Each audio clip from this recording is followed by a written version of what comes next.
Welcome to another exciting edition of the Voice of the Colonization radio show. I'm the Genesis, your chief host. I'll be with you the next couple hours and some interesting conversation and stimulating debate. Welcome, welcome, welcome. Thanks for joining me. I know this is a hot topic, and the bottom line is we're going to have some fun tonight. We had some fun last night, 6 hours. Woo. We're going to have some fun tonight again, folks, as we basically do on these nights in Color Land and everything like that. And like I said, I don't do afternoon shows because I'm a very busy man, business and everything like that. I don't have time to sit with you during business hours of the week. I got productive stuff to do, Not saying this is not important, but it's not important. It doesn't make me my bread and butter. So that's why I do this late at night. This is my free time, my spare time, which I give to the public. This is my way of giving back to the public. I take my spare time and get what I see. So YouTube is such a good medium to reach people. I might try TikTok too, but YouTube is such a good means to reach people. I'm starting to use it. I say, hey, why not? I have to get my message out. I can't keep relying on other people and everything like that. So I decided to get my own channel. And so if we get my own channel, I can do things, that I always wanted to do. I could say what I want to say, and really say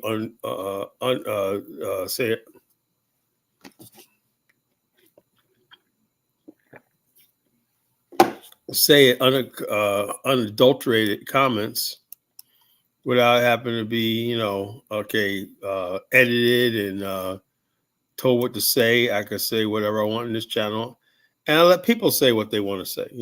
People say what they say. I'm not really into blocking people and stuff like that. And doing things that impedes free speech, because we live in a world where the powers that be think it's best that they control what speech that they want out there and everything. And so freedom of speech and liberty and all that stuff, that be damned and everything like that. The people up on top, the Bidens and the Kamalas and all those, and the Barack Obamas, think they know what's best for you, And the bottom line, I have not seen anything. I want to know about what we talk about tonight, the political zoo, the parasitic class, right? What was so special about Barack Obama?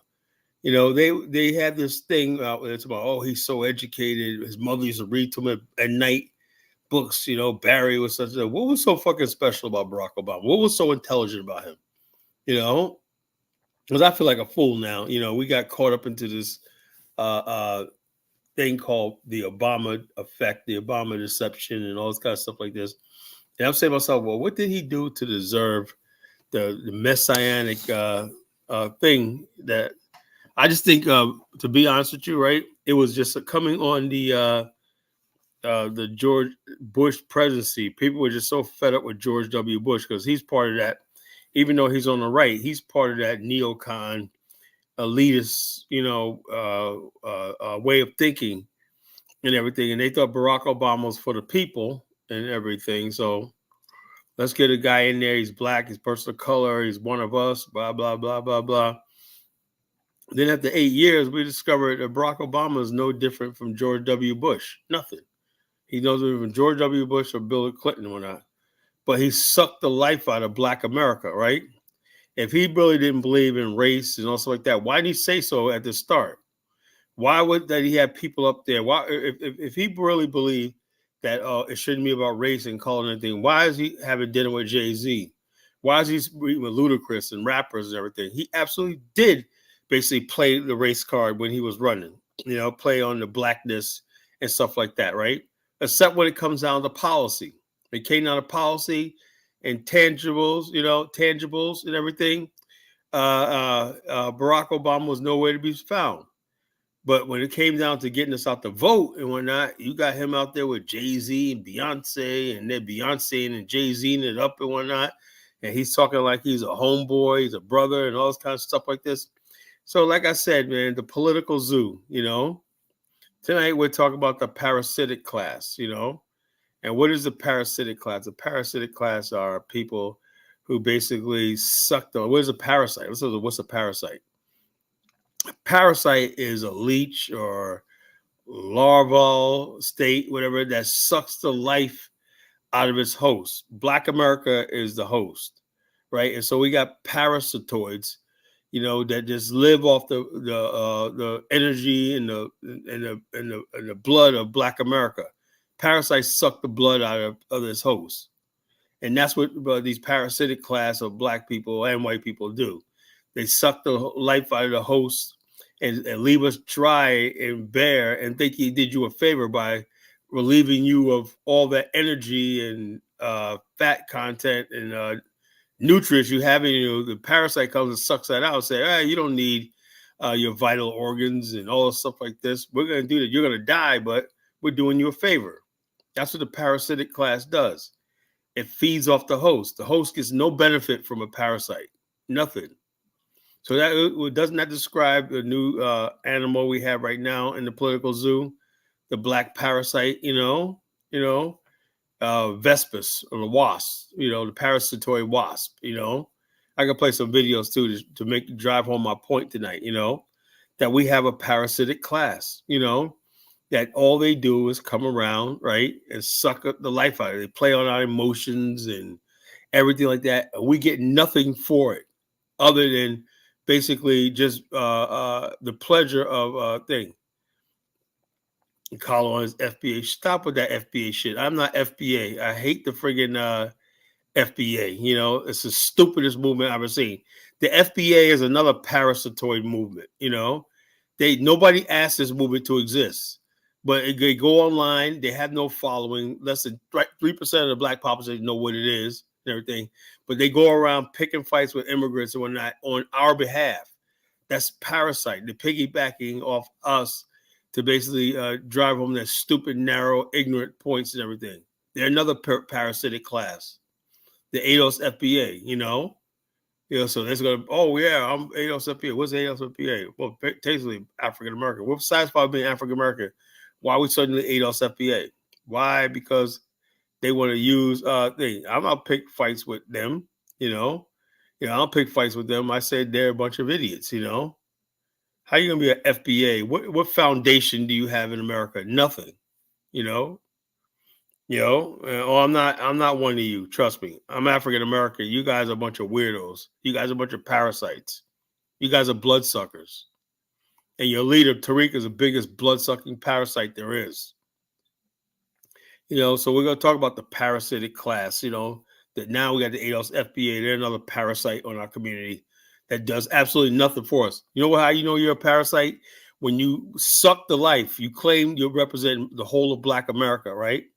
And they said ADOS is a master race. The bottom line is this. This is obviously a white guy.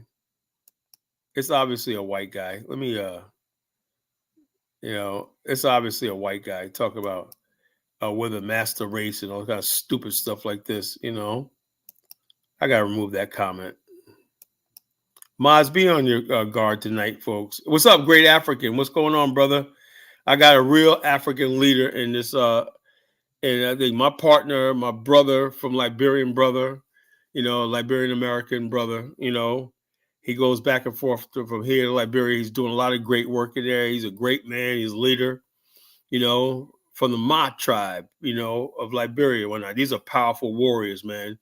You ever see some of these guys, man? They are no friggin' joke. These are some strong men, and they got the history to back it up and whatnot. These guys were strong warriors, and they got much respect in the history of Liberia, because they're the ones who saved Liberia from the French.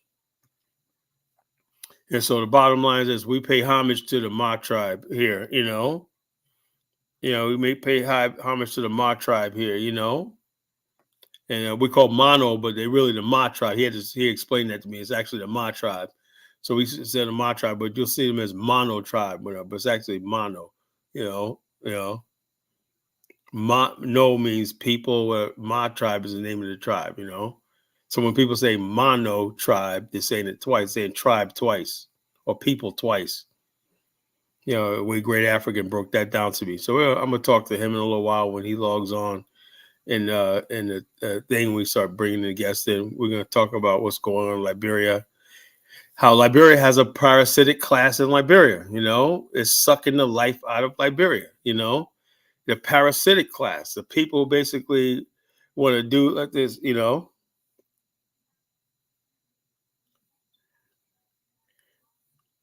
I'm a black nationalist and I'm proud. That's what I am. I believe in the black nation. I believe that we're a global black nation. If you're trying to build an African or a global black, that means you want to build your homeland up. And African is a black African black power state. Now, if you're all about that, then you're a brother. I don't give a damn where you're from. You could be from Nigeria, you could be from Liberia, you could be from South Africa. But if you're some stupid multicultural globalists and tribalists and everything, the people who are globalists love tribalism because they know they're gonna never come together and become a nation. That's why they always push tribalism and all this stupid stuff on the rest of us. Get ready, call the reparations. And the only reparations gonna come is you get out there and get yourself a job application. Get yourself a job application. Apply for a job. You could probably make $10 an hour someplace. What's going on, Focus? Focus. Yeah, I got my brother, Great African. He's a Liberian in the chat room tonight. He's the guy I was telling you about that got the acres of land in on Nimba and Gunta border and whatnot. So basically, you guys ought to hook up. You guys both in the Ning site. You guys all help build that Liberia chapter in the BAIO up. So we're doing big things and whatnot. People think this is a joke and everything like that. You keep listening to these so-called Pan-Africans, right? This is where the real thing is happening. This is where I put my life and everything into this. I'm determined to make sure this works. If it's the last thing I do on this earth. Hey, Frenchie, what's going on? I'm sorry, Frenchie. How you doing, baby girl? Sorry about that. Bad collar. And thanks for the compliment about my dashiki. I got this in Liberia years ago. I don't know if it was made in Liberia, probably made in Malaysia, but I don't know. I bought it in Liberia, so I don't know. But thanks, Frenchie. Thanks for holding it down there. Beautiful sister. Frenchie don't like you, bro. You're a weird ass FBA clown, Nobody, she ain't interested in you.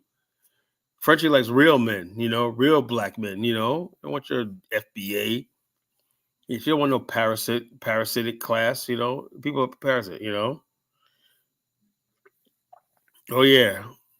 Great African and I are brothers, man. So the bottom line is the black political class, the parasitic class, not just black, but just the parasitoids, right? And we got too many people that are parasites in the world, in our community, people who just leech off of things. We talked about the misery merchants last night, the misery merchants last night. People who peddle misery for their own personal gain. Woe is me, black people. Like I said, I was talking to my brother, Great African, today. I said, look, we have the means to solve all our problems with our susus and everything, and we're doing it, and people are doing it. But let a killjoy will come around and say that susus don't work. They don't work. They don't work. I was in what my parents in 50 years ago or whatnot. Yeah, poverty pimps. They don't want you to get out of what you're the misery merchants and poverty pimps and everything like that. They want to pimp you out the poverty so you can listen to them and everything, be angry, get nothing done. And this is what a lot of people basically from overseas that come here, black people see in Black America. You got all these means to do something, but we don't friggin' basically love ourselves enough to basically stop listening to the misery merchants and the poverty pimps and the parasitic class, instead of getting together and saying, look, all right, and understand you can't save everybody, but small groups of people working together. When now we have networks of small group of people, it'll create let's say a trajectory of success where people have company. How do people have success? Successful people always look to other people's success. That's why Earl Graves founded Black Enterprise Magazine. So that there's other people out there doing great things. So you want to be part of the great things, when it inspires you to do better and encourage you to keep on doing what you're trying to do, fulfill your dreams and everything like that. So the bottom line, that's why it's important. Back in the days, we had magazines like Ebony Magazine, things showing the side of Black life that we could imagine. So what people, it piqued our imagination. We see Black people living in one city, they're doing well, they got nice houses. We're saying, hey, we want to do that too. That's positive, right? So, but the poverty people come around and say, oh, that's impossible. The system's so racist, blah, blah, blah. They focus only on the negative, right? They focus on what is instead of what can be. They never talk about what can be. Those who remember what was will never can imagine what can be. I'm telling people what can be. The misery merchants and the parasites don't want what can be. They just know what was, and what was is what works for them. Is you sitting around in misery, talking about racism, talking about white people, talking about stuff like that, and you're not putting stuff together that you can actually do. You can't do what you can do, what can be. Well, what can we do? What can we do? What's logical, achievable, reasonable, and practical? LARP, the acronym LARP. Write that down. LARP, LARP. What's logical, achievable, reasonable, and practical.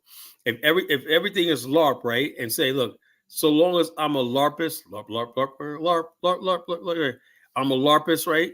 I'm on the right path to happiness, right? What happens is some people are illogical. They whatever they believe in is not LARP, right? So they're always angry and upset, like the ADOS FBA people, right? You're not going to get rid of Black immigrants in this country, right? You're not going to get rid of no immigrants, so you have no power, right? And you're not going to ever get a reparations check because it's not logical, achievable, reasonable, and practical. Show me anywhere where you could call the reparations movement LARP. Logical, achievable, reasonable, and practical. You have it's not logical, right? It's not achievable. It's not reasonable. You can't go to the political class in America, the people in power say we want a reparations check. None of it. And it's not practical. It's not practical. So it's none of those things. I could even see if you could say, or it's maybe not logical, it's maybe not practical, but it is achievable, right? They can't even prove that it's achievable. So no part of the acronym doesn't work. You understand? It's not achievable. Everyone knows that, and I ask people to come up here, explain to me how that could be achieved. Well, like Jonathan Miller says, well, we passed a civil rights bill when no, but that's the difference between the civil rights bill is white people benefited from the civil rights movement too, because white people were trying to go around the world saying what's the alternative? Just be African American. You're Black American, African American. That's all you need to know. You don't need an FBA, foundational Black American. And when like as an identity, like this, we're part of the greater African community. We've always been like that, So the bottom line is, it's disheartening, the Black political class, they know they have their whatever they're trying to do is not LARP. It's not logical, achievable, reasonable, practical. They know that, right? But as long as they can play on your emotions, right? You'll go after a movement like reparations and blah, blah, blah, blah, blah. Or basically, since you're not a LARPist, right? You think salvation is you sending money to Tariq to the tune of $2 million, and he give you some raggedy ass building and with no exhibits, called it a museum and whatnot, and you're happy. That's why they make fools out of Black people. The blood-sucking class, like Tariq, love making fools and sucking the life out of Black people, Everything Tariq does is just parasitizes the Black community. He's a parasite, Because why are you going hard on Tariq? I'm sorry. I'm going to keep going hard on him, because I believe he's no good. When someone's sucking the life out of the community, is sucking the blood sucking our community, I'm going to say something about it. I'm sorry.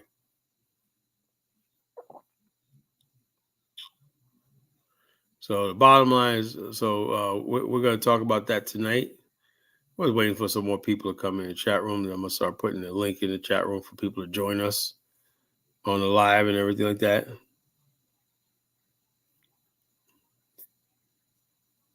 Carl Scary, like I said, this guy right here is a Call is scared to be FBA. Just come home where? You sound like Nakmeezy. He probably is Nakmeezy.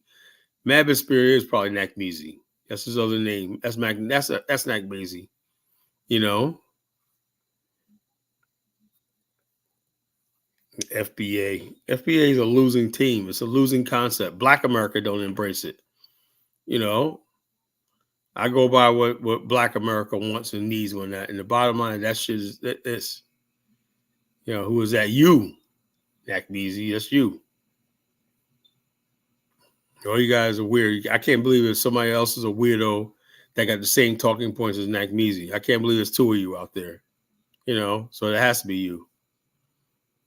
You know, so it is what it is. But I hope I could play videos tonight without my stream crashing. Last night, the stream kept crashing on me every time I saw it. Maybe because I had too many tabs open. That's probably what it was. You know, I had too many tabs open.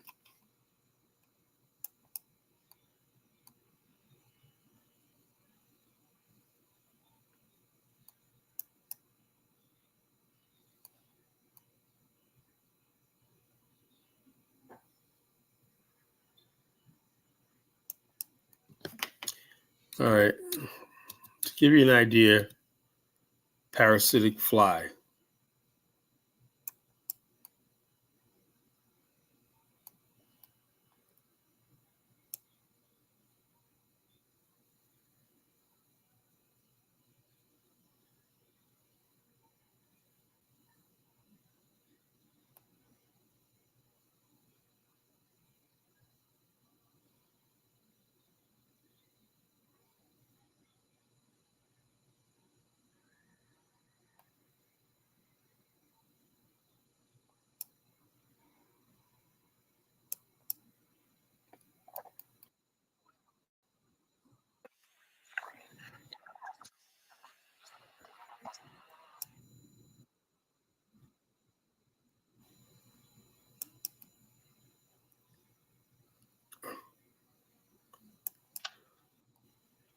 What's going on, Great African? Let me play this video, brother. We're gonna talk. All right. All right.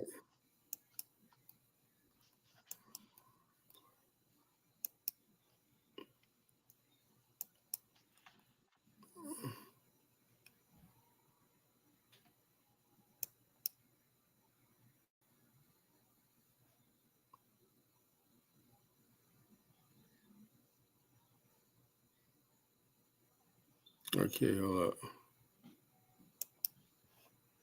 Okay.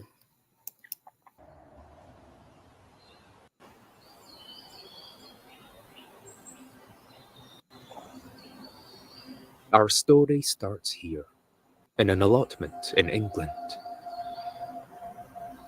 Gardeners face many challenges when growing crops. And one of them is this: the cabbage white butterfly. Or rather, they're caterpillars.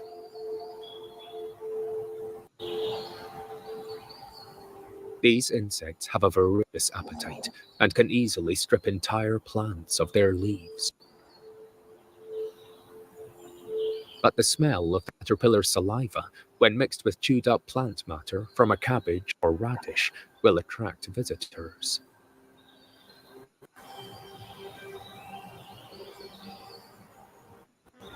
This is Coetzee glomerata, a type of solitary wasp. And she's looking for somewhere to lay her eggs.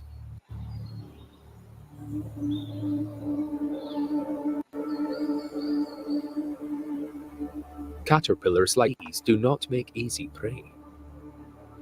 They are much bigger and stronger than the wasps.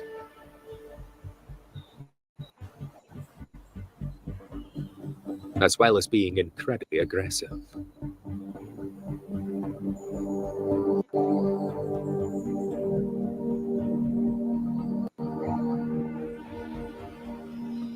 The first round goes to the caterpillar. The wasp is lucky to escape with her life. And yet, despite these dangers, the wasp presses on. She is determined. And rightly so. This is the single most important thing she will ever do in her short life.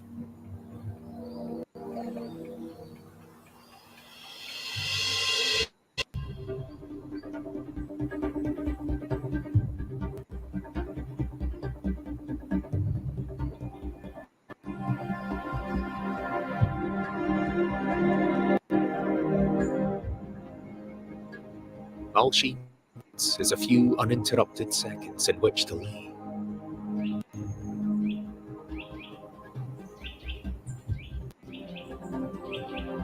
And that's exactly what she gets.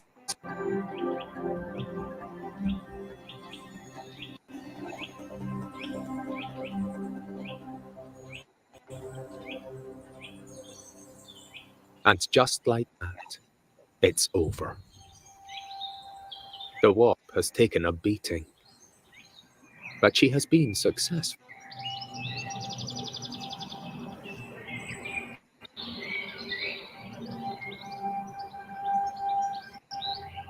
Outwardly, the caterpillar will appear completely normal. It will feed and grow as usual. But under the surface, the wasps are working.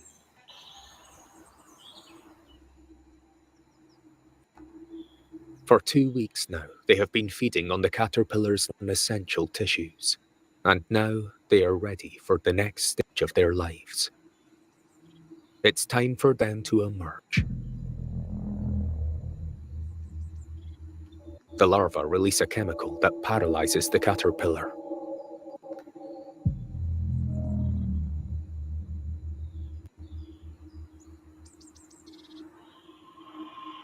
Its skin is tough and thick. But the wasps have evolved sharp, chitinous teeth that allow them to bore through it.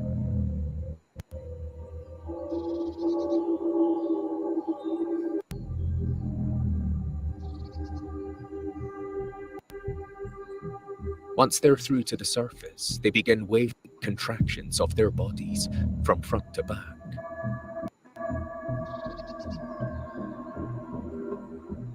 This helps the grubs to wriggle their way out, segment by segment.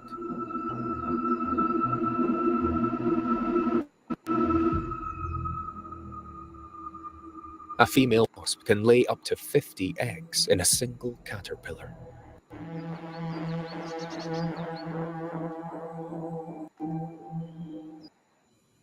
At the Alzheimer's Association, we want to end Alzheimer's. This is why we walk. Once they're most of the way out, the larva will begin to produce a golden silk. They're spinning cocoons in which to pupate.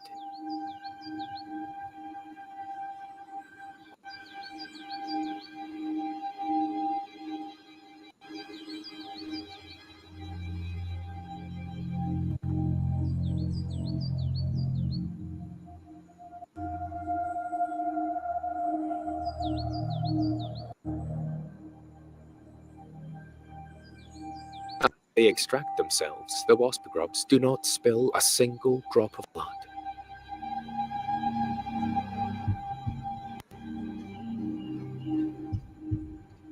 Incredible as it sounds, despite suffering such a horrific ordeal, the caterpillar is still alive. Only now, it is in the thrall of the wasp.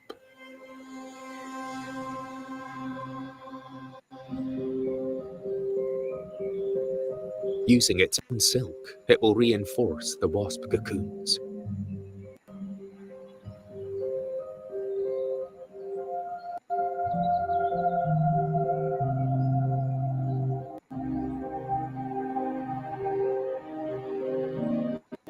It's important to note that under normal circumstances, this insect would not exhibit any maternal behavior whatsoever.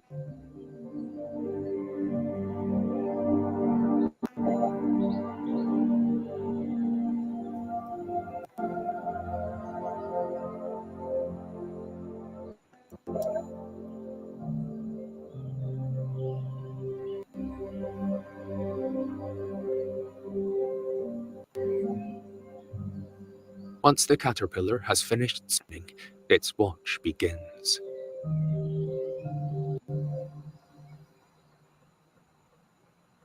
It will stand sentry over the wasps day and night, fiercely defending them against any intruders.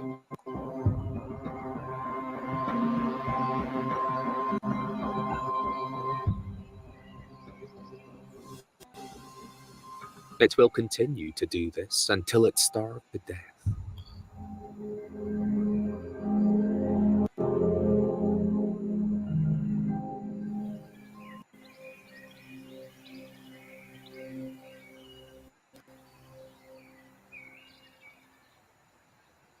A few days later, the new wasps emerge. Like many hymenopteran insects, the males emerge first. They will wait nearby, with varying degrees of patience for the females.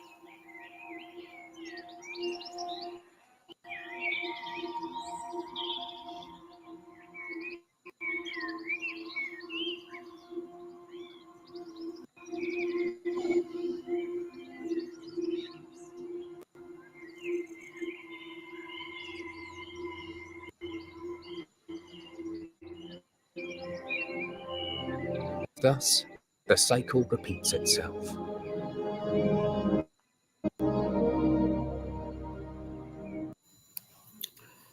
You guys get the point. I'm trying to make here the political class. That's us, and we're the caterpillar, right? You see how the caterpillar,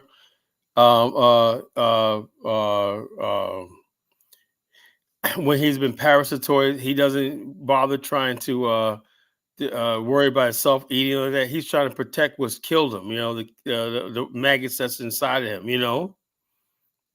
That's how Black America is, right? We actually sit back and protect the parasitoid class because I don't know what it is, but we just do. Mammoth says he's called FBA WASP. I'm calling the people who believe like the FBA, that mentality. Yeah, it's a parasitic relationship because you're parasitizing the Black America. So let's see. Oh, Chantal, she's here tonight. She's mad at me. She said this is actually normal for somebody his age. Ooh, that hurt. That hurt, Chantal. That hurt. But introducing my brother, Great African. How you doing, brother? Great African, you there? I think you're frozen. Great African, brother, you there?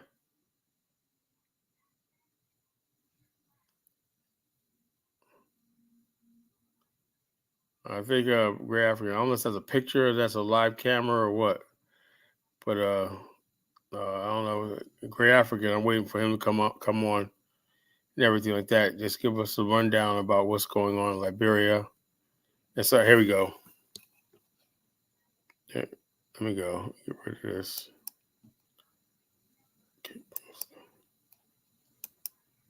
Great African, you there? Hold up.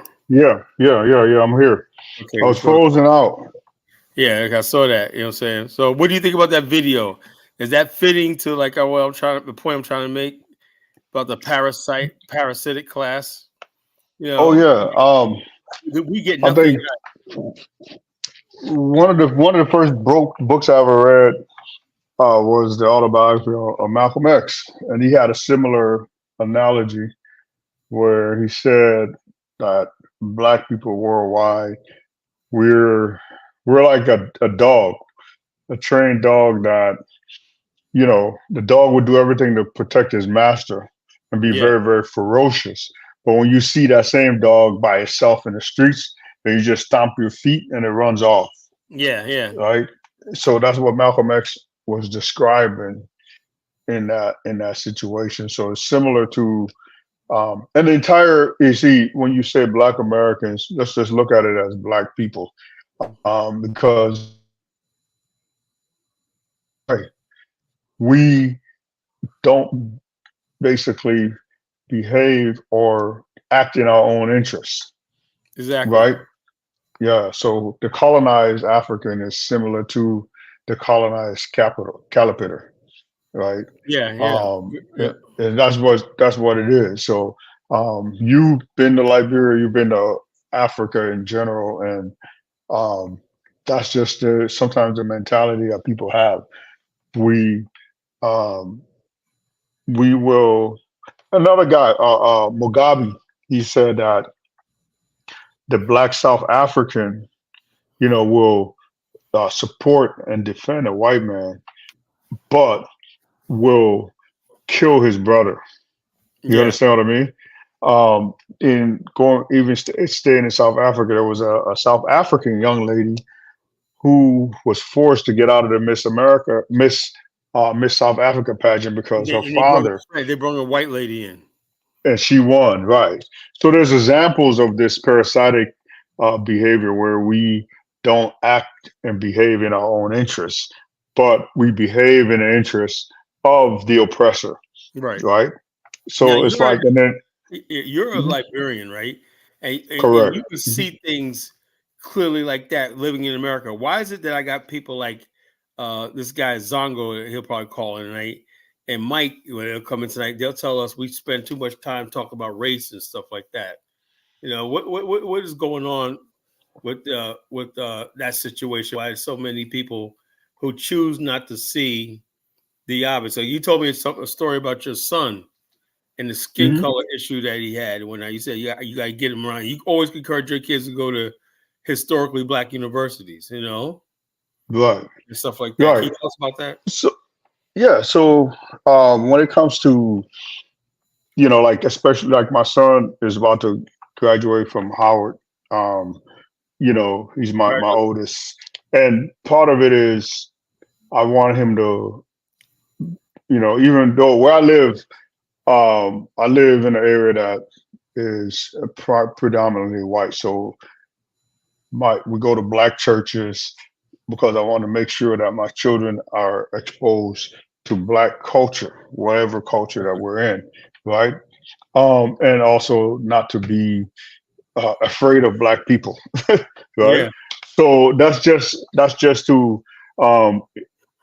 that's just the way the philosophy that we have to raise our kids, um, to expose them to positive aspects of Black culture. I was born in Liberia, moved to Milwaukee when I was 12 years old. So I was fully African, but then also exposed to um, culture. I gravitated to the people that looked like me. Okay, but there was some amount of uh, lessons to be learned. And the first time I said hello to them, it was like, "Is you Jamaican?" And they thought I was Jamaican because that's basically the only Black people that they knew of that Yeah. had an accent, right? So so basically with all that, so to your question and your point, the mentality of Africans, where you see a divide, um, has to do with. I'll give you a story. Like my father told me, he said, "Hey, if you can't make it in America, you're a loser. Because if you can't make it in America, you can't make it anywhere." You understand? Mm-hmm. So there's that innate pressure to take advantage of the fact of America, Mm-hmm. right? So that's the mentality. We come here already expecting racism. We know the struggles. My father read passages Malcolm X speaks, and he kind of like let me know about the struggles in America and how this is a man that was trying to tell the truth and he was killed by his own people, so we're aware of struggle because we also have struggle in Africa, right? So those are some of the things. So our mentality is America is the land of opportunity, right? But as a African American, right? I say African American because I also grew up in America. So, Yeah. I grew up in an area that all the influences, positive and negative, I was exposed to. Yeah. So I feel like, so I'm also fully African American. When I go to Liberia, because of the way that I speak English, I'm looked at as an American, right? Yeah. So it's a really basically an interesting experience of who I am. But I am who I am. I fully embrace who I am. Uh, I'm I'm African. I love the fact that I'm African, and I also love the fact that hey, I'm also African Americans in terms of I grew up here my Culturally, teenage years culturally, you're culturally. African American. Correct. But I'm People still I don't speak my understand that. language. People all the time, right? I said, Right. listen, it was African American is a mindset. You know, is a Hmm. mindset. When you come when you African American, you know certain things. Like let me give you an example. I would say this. When I first time I went to Liberia, right? No, it was the first. Yeah, first time I went to Liberia. I came back home, right, and I went to this restaurant called 21 Street Seafood, right, down the ocean from Hmm. Virginia Beach, right. Right. And so I drove by and said, I would like to go to that place. I heard they got good seafood there, right? But I drove around a couple times until I seen a black person come out of there, you Right. know. And then I went there, had a good time. Food was delicious, right? I was coming out. There was a brother, man, cool brother, man. It's like a down to earth brother, right? Say, bro, are we good in there? Are we good in there? I said, man, you know, see, as an African American, you understand that, right? If Right. you're not in the African American culture, you would understand what that conversation was about. You know, No. you're like, yeah, Right. we good in there. We We're good. You know, good. Right. we good in Right. there. We're good in there. You know, and that when you ask those questions like that, then you know you're African American. You know, Correct. you may be Correct. Liberian American, but you're really African American because you're assimilating into the culture. You know when shit Simulate. don't apply to me, like Mike, this guy Mike that called the show, that don't apply to me. You know, but once they find out I'm Nigerian, no. There's a code thing when black people come to this country. Like we have this thing where we got to stick together. You know, and look Correct. at each other and stuff like that. That's basically being part of African American. You know, you're just blending in with the culture. You know, Hmm. yeah. Yeah. So it's like it took me some time to understand who I was. Right. Just the fact of growing up in Milwaukee. Funny story when you talk about people not understanding code.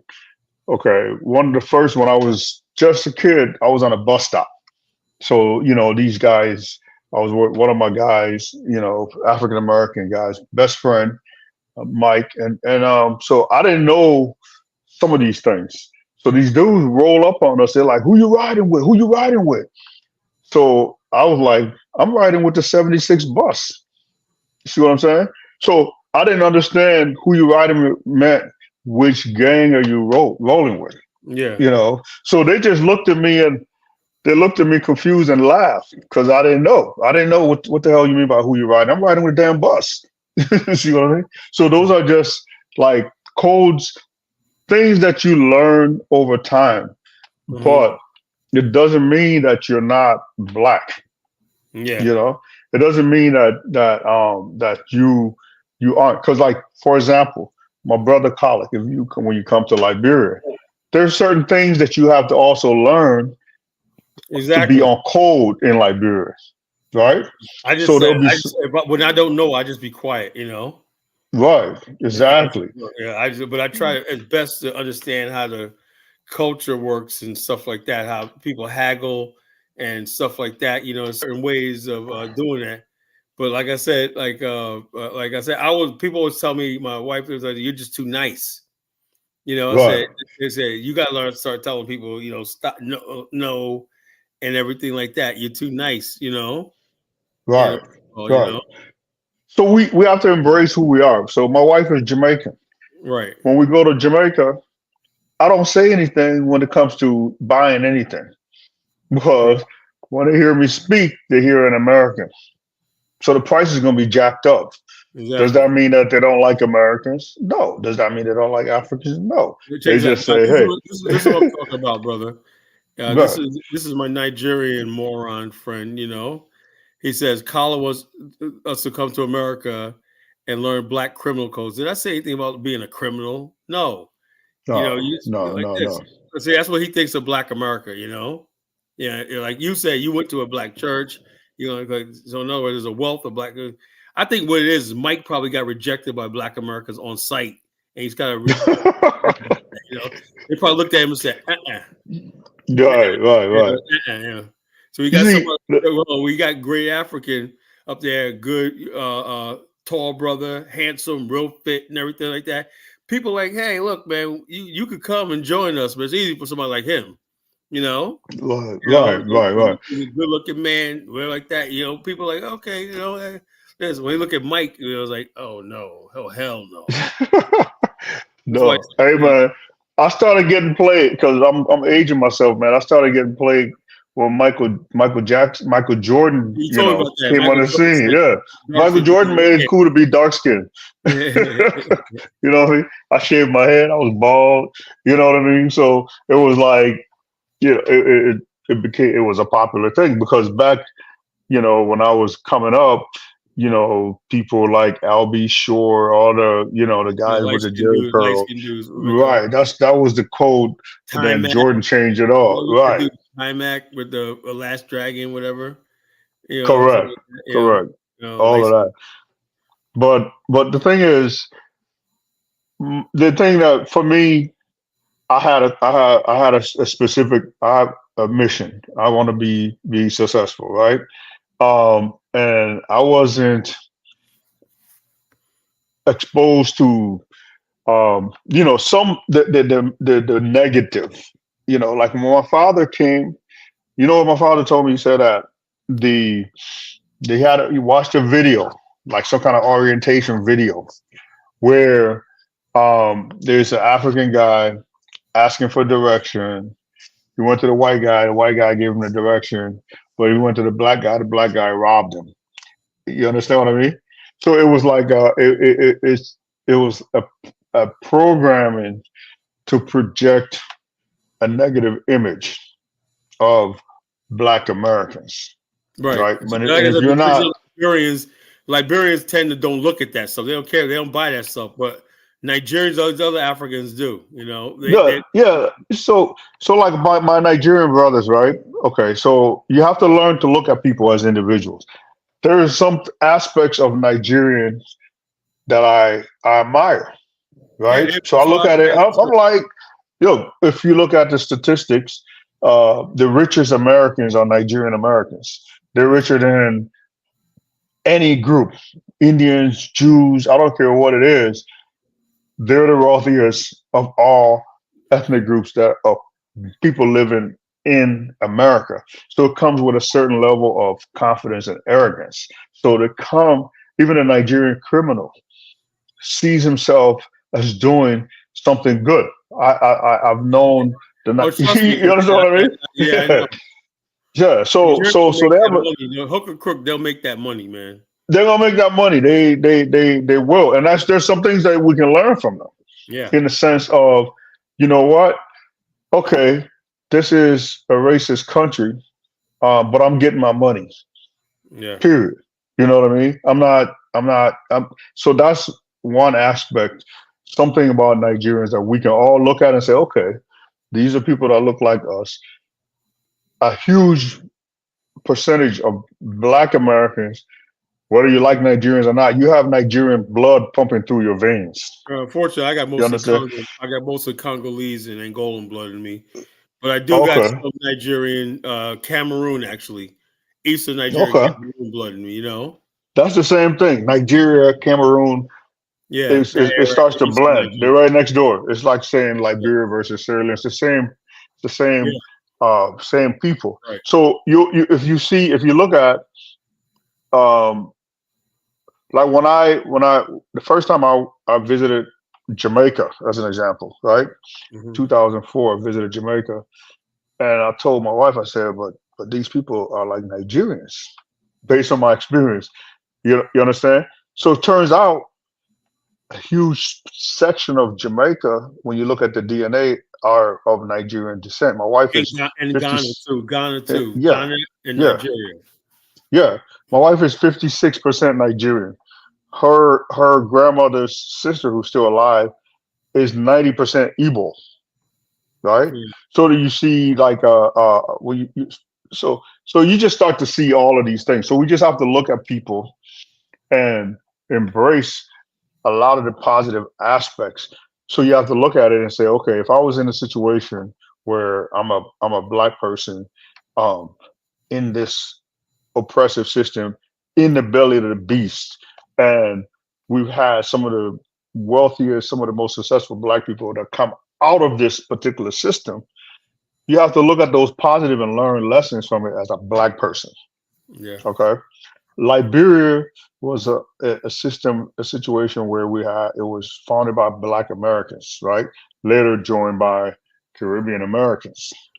Mm-hmm. Okay. So through that system, yes, there was conflict and there was misunderstanding. But one thing that the founders did is they recognized indigenous rights. Yeah. Okay. And In the Liberia, sense like of, I wish you would explain that more. How Liberia is like the freest country in Africa, you know? And yeah, black freest country. Liberia is the freest country. Liberia is a country that recognizes land ownership of the indigenous people. So if you want to get land in Liberia, you have to go to the tribal authorities of wherever part of Liberia that you're from for them to give you the authorization. Once they give you the authorization, then the government will come in and survey the land to put it Check it into out. your name. Indigenous people control traditional land is like majority of Liberia's territory. It's traditional Correct. land, you know. Correct. Then you have government land, and then you have private property, which is mostly in the coastal cities, you know. Right. But for the most So part, whole sections of the country are controlled by traditional paramount chiefs, you know, and people like right, that. right. And so European, um, if we were colonized by Europeans, we would have probably been colonized by Portuguese if it wasn't for Black Or the Americans French, coming or the in, French, or the or the French. French, or the French. So we, like for our people, were constantly trying to prevent French encroachment. Okay, so like in our like I was a child, there were certain songs that reference um, war, that reference, hey, if you call yourself a man, cross the river and come over here. You understand? So it's like we were saying that we drew a line, which was the river, and told the French, you can't cross this. Yeah. You understand? And that's a song that survived. Those are songs that survive up until my day as a kid. And You understand? your tribe was save the republic, you know, because it wasn't for Yeah, you guys, they would have rolled right into Monrovia.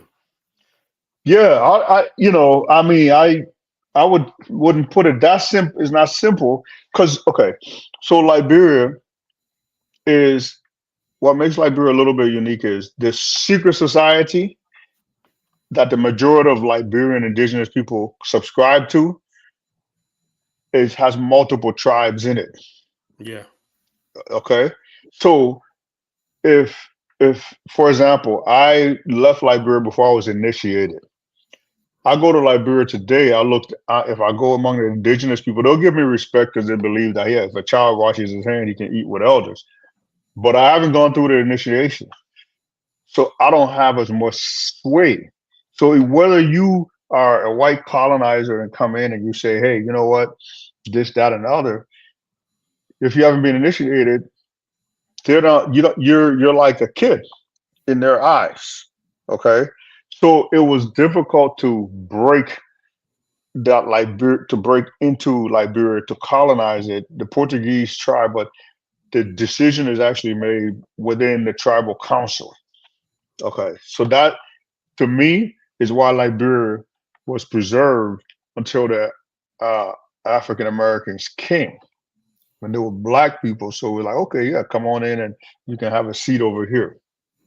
Okay, that's just my theory of why everyone around us was colonized Yeah. by Europeans, but we weren't Yeah, because we had, yeah, you make absolutely right because by Liberia, when Liberia's first few decades of being independent, the surrounding territories in Africa weren't directly colonized until like 1914, you know, 1884.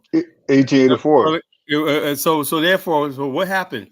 That happened was they went around there, and a lot of people like Zongo's tribe couldn't read or write, and they signed something on a document, and basically like this. So we got the signature right here. You now belong to the Queen of England, whatever. They know what they were signing, And same thing happened in Nigeria. A couple of ragtags took over the whole country, by signing documents. They say they have in Zambia. They put their mark on the book. Next thing you know, all these people start coming over there digging for gold and everything like that. Said, we didn't agree to that. Yes, you did. It's right there on the book. But Liberians, they say when the white man came, they said not just the traditional society, but also the government and the people that in the country said, and then all of a sudden added to fact is that the traditional leaders were forbade by the government from selling their land to foreigners, Correct. Among yourself like this. So they had a system in place where Europeans could not gain any foothold because no European could be a citizen of Liberia, everything like that. Even to this day, you cannot own land in Liberia. Why do you think Liberia? People say, "Oh, Liberia and the United States have a good relationship." Do you know Liberia is number 2 in U.S. visa rejections? Yeah. So they overestimate the relationship between America. America has been trying to get Liberia to change its laws, right? Because a lot of white Americans, you've seen it, brother. Kendra, they would love to have Liberia as their little place. They would love to make Liberia like Ghana and these other countries where they rule and the natives just do what they say and whatnot. But our ancestors who built Liberia said, no, this is a black man's country. They did. It is in the Constitution. The Constitution is very clear. You must be of Negro descent to be citizen or own land. So it makes Liberia the most racist country on the planet, but it was done to protect. When I was over there was this white guy sitting in Kenja, right? And he joined the one girl that we did, Wayne. And he's sitting there talking about my farm in Bond County. And also I told my boy, my boy Flo, he said, what? He said, let me go find out. This guy got, he was like, we'll go up there and take that shit. You know what I'm saying? They're like, dude, whatever they do not want to hear nothing about no white man on land. That's an exclusive black country, And I'm like, damn. When he said that, I don't know if he was joking or not, but he goes, he has a big farm in Bone County and whatnot. He was telling this girl, and his girlfriend, like, she was a dark skinned girl. She was beautiful, man. And I was like, man, they're coming here taking the women and taking the land. And like, that's it. They'll have the land, and it's always. They say the white man comes with the land. He said he came with the Bible, right? We had the land, right? When it was over, we had the Bible and he had the land, But Liberians back then were just too smart. They knew that stuff. That's why they said, look, experience in America. If you look at it, where our founders, they came from the belly of the beast. They understood how the white man operated. Right. So that's why we exist. That's why we're like an enigma when it comes to Africa. Okay. Yeah. So as a little Liberia, 5 million, 6 million people, we were instrumental in ending colonialism in Africa. Exactly. Okay. Even if you look at South Africa, there's a debt that's owed to Liberia. The African National Congress, they traveled on Liberia. Kwame Nkrumah. All of them, man, owe a lot to Liberia and Black America, And so Zongo asked her, how is land ownership in Liberia different than Ghana? Very simple, because Liberia, you could actually own land. It's not a lease. You could buy it. You have a person that wants to sell you land, you get the deed to the land, it's yours. You may pay tax, you have to pay tax on it, it's yours. It's not no lease. Not only that, you could mortgage it. When it's your land, you can actually mortgage it. I know some Liberians who may have like 50 acres, right? And they could basically have 50 acres of land or take like 3 acres and mortgage it, right? 3 acres, that's what mortgage it, right? Put a house there, right? And use the rest of the excessive money to build the rest of the property up, So when you got land and it's yours, you could do a lot with it, You can. But if you got a lease on the land, you can't get no mortgage out of that or anything like that. You can't do anything. So, you can't do collateral. So I'll give you an example. College. I have 150 acres of land Yeah. that I inherited from my father. I've been doing the development. You were able to visit my farm. Yeah. Okay. The next clan over, about 26 miles away, saw what I was doing, and they said, "Hey, you're also our son. We want you to do some development here so that our children can also have jobs, so they don't have to go across long distances." So they gave me 300 acres of land, Mm-hmm. right? So they use some of it. They use it strategically for development. So when we open that operation, there's more land for us. They were like, "We'll start you off with 300 acres to see what you do with it."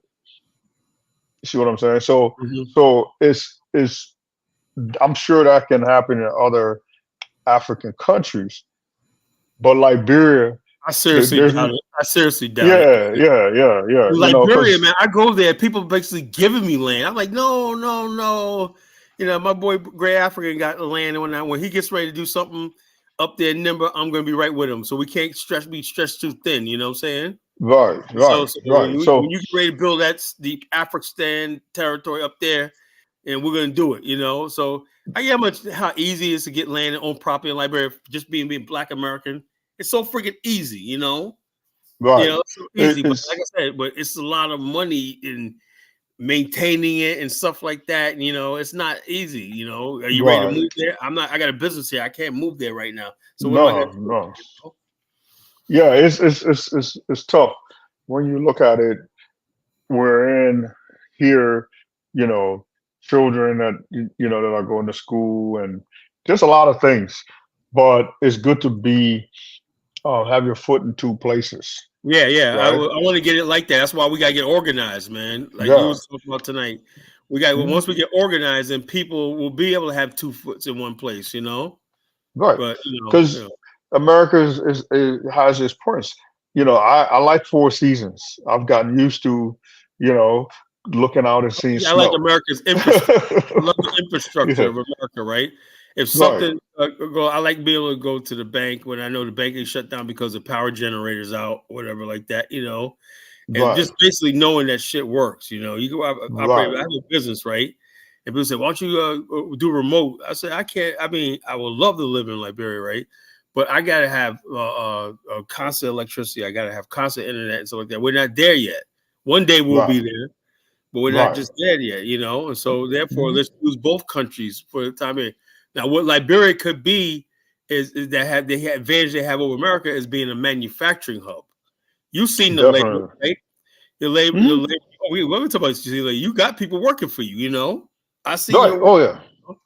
And the bottom line is, if you're a young person with a business idea, especially in manufacturing, food processing, then you can go to Liberia and make a freaking killing.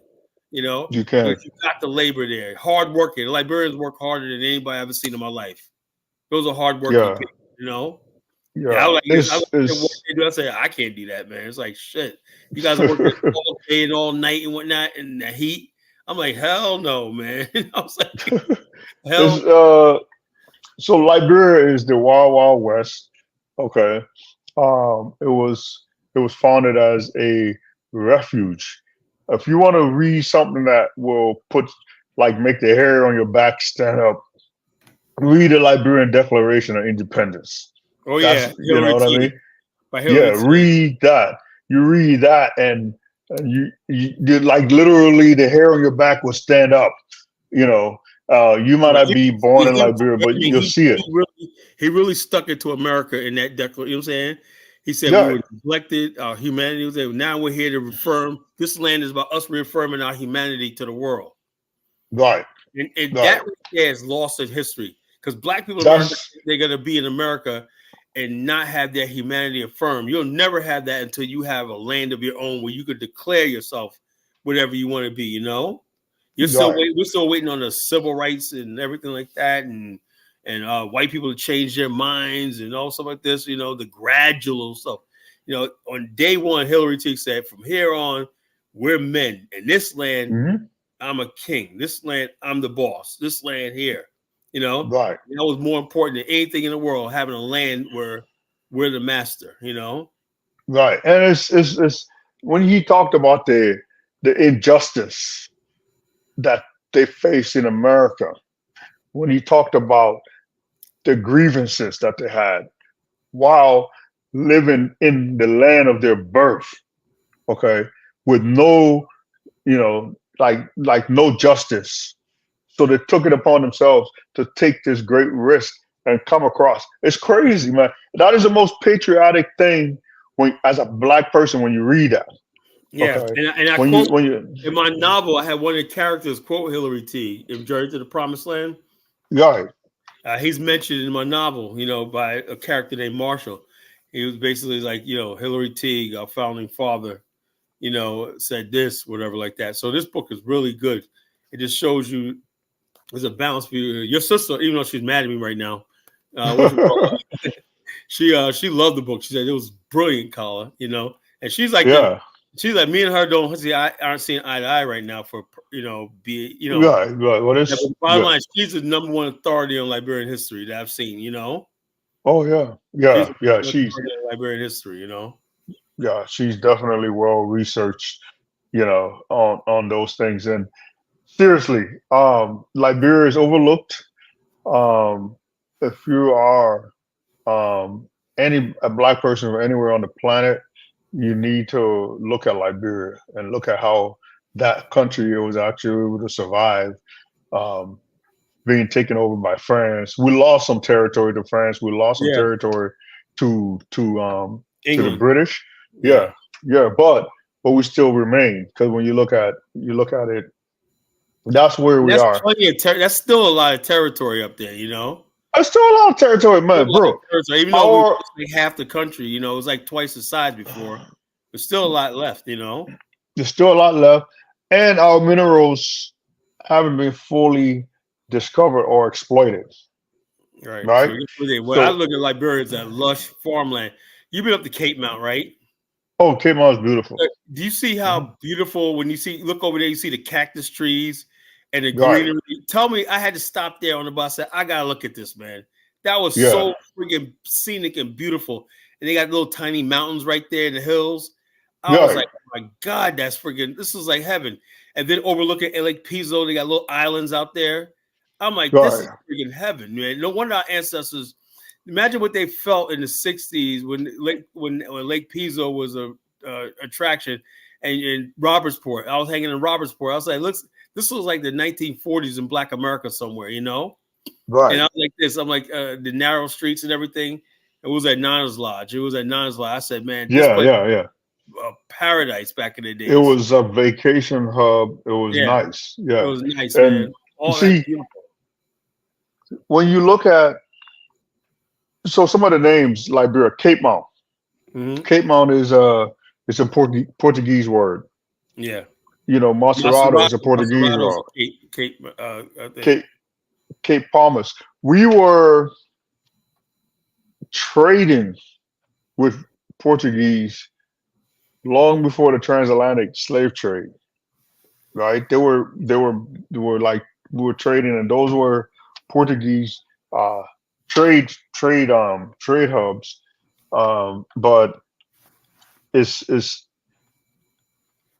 crazy when the so-called New World was discovered, how the whole thing changed into the transatlantic slave trade now. And then we start, getting into the whole transferring of Africans across the sea. So it's tough when people look at. Um, let me just say this: people always say, some of our black brothers say that, yes, Africans sold us. Oh, they sold us. Okay, but let me tell you a story. Um, I did 23andMe. Right. Okay, they asked me, they were doing an African history project. Somehow somebody told them that I'm from Africa, and they asked me, hey, can you show us that all four of your grandparents were from the same tribe? And I said, yes. So then I was hesitant because I didn't want them to clone me. But they were saying, hey, we want you to be part of a database based on the fact that your tribe, all your grandparents from the same tribe, as far as you know. So I was part of this database.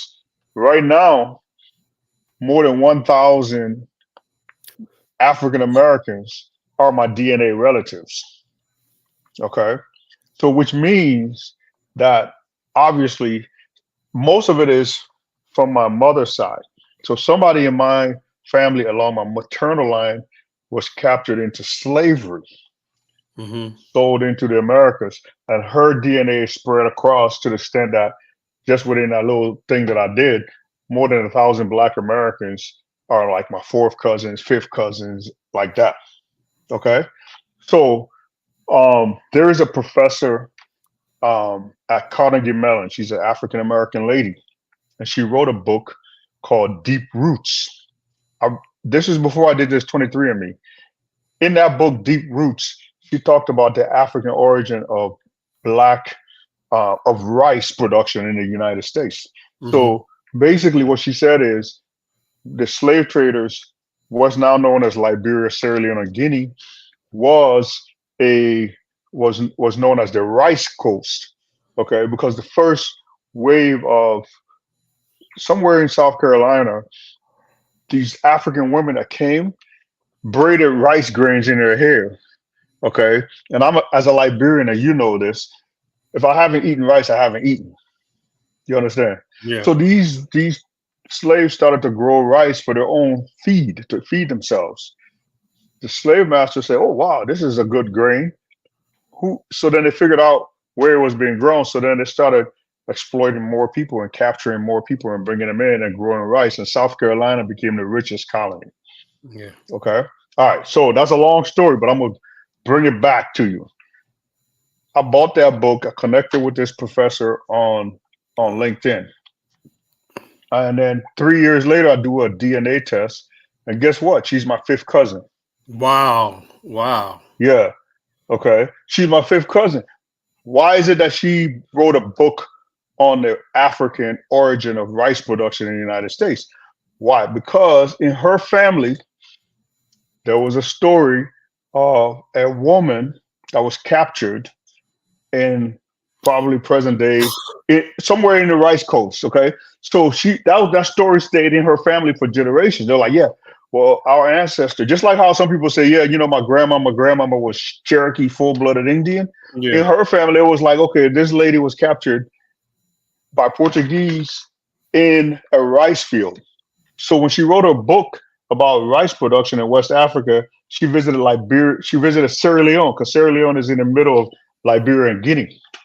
You understand that? So by the fact that we share a third great grandmother, means that she's from my tribe. You understand? Mm-hmm. So I'm still, I still in touch with her and everything like that. But she's my cousin. Right. You understand? So when you look at it and you say, okay, yeah, Africans sold us into slavery, yes. But there's also Africans that are selling drugs and poisoning our kids. So there's bad apples within all of this stuff. So yeah. my grandmother's grandmother didn't sell her child into slavery. She was captured by slave traders. You see what I mean? So the African is also a victim. Yeah, people don't understand that. People think just like this. People don't understand something. A lot of times, I always say like this. You never hear me basically. I never once on this platform, as much as I criticize Africans, I never blame them for the slave trade. I never will, because I know I had this debate with somebody on Facebook not too long ago, right? I said, look, the African was coerced into slavery. Why? Because just look at what happened, right? Look at the cities that benefited from slave trade: Lisbon, Amsterdam, London, Liverpool. They became great cities. They were nothing, Right. Right to the slave trade, Amsterdam. All 300 years later, these are the richest places on the planet, right? And look at Africa. You know what I'm saying? So you tell me that was equal. It was not equal. You can never equate or quantify human life or whatever they try to give you. It was coerced, by people saying, if you don't do this, we're going to work with this other person. If in other words, trading with Europeans was the safe way to keep yourself protected, Correct. It's like this. A brother there, a dollar bill. I just see Golagishi. Okay. So I want to just say this. Okay. Gola Gishi, that whole group there. Okay, I feel like they're the most Liberians of Americans. Okay, Yeah. based on my limited knowledge, they have a form of jollof rice. They have red rice, but that's really jollof rice. You understand? Um, a lot of their foods is similar. The term Gola and Gishi. This is just my own personal interpretation based on history. What I understand, Gola. The Gola tribe is a major tribe in Liberia. Right. Gishi is like sounds like the Kisi tribe. Like our current president, Joseph Boyka, is a Kisi man. Right. You understand what I mean? So this is like to me, some when you look at that area, like off the coast of Georgia, the Carolinas, and all of those, to me, those are Liberians, majority. Okay, because the food I even saw like videos where they're singing songs, in the Gola language in as late as the 30s. Mm-hmm. You understand? So these are just, as a black person, um, I always look at history. I love history. I always make the connection of why we are where we are. You know. Yep. That's what it is. And like I said, once people learn this history, it's like striking. How is it that Ghana stole the spot from Liberia? So how Yeah. did it happen? How does the door of no return overshadow the door of return? That's what I'm saying. Like I said, one thing I said when I was on that tour, right? And I said we was at Province Island. I said, let me put it to you like this. This is where we turned and made a stand. I had a drink at the first well. Did you see a video where I was at the first well? I didn't see that one. Okay, I'm gonna play it later. Anyway, Okay. I said, look, when they built that well, they were staying. Right. 1822. Oh yeah. Oh yeah. I know what you're talking about. Yes. On Providence Island.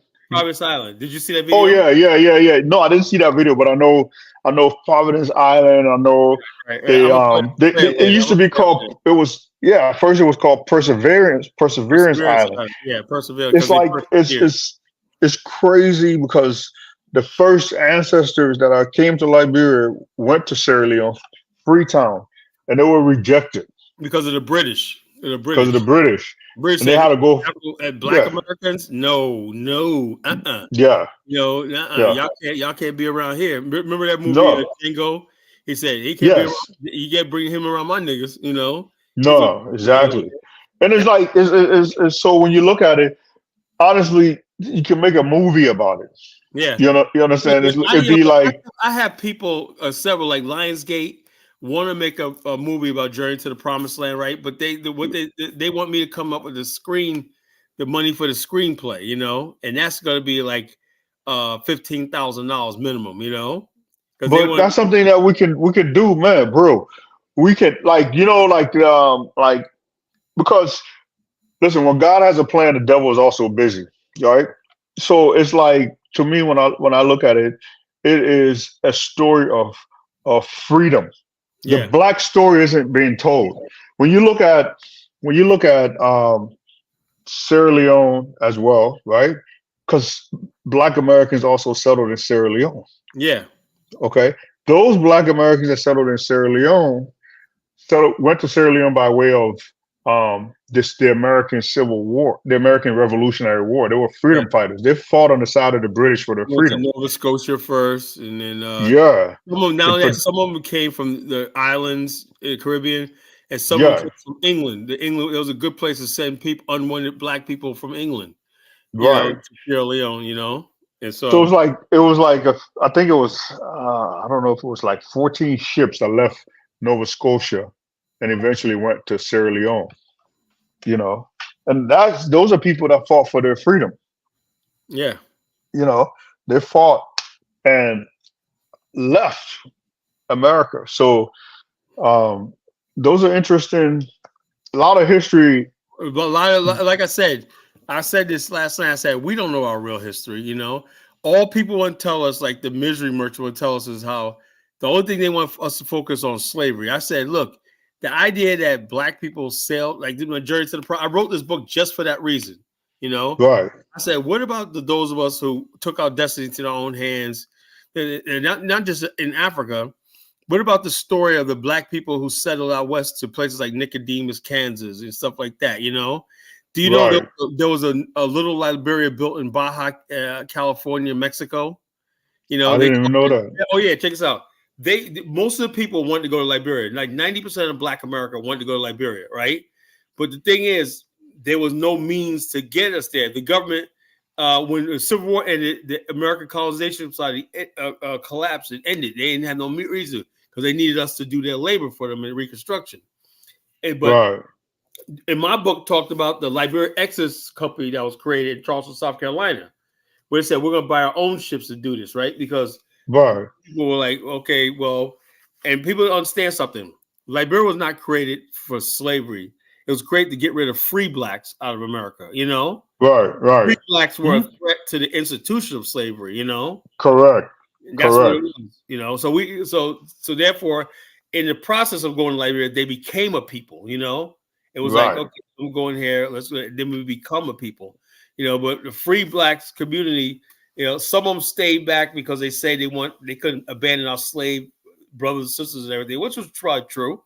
You know, they said, well, we can't leave our people here in bondage because like 99% of black people are in bondage in America, right? You know, Right. So the only people advocating for them were the free black community in America, and so therefore the whole idea is to remove that threat.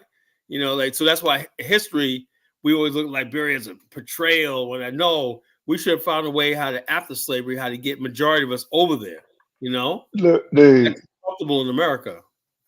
Like, I'm telling you this, we're entertained. Like, okay, you don't have Liberia without Haiti. Right. Okay. So Haiti was the inspiration. After, if you look at the Haitian Revolution, look at all the slave rebellions in America prior to the Haitian Revolution. It was led by free blacks, you know.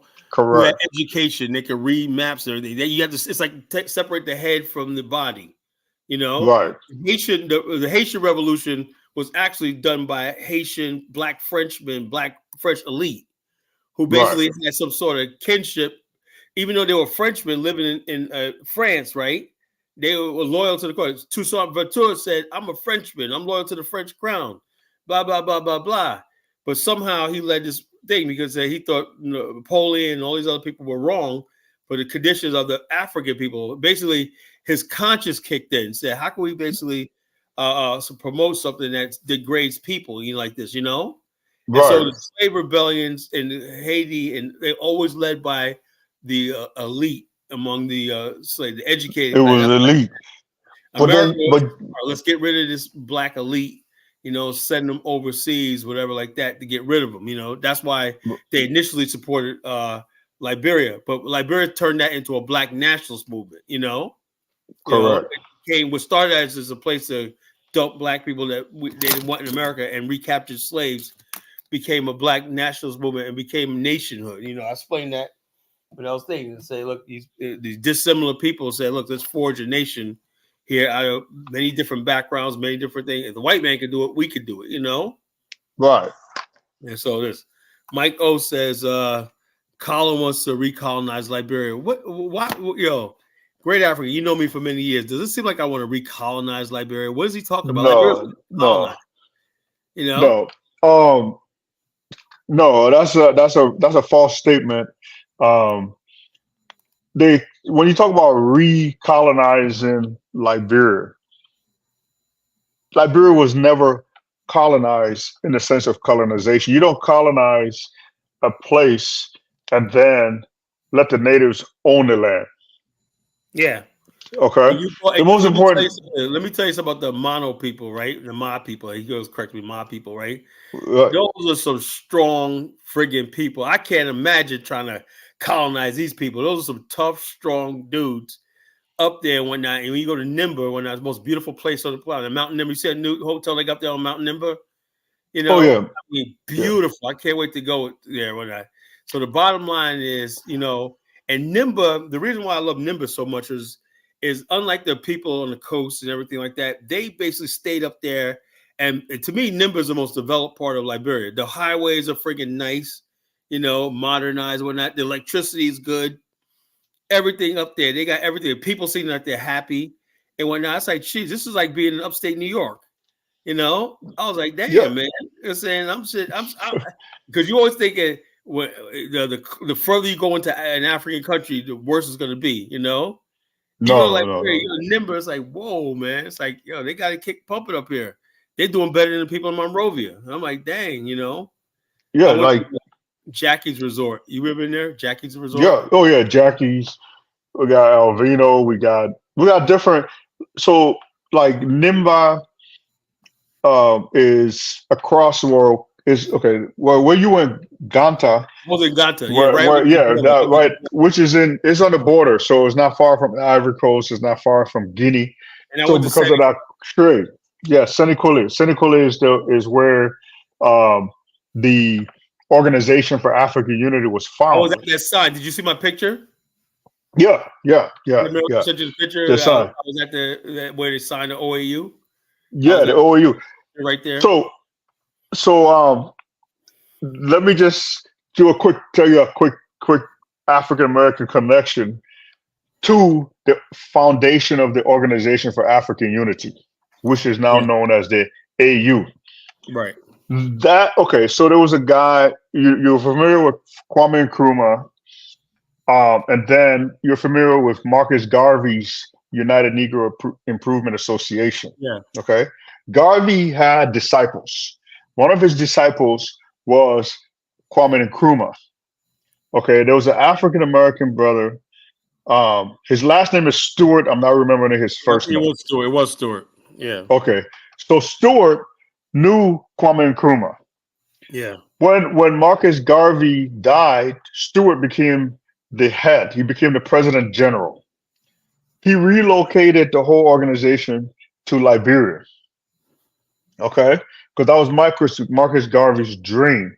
So this African American man who was friends with Kwame Nkrumah while he was going to school in New York got Kwame Nkrumah together.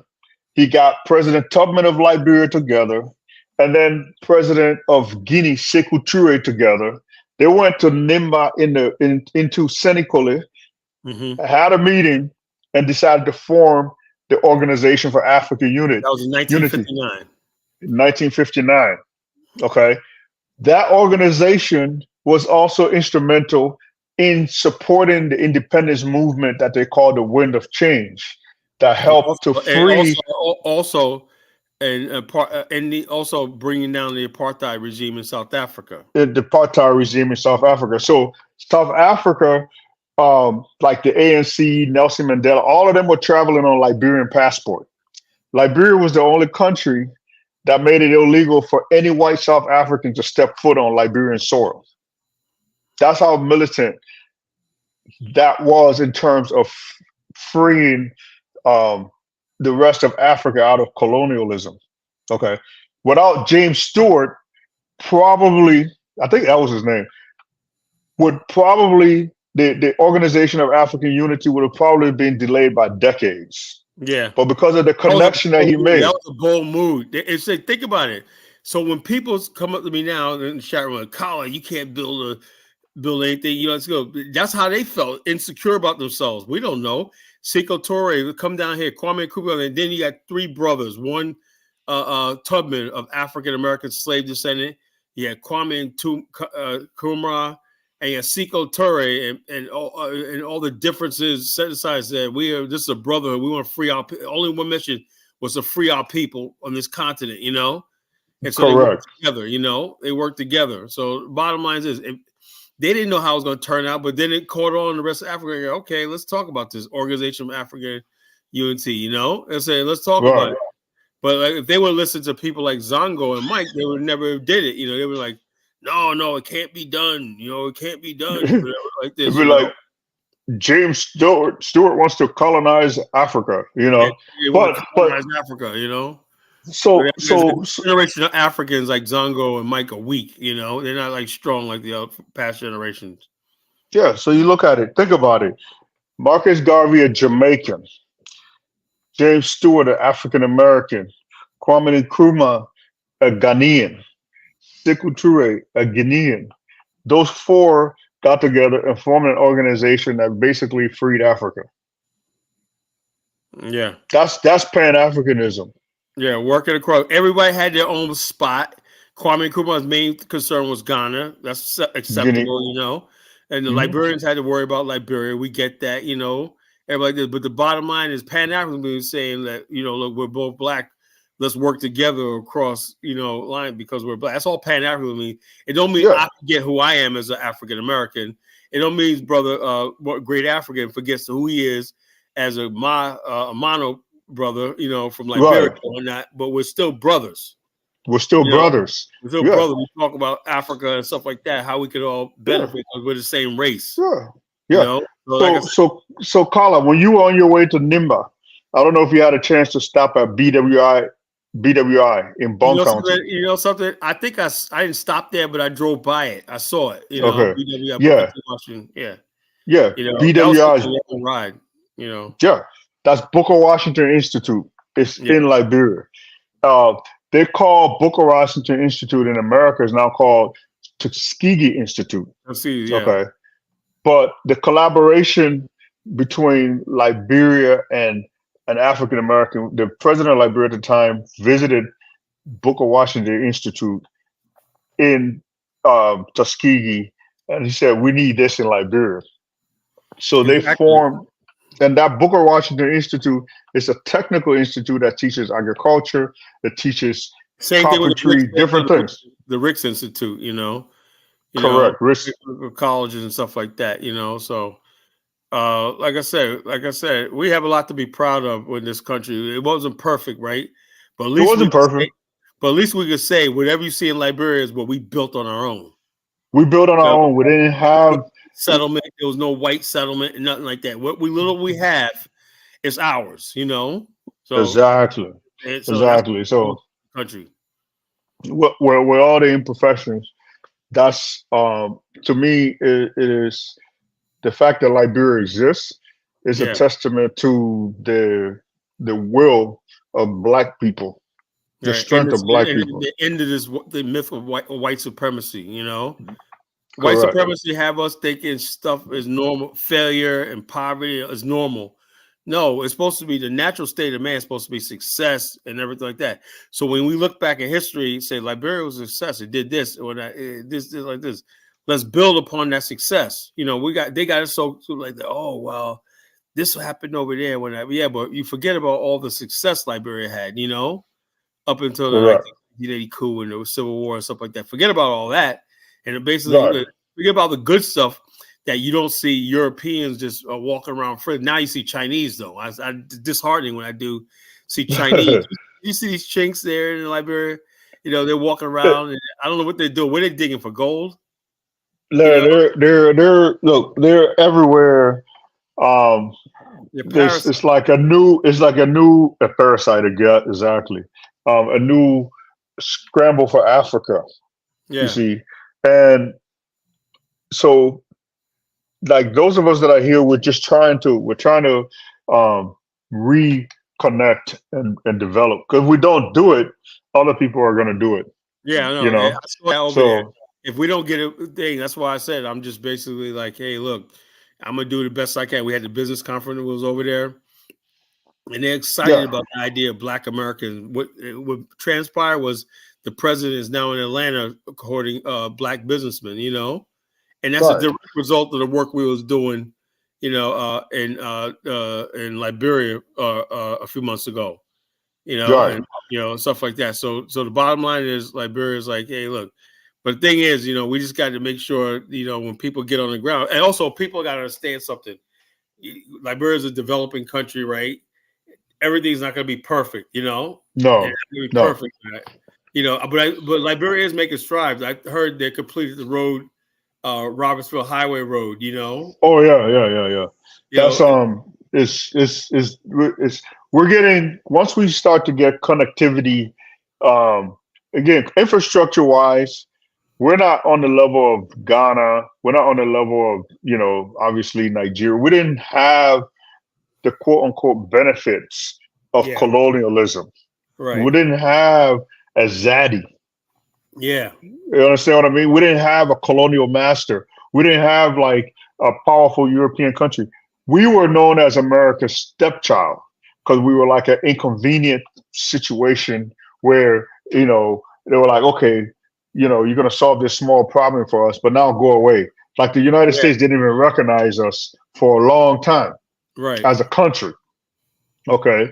So what we have is what we have, is what we built ourselves through Yeah, it's all amazing. It's means. really amazing. It's really Yeah. amazing how all that. When you really look at Liberia, you know the grid goes all the way up the coast. You know, and so Yeah. I haven't been past Grand Bassa, right?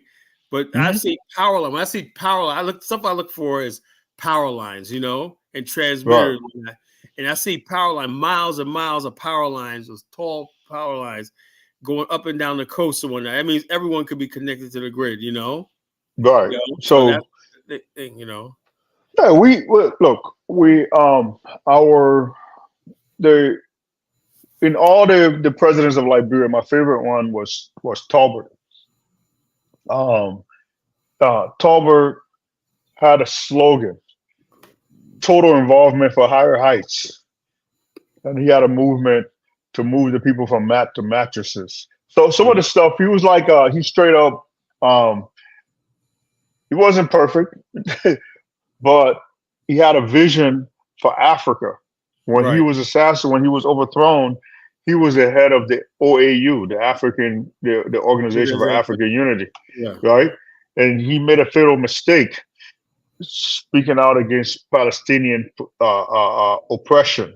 You Right. know, so a lot of these things, if Liberia would have been left alone to deal with its own internal stuff, it wouldn't have gotten into like a civil war situation.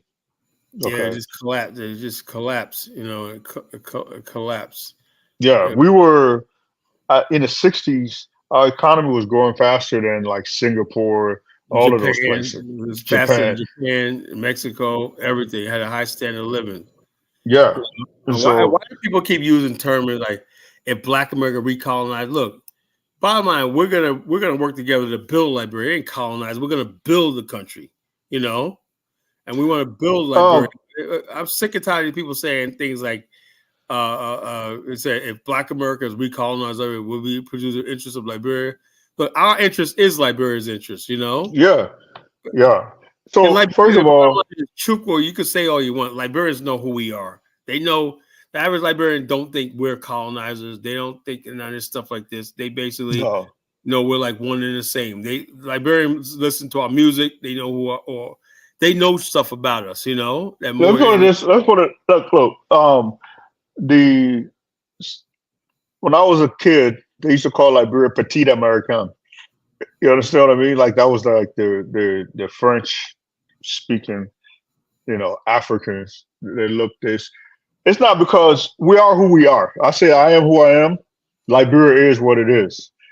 We were influenced by Black Americans. We're influenced by Black Caribbean because that's the other forgotten group that yeah, also migrated to Liberia in large numbers. Okay, so you can even hear in the Liberian English, you can hear like the Caribbean, the Eastern Caribbean kick because we have a lot of people from Barbados. So like, so we are who we are, and we can't be defined, you know, falsely to say, oh yeah, Black Americans to recolonize Liberia. That's not. It's like because they make us out to be like white people and whatnot, you know. So it's not like that. When you go to no, we Liberia, I'm just another African or another Black person there, you know. So why do yeah, you keep like saying that, you know? we Liberians, we're moving away from like the whole tribal thing and try to look more as Liberians. You understand what Yeah, I mean? And sometimes it's gone to the extreme to where young kids aren't even speaking their indigenous tribal languages because we're so hyper about making Liberia just about Liberia and yeah. not each uh Well, I individual also tribe. you know, every time there's a soccer game, everybody's wearing a Liberian flag. You know, the amount of patriotism in that country is amazing. You know, Right. everybody else Right. is just unbelievable. Now, Mike was talking about look at his stupid comment. He says, "Why did Liberia adopt the American flag?" First of all, Liberia's flag and American flag are nothing alike. You know, No. Liberia has that lone star. You know what the lone star stands for? That means at the time, Liberia was light in the benighted continent. You know, in other Right. words, on the continent that where there's so much oppression and stuff like this, there was light, there was civilization. You know, Right. and that's what Right. Liberia, the lone star, means. It stands alone. Liberia stands alone against a dark world. You know, that's what the lone Correct. star stands for. You know, and so the Yeah. bottom line, so people say, "Oh, it looks like." And first, the American flag wasn't even really an American flag; it was just a naval flag, you know, of America, right? It wasn't until Right. like a World War I and World War II that people start seeing the American flag as our national symbol. People didn't have that in America. Most people in America at the time saw themselves as Virginians and North Carolinians and Texans, you know, and Marylanders and stuff like that, you know, Rhode Islanders, you know, and Right. New Yorkers and Crescents from Pennsylvania. There was no sense of America at the time Liberia was formed, you know. Correct. So Yeah. so Yeah. so people, like I said, you know, so people you know, real Liberians have no, Liberians are not the least tribal out of all the Africans I've seen. You know, is the least tribal.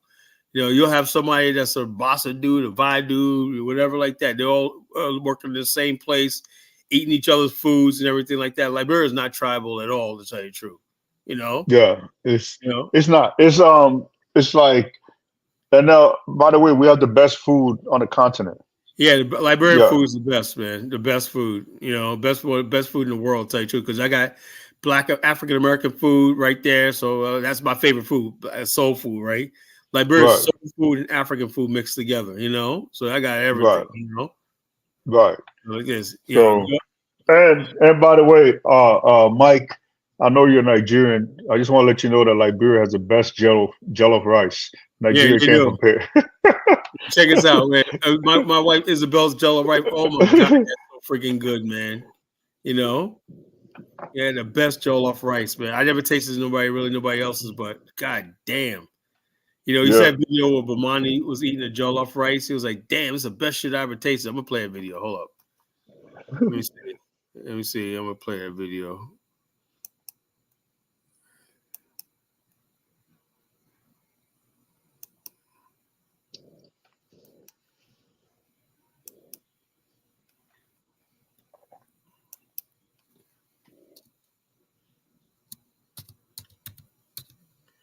Yeah, that was which we call, like I said, man. That trip I was there, man. Jeez, I had so much freaking fun.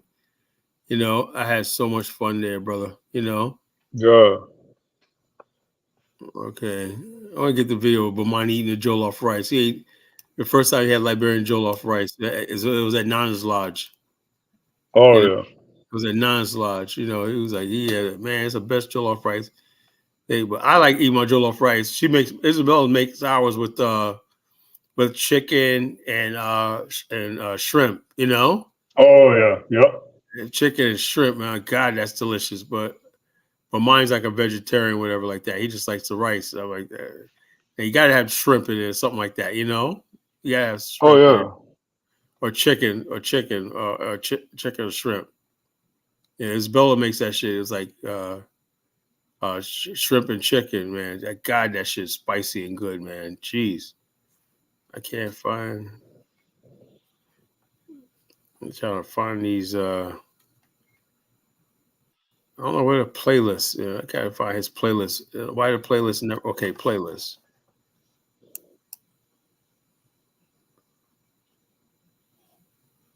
That's my playlist, you know. Let me see, playlists. Let's see, playlist. Let's see if I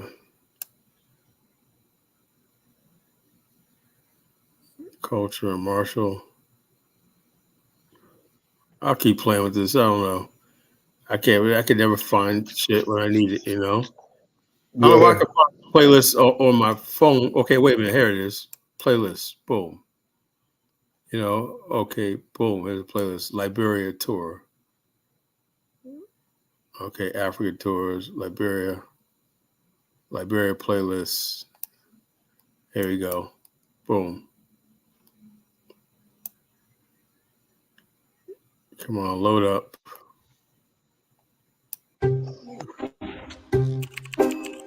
You're hovering. Wondering if you click buy or book, is your personal info going to be safe? With all-in-one protection from Mac Plus, it can be. However you connect online, your identity, privacy, and devices can be secure with worry-free protection for the whole family. Protect your everything with McAfee Plus.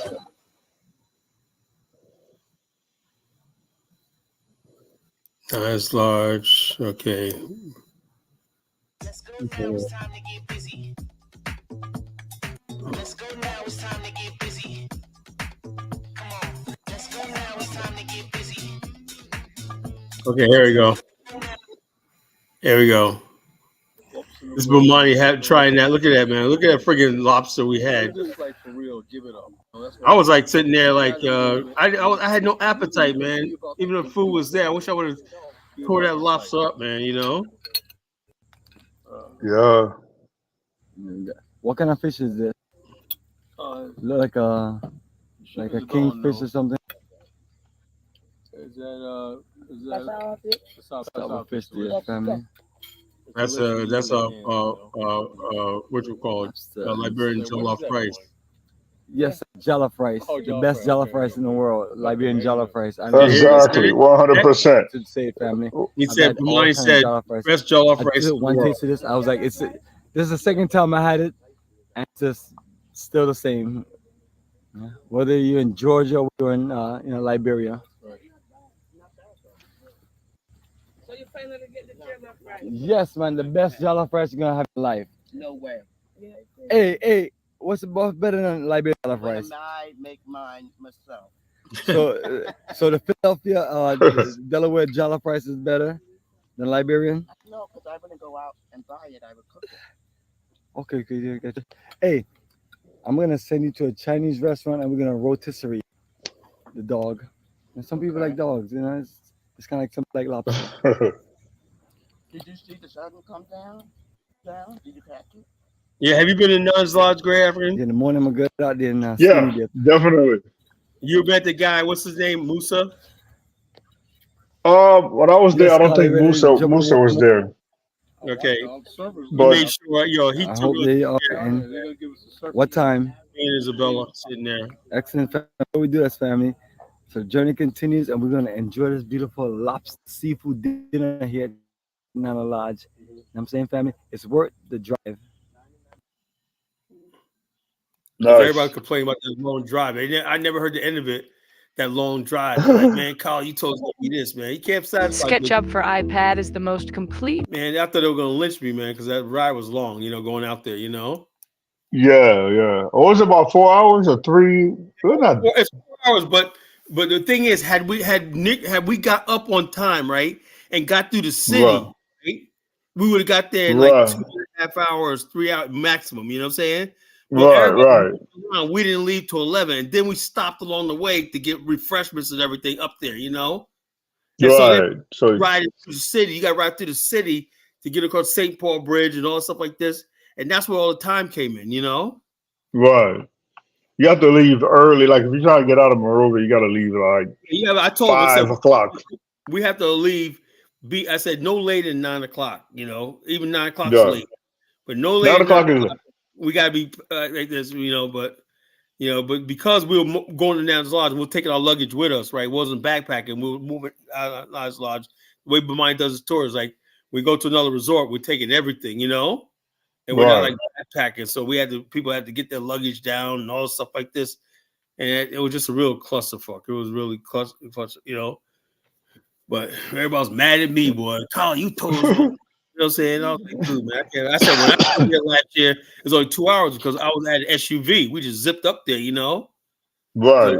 And if you leave on time, it's not that far. Last year when I went up there, we left real early in the morning, and we was up there within like 2.5 hours. So Yeah. that's what I was going by. I The was going. landscape over there is different too, right? Because it's like it's like all of a sudden it's rainforest. Then when you're getting closer to the sea, it looks like a desert. Yeah, You desert. know, It's like a yeah, desert with green grass and cactus. It looks beautiful. right, It's right. freaking beautiful. That It's, landscape it's is freaking breathtaking. And then they got scenic views on Lake Piso, where we pull off a side of the road and take pictures. But don't fall right, in that lake. It's deep. right. People And that drown. lake is just basically the sea that pushed in. So it's a Yeah, it's a salt sea. It's lake. a really miniature sea. It's like salt water almost. Right. So Lake Piso is beautiful, man. It's like, geez, man. And so much the black people in America just and I'm sick and tired of people asking me about colonization and stuff like that. One sister said, "Carl, I thought you wanted to colonize Africa." Even if I said we need to build a new state, how's that colonizing Africa? Basically, you know what I'm saying? So how Right. ignorant Africans are. You know what I'm saying? You don't say nothing about Europeans who are actually really colonizing you or still colonizing you and everything like that. But you're so worried about black Americans, getting the leg up. That's why I love Liberia so much, because they say, look, bring it on, man. They want as many black Americans as they can, to come build and whatnot. That's why I said, man, leave the rest of the continent alone, man. Just work with Liberia. Liberia is your home, It is. I and really felt like when I'm there, I feel like I'm at home. Gray African yeah, knows. I feel like yeah, I'm at home. I feel like that's my second home, really.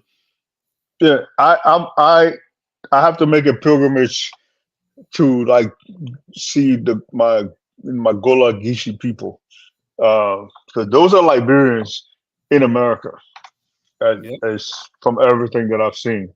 So I'm definitely gonna make a pilgrimage.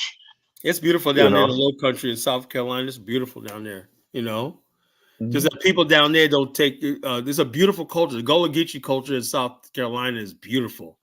There was a movie called Daughters of the Dust. You ever seen that? No. Oh, it's a good movie. You had that girl Journey, Megan Good was in it, and stuff like that. Okay. It's about the Gullah Geechee people. There's a lot of movies about the Gullah Geechee that came out. Anytime they're in South Carolina, you ever see the movie Conrack with No. John Voight? It came out in 1974. That was about the Okay. Gullah Geechee people in the Low Country and stuff like that. There's a lot of Gullah Geechee movies that came like that. You could just basically see the Geechee people, Gullah Geechee people, and black people in America don't appreciate that beautiful culture, that they have down in South Carolina and the Carolinas. They don't appreciate that. Appreciate stuff like that. Yeah. I looked at the whole thing. I was like, wow. They got- this is like it It's like it's an just this is just documentaries that I've seen, yeah. but I have to go and actually see it with my own eyes. It's like Look, an African community in South Carolina. It's a real African community, African American. I saw a documentary of how they were showing in the 30s and 40s how they were processing rice using a fanner the same way that our people do. Mm-hmm. The baskets that they make is exactly like how beautiful, a beautiful culture, down there, the basket weaving and stuff like that, that they still do, and everything. It's exactly. It's no different from what they do in Liberia. Yeah, so I see the similarities. I've been in when you go down to the Gullah, except for the fact that we got a thug culture and everything that just overshadows everything, If you ever get those African Americans to just whatever, it could be a beautiful place. But Liberia is everything I dream about when I look at this. What Liberia reminds me of? It reminds me of how the South used to be. When people go to church, like when I'm in Brewerville, you got these churches, the African Methodist Episcopal Church and stuff like that. You feel like you're in the deep South. Right. When you go up the St. Paul River, you feel like you're in the deep South. Yeah, you do. So that's basically that's why I can identify with Liberia, because I see myself over there. I see myself, I see my people, and then my kinfolks. Everything is the same. If you go any of those churches, and you hear them singing the hymns and everything like that, Yeah. And you've been to a black church in America, any black church, and go to a black church, a church in Liberia, Yeah, it's the same it's the thing. same. It's the same. The songs are the same. Yep. It's Anyway, I feel privileged to be fully culturally both countries, both sides of the world. It's a beautiful history, and I believe we got a beautiful future together. You Right. know, and we're gonna tell the story of Pan-Africanism. We're not gonna let the race traders dictate things because they're a little short-term gain and everything like that. Yeah, So it's this history, the world's gonna know this history has been erased. The return to Africa and stuff like that. How we kept Gullah Geechee roots and stuff like that. People kept the Caribbean roots, out of which a modern civilization came out of it. The Right. bottom line, that story needs to be told. Oh yeah, That story bro. needs to be told. We gotta raise the 15 grand and turn your book into a movie. Somehow, some way. I People got like millions of dollars give Tariq Nasheed, that parasite, Tariq Nasheed one. That's what angers me sometimes, because this is really book could really be turned into something instead of making some stupid movie about mic check about friggin' what you call it, No, I'm not a Pan-African with everybody, Zongo, man. Some people, I don't care. See, people think that to be a Pan-African, you got to love everybody and accept all this shit. No, we're building with people who want to build with us, who quit like this. If you don't want to build with us and everything like that, you don't want nothing to do with us, you think Black America are criminals and whatever like that, then fine, that's fine. Move on. But I'm not going to sit here and be like, I would go where people are receptive to what we're talking about, And like I said, and I see that in Liberia, that's the only country I really see that in, for the most part. And honestly, I haven't been to any other African country, but I'm just going by what I see online and everything like that. Online, I see these people. I say they got so much smoke for Black America. I'm like, what the hell's come from? Liberians feel like they assimilate with us. They feel like they're part of us. Like you can take Liberians now. You could basically have in the curriculum famous Black inventors and whatnot. No one will say these are Black Americans when they feel like that's part of them. Washington Carver. Liberians celebrate Watch Night. I just found that out a year ago. Watch Night is an African American tradition at New Year's. Where we basically cut the lights out. We're in a church or whatever like that, and we light candles and eat black eyed peas. Wait for the new year to come in. That's called Watch Night. I did not know they did that in Liberia too. Right. Yeah. There's like black eyed peas is definitely Liberia. We have it. I didn't know that. All this. Yeah. I love you learn so much. I said, this culture is so similar to us, so why not make this as our point of connection? That's why I said Liberia is what keeps me going in the Pan-African world, because I see they got the same culture and some of the same things we do and whatnot, and so the similarity is so striking when we could build something with that, Right. Yeah, other people like, Liberia. Okay, we have places in Liberia. We have Maryland, Louisiana, Georgia, New Georgia State. So these are all places that are actually in Liberia. And those places are where, and we have Jamaica Road. Okay, so that's where Jamaicans obviously settled. Yeah. There's another area that was settled by people from Barbados. So when you talk about Pan-African, that's Crooksville. Crooksville, exactly. Those were people from Barbados settled. Right. So then you listen to Liberians speak English. You have elements of Black American draw. You have Caribbean draw, all mixed in one. Yeah. We have. So it's that's what it is. It's a cosmopolitan of Black cultures, Right. It's like a hybrid or melting pot of Black cultures, Yeah. When I was young, we had teachers because at the time we were using U.S. currency interchangeably. So Liberian dollar was 1-on-1 with the U.S. So we had a lot of people from Nigeria, a lot of teachers from Nigeria, Sierra Leone, all the English-speaking African countries. They used to come to Liberia because they got paid in U.S. dollars. You Yeah. know, so I mean, I can name off. I know a teacher like Mr. Kale. I know so many different teachers from so many different um, African countries. Then we had an African American teacher from, I forget what state he was from, but he checked me on something where I got into it with somebody that messed up my bike, and I took him to the police. And then he pulled me aside. He's like, "You never take anybody to the police." You know what I mean? So that was an African American brother who was teaching at my school. So I have all the influences of different teachers. At that one school, we had teachers from so many countries. Right.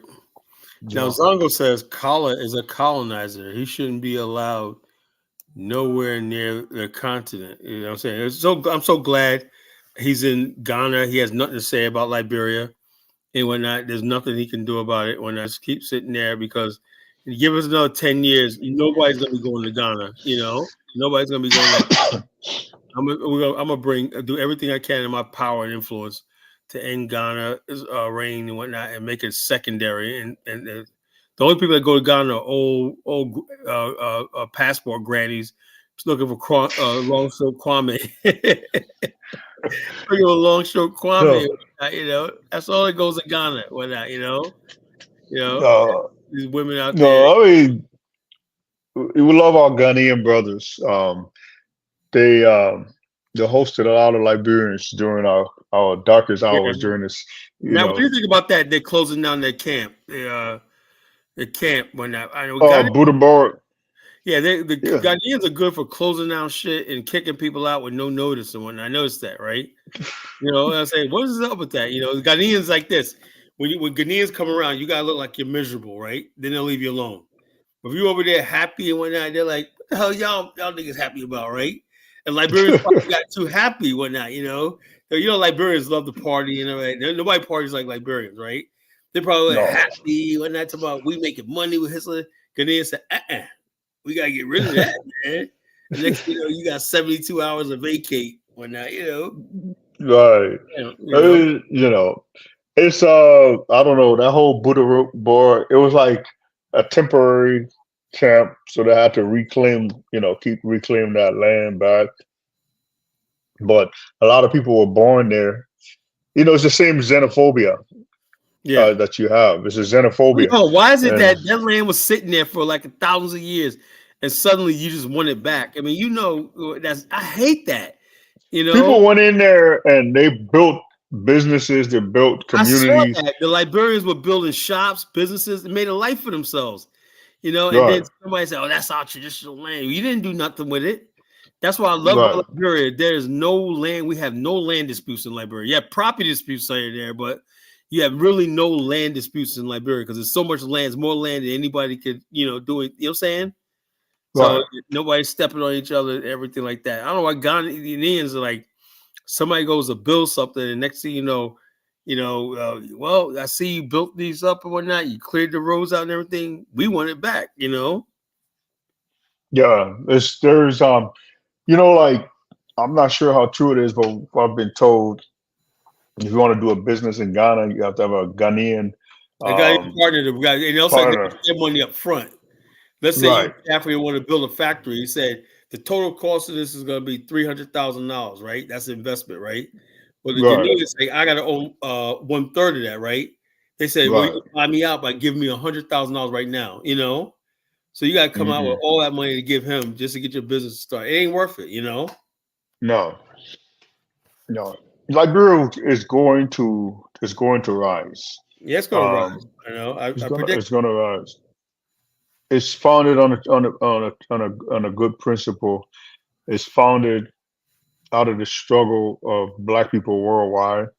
and as long as you're black, you can become a citizen of Liberia. Period. Yeah. Constitutional guarantee. But anybody that's out here, just Google the Liberian Declaration of Independence and read it. And Yeah, and and the and, and, and Constitution. I played a the video Constitution. last year on Liberia's. It was actually a Mine show.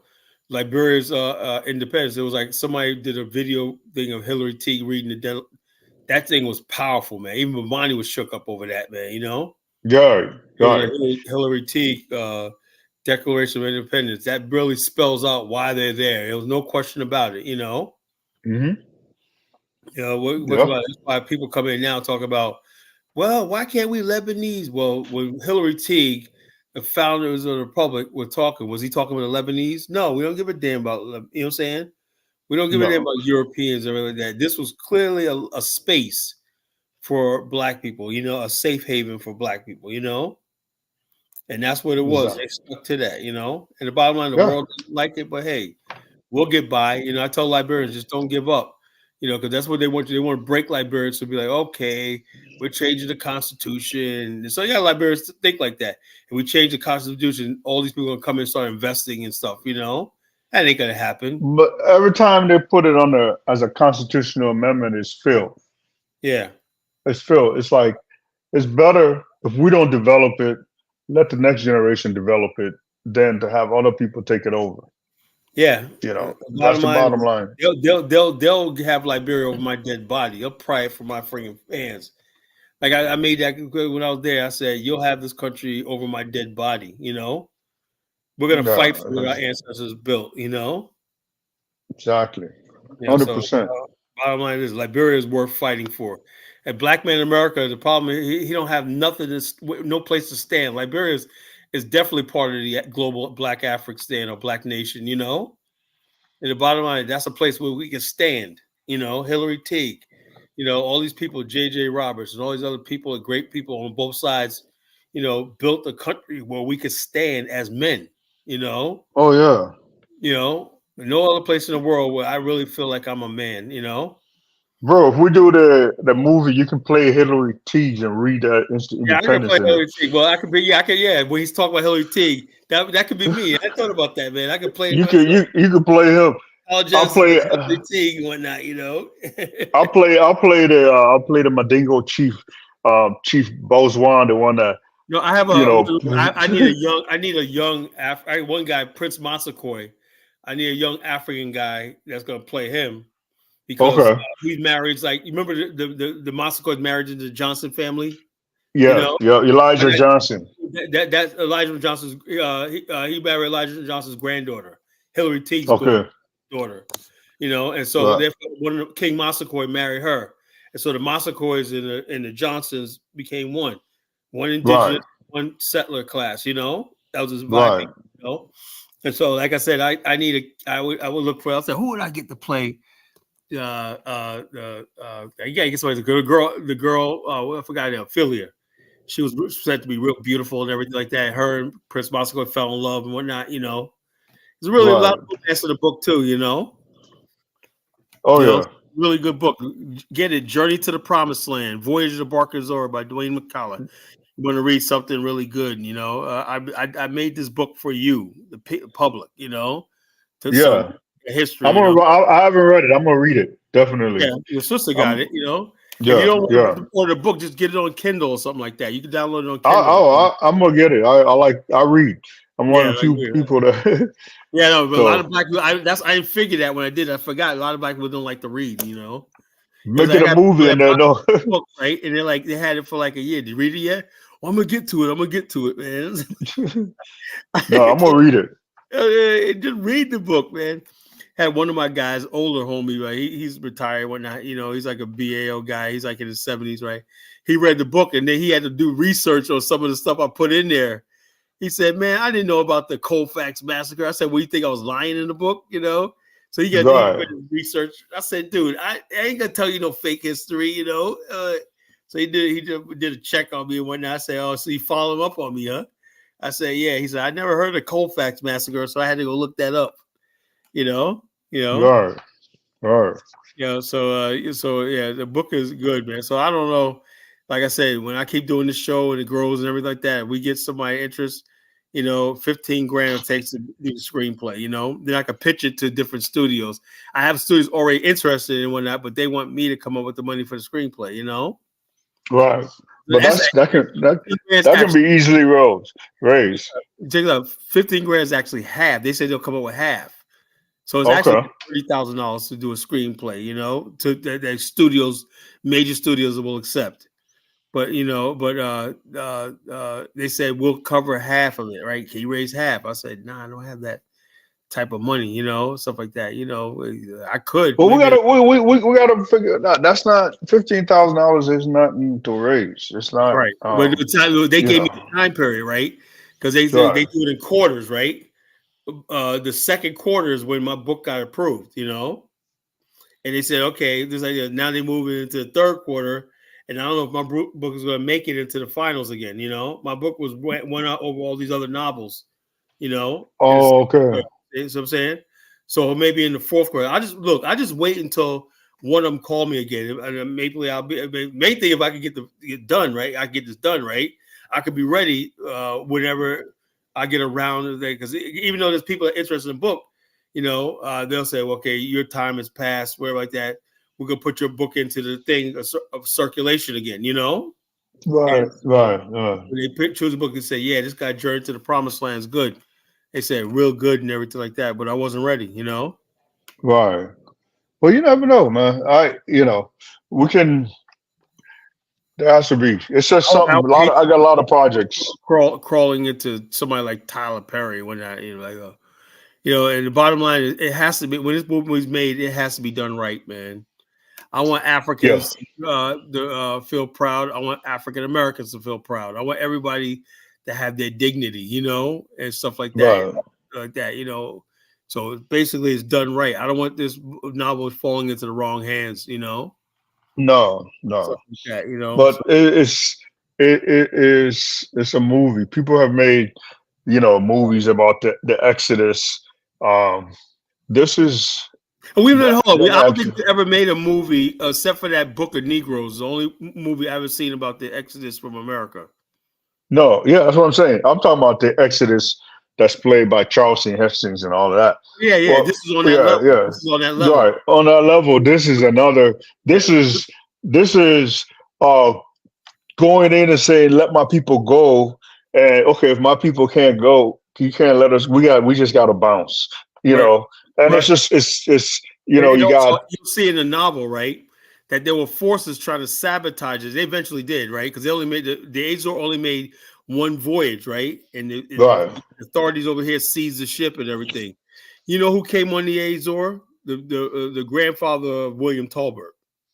Oh wow. He was on the Okay. Azor. Yes, he was on the Azor. The Tolberts came on the Azor. You know, and the Right. bottom line, this was I said in my novel in the forward in the back, it says the Liberian Exodus of 1878 was one of the biggest events in African American history. Think about it. No people don't notice, right? But this movement, like when you think about the March on Washington, the Million Man March, where everybody, oh wow, you know what I'm saying? This was Mhm. that in that time period, right? Because the whole world was watching this, Right. The whole world was focused on the black people, and it would have altered the whole history of course of America. Reconstruction had just ended, right? Black people were left in a limbo, no rights, no nothing. And people think the natural state of mankind, the parasitic class will tell you the natural state of black people is just to suffer forever, But our Right. ancestors made the decision that said, look, we're going to basically spend the next 50 years getting our people out of here. Oh yeah. So the Yeah. Liberian Exodus Company was formed. That's not colonizing anybody. That's going to your ancestral homeland and becoming free, Exactly. So when people say ignorant stuff like this, Kyle is going to colonize. These people have no respect for and that's just such a disrespect to our ancestors. I'm paying homage to my ancestors who left America and built something great on the African continent. At a time when they didn't think the black race was even human, they built a Right. republic. Oh yeah. So I'm basically like Like back in 18, look, there's some songs, I'm not gonna sing it, but the lyrics is, as school kids back in 1822 across from the sea, a kingdomship where pioneers were seeking liberty. They founded Liberia, land of liberty, what a place to be. You know what I mean? So these Yeah, are like, yeah. President Tubman, Land yeah, of Liberty. leading the way to a brighter day and setting the nation free. So Liberia is, yeah, I saw that song. That song's on YouTube. And also, yeah, check this out. You know, President Tubman's favorite song was "Old Soldiers Never Die," right? I didn't know. Yeah, I didn't know that. But Yeah, old soldiers never die, right? Anyway, Liberians are running around now. The CDC are running around talking about those soldiers never die. You know, that's a strange thing. Is those people, they love Tubman, right? They're so tribalist, but they love what is it about Tubman they love so much? You know. Tubman Even was Samuel Doe loved Tubman. They love Tubman for some reason. You know, yeah. See, because it's Tubman was charismatic. I mean, he had yeah. very charismatic. He was he basically opened Liberia up in terms of, you know, allowing more investments, modernization, you know, stuff like that. So he's still, and he was president for 27 years. Yeah. So a lot of the older generation still revere him. Well, he's the Even only though president with his own holiday. You know, right, Tubman Day is like the biggest day in Liberia. Tubman's birthday. You know, exactly. I could never understand that, man. So people wear their Sunday best on Tubman Day. You know, they worship Tubman in that country. Yeah, Tubman is by far the most popular president in Right. Liberian history. They love him. Mm-hmm. Well, let me read some more just forward, right? I said it was one of the, it certainly rivaled the Emancipation Proclamation and the end of slavery in the 19th century as a grand event and the most talked about until the coming of the Marcus Garvey 40 years later. I hope to be able to write more stories and historical fiction, bringing to life untold stories and events. That's no, we don't have enough people writing stuff, untold stories, you know. I felt when I first heard about this story, right, I said I did my read. It took me a year to research it before I could start the novel, you know, and I had to develop a storyline, stuff like that, you know.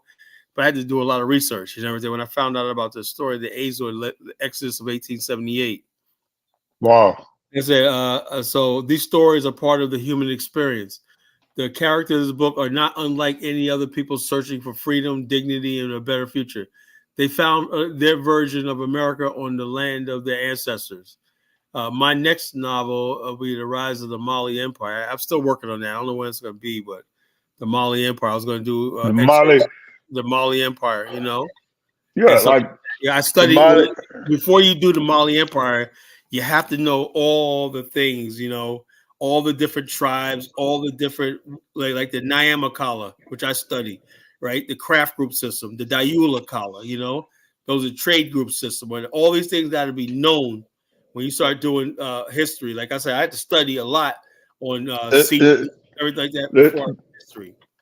The Mali Empire, you got 100 stories within the Mali Empire. Like, so my ancestors left the Mali Empire and moved because about 800 years ago, left the Mali Empire over the issue of Islamic revolution. Yeah, Islam, and I talked about that when I'm writing my novel. I mean, about the conflict between Islam and traditional culture. You know, people don't know this, right? But the same way you had in Monrovia or New York, wherever like that, where you had people who considered country bumpkins and people considered city urban. Timbuktu was like the cosmopolitan, you know, and people dressed like Islam had a lot of influence in places like Timbuktu, Jenny, and stuff like that. So people came up there from the wood, like Sundi Adekeda comes up, and they're like, "Who is this guy, man? Look how he's dressed, you know, who's this guy, and whatnot, you know." And they said, it's like saying, "Bruh, you got to get some threads, you know, you got to get this." And same thing. What it does is show people that this style that we always have, when we judge people how we look, it's something deep in our culture. You know, in the Mali Empire, people wore gold. You know, they wore gold, they wore jewelry, so that you had to look flashy, fly. You know, how many cattle you got? You know, what's your, you know what I'm saying? You know, so this thing of wanting to look good and stuff like that has been in our culture for centuries. You know, 1,000 years. That's who we are. as Black Africans. We like Yeah. looking good. We like looking good. We like flashing, stuff like that. And so I wanted to do that, right? People are like, wow, man. It brings familiarity. I hate when they do Africa. They make Africa seem like it's some distant place. Or they always got that African. No. That's why I don't really buy the Wakanda thing, Yeah, we got No. I don't really. I mean, the Wakanda stuff is all right, but I'm like, when I study real African history, Africans were just like anybody else. They wanted freaking pleasure. They had, they were trying to build, and they had an influence on the world, stuff like that. They weren't trying to be reclusive and and just. They went. Sometimes they went to war. Sometimes they said, look, man, these guys over here, when there was a lot of wars, because people wanted to expand their territory, just like anybody place else in the world, everything played on West Africa, played on the rest of the world. Sometimes somebody is saying, I don't think he's the rightful ruler of the kingdom. I'm gonna rebel against him, So things happen. Right. It ain't to mean that somebody was good or bad. It's just that's life. That's history, It's history. It's history. It's you see, Mali is you see the linguistics of the Mali Empire, where a lot of the linguistic groups originate out of Mali. Like the language that I speak is part of the Mende group of languages. So that language, Mende, if you understand Mende, it's easy for you to understand the Man language, Madingo, Malinka, Bele, Bambara. yeah, like those are all the same people, but they split. Some decided to become Muslim. Some decided that nope, we don't want nothing to do with that. The main split was over the issue of religion. So the secret society that I'm telling you about is preserved because we left Mali and we kept it. Okay, so parts of the like Mende would be like when I watched the movie Amistad, or when I even watched Roots, when Kunta Kinte was named his daughter Kezi. Yeah. Okay, so if I slow that down, Kezi means if it's like Kezi, which would basically means we're here. In other words, he accepted the fact that he was here, so he named his daughter that. It's a different language, but it's linguistically related.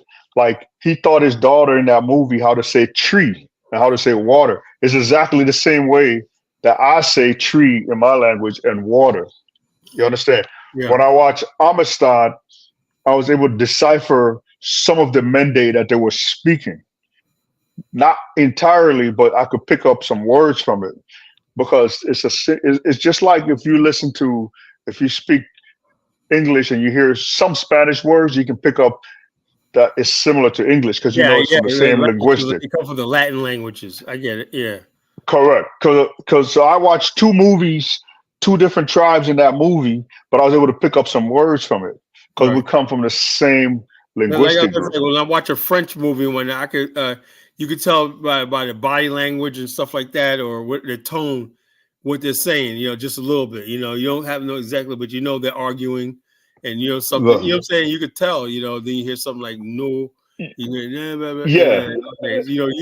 pretty much know. Because the language is so similar to English. Especially Spanish and what you call. Spanish, Portuguese. Italian, all of those are the things. So it's no different. The Latin languages. That's right. It's no different in Africa. You have the Mende group of languages, right? Yeah. So all of those. So you'll see that a lot of Africans who live at certain borders will speak. It's not difficult to learn another closely related language. Like there was a time when I could almost speak French. It's not that difficult because where I live, if I swim across the river, my cousins on our side were colonized by French. So, so you kind of you communicated. So it wasn't difficult. I basically took French in high school here and passed easily because I was already having to speak French because I live close to the border, right? So so the linguistic thing is you can learn a lot about history linguistically. There are a lot of things like when we talk about cynically, Mm-hmm. when we talk about the cynically is actually a Pele word for a town, a warrior named Sini from the Yeah, Mon tribe. Okay, you but told me that. Yeah, yeah. So you have the Peles were the first people that African Americans encountered in the hinterlands. So all these names and languages were what the Peles called it, and they put it down in the books that way. yeah, You know what I mean? So, but it's and you can tell when you cross over into a different tribal group, then the names of the towns start to sound different. You yeah. know, and but this is all linguistic. So that's one thing I can say is almost universal with human language is like you have Pittsburgh, like Berg means town or Middletown. All of these things it's the same in Africa too. All right, and so town or settlement or neighborhood, that's how the human languages work. Right. You can compare them. Yeah. But my brother, it's past my bedtime, man. All right, brother, Great African. Take care. Thanks for the wealth of knowledge. You're welcome anytime on this platform. Yeah. Everything like that. Good luck with everything you're doing in Liberia. This guy, if people ask what's going on, I always showcase people that's doing this stuff because I can't do what he does. When I was like, I thought I was gonna be some big time investor then I went and saw his operation. I said, nah, I think I better. He got it going on, man. They say it's a warehouse. His guys, he had his guys show me all around the farm and operation and everything like that. I'm gonna put those videos on YouTube and play them on the show one night. I was really impressed. I did not know how palm oil was made. Oh yeah. I had no idea. How do you get oil from these nuts? Oh yeah. The thing is, palm oil is the most productive vegetable oil on the planet. Right. Palm oil was found in oil doesn't spoil. Oil is oil. They found palm oil in the tomb of an Egyptian pharaoh from 5,000 years ago. I think I heard that before. Yeah. Yeah, and palm oil is indigenous to West Africa, specifically Liberia. Yeah. Before it went, there's lots so much palm oil acres. I was like, damn, man, it's a field over there. I can just plant my own acre, and the tree grows really quick too. Yeah, within 2 to 3 years. Spend one season planting, and then in about a couple of years, they're gonna start bearing the nuts. And all I do is sell it to you. I sell all my stuff to you, and I'm in business, man. Yeah. Look, palm oil is very important to Africa. It's like this. There's to my Nigerian brothers here. You know who Chinua Achebe. He wrote the book Things Fall Apart. Yeah, in that book, it's full of parables. And he says proverbs are the palm oil with which words are eaten. So it tells you, when like if a child washes his hands, he can eat with elders. That's a proverb, and it's smooth. So it's the same thing palm oil does with food. It makes it smooth. It makes it, easy to eat. So if you go to African grocery store, you can get palm oil, and you can use that instead of butter. It's delicious, man. When you fry with palm oil, man, like Isabella fried my potatoes with palm oil with some onions in there. When that was delicious, right? It was spicy, and she fried me some fish and potatoes with palm oil. That shit was so spicy. God, that shit was good. Right. All right. All right, brother, Great African. Anytime we got to discuss more about Liberia when you give me some more reports and what's going on. Definitely. All right. All right, brother. Peace. Okay. My brother, Great African, a partner in Liberia, and everything like that. We're doing things for real, folks. I don't know if you thought this was a joke. You know, I'm sorry to say that, but this is for real. You know, this is real. This is happening. College for real. You know, so basically, you know, I'm just gathering the soldiers, you know, all the soldiers, I'm gathering all the warriors that want to have a difference. The difference simply is we're not going to sit here and roll over and let the world pass us by while these weaklings of other races roll all over us. No, we're going to make a stand, you know. Now, if you want to make a stand, you join us, you know. You join the Black African Infrastructure Organization and you make a stand, you know. So what are y'all doing in Liberia, sir? Well, I can't sit here and say it like that, but we're doing a lot of things in Liberia, you know. We're all over the place, you know, but we want to do it on a bigger scale and organize it. I'm sick of being in the shadows. I'm sick of being second. It's time for this to become the main event in Black culture history, this Pan-African stuff, you know. We're doing a lot of stuff, but the bottom line is people don't always dismiss this as, oh, yeah, man, let me get my Pan-African on. Hey, callers, let's talk about Kwame Nkrumah. Let's talk about Garvey. But no, let's not. Let's get down to business. That's the level I want to get to. Let's get down to business. Let's make shit happen.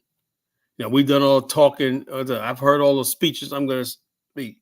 I don't want to hear about what Dr. such and such said and everything. All I want to hear is what is our plan to build right now? You know, what is our plan to build right now? And basically become the face, you know, become a new class of people that's going to guide the people, you know? And so the bottom line, the Black parasitic class, they don't want us to talk about Africa, Liberia, and what we're doing in Liberia, because they want to suck the life out of us, right? How do you suck the life? Like the parasite of wasp or not. They inject you with poison and something that controls your brain. So you sit back, you have no resistance to them, right? That's what they do. Isn't that what they do? And they inject their parasitoids in your brain and stuff like that. They start eating you from the inside out or whatnot, you know, and you can't resist them. And then basically, like the maggots, the wasp larvae crawl out. They said, thank you, host caterpillar, for letting us feed on your blood and everything like that. Now the host dies. So thank you. We did you a favor by eating on your insides and everything, eating our way out of here. We're nourished, everything. We're ready to do this whole thing all over again. You get nothing, no benefit out of it. The caterpillar, we're like the caterpillar. We get no benefit out of the relationship. So that's what we have with the Black parasitic class. We get nothing out of this relationship, you know. We have parasites, you know, that basically parasitize our community. They take our entertainment, they take our politics, they take everything from us and everything and use it for themselves and whatnot. They cause conflict between us and other people. We didn't ask to be in a conflict with other diasporans and everything like that, you know. But the FBA ADOS parasitic class decided to start a war and be against them. And they're using Black America as they're saying, we don't represent Black America. We just represent people like us. But you got this guy here talking about Kala, come home, become a FBA. No, I don't want to be with you freaking clowns, you know? And so the parasitic class want to leech onto you, you know? They would love to have someone like me that they could ride off of, you know? You know, they would love to have me on their side talking their freaking foolishness and nonsense and everything. It's never going to happen, you know? But, yeah, so anybody want to call in, I'm putting a link in the chat room. You want to call in. We're talking about the Black parasitic class, the parasitoids, you know? Who do you think is a parasitoid? The political zoo. You know, what would be a name? Okay. Parasitoids, you know, parasitoids always have a name, right? And, let me see. Let's see. Where's a leech? Latin name for a leech. Leech.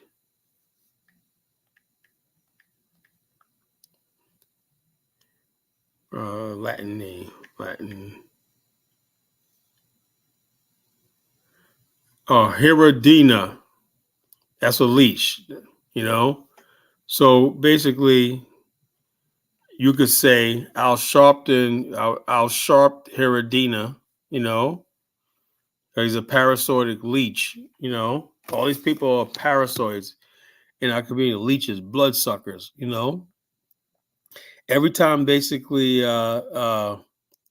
Which we call Chantel is going off in the chat room. What is she talking about? Chantel, come up here and speak to me, sister. You know, you seem like you're upset about something. You know, what is on? What can I do for you?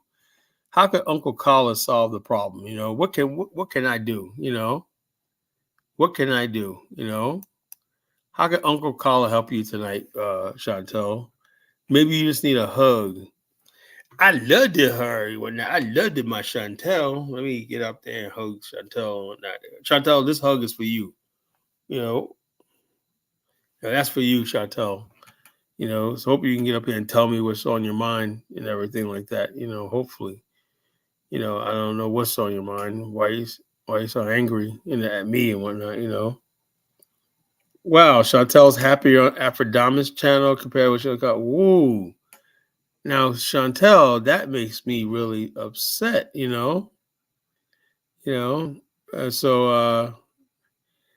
You mean tell me you was on Aphrodite's channel and the bottom line you were happy and on my show?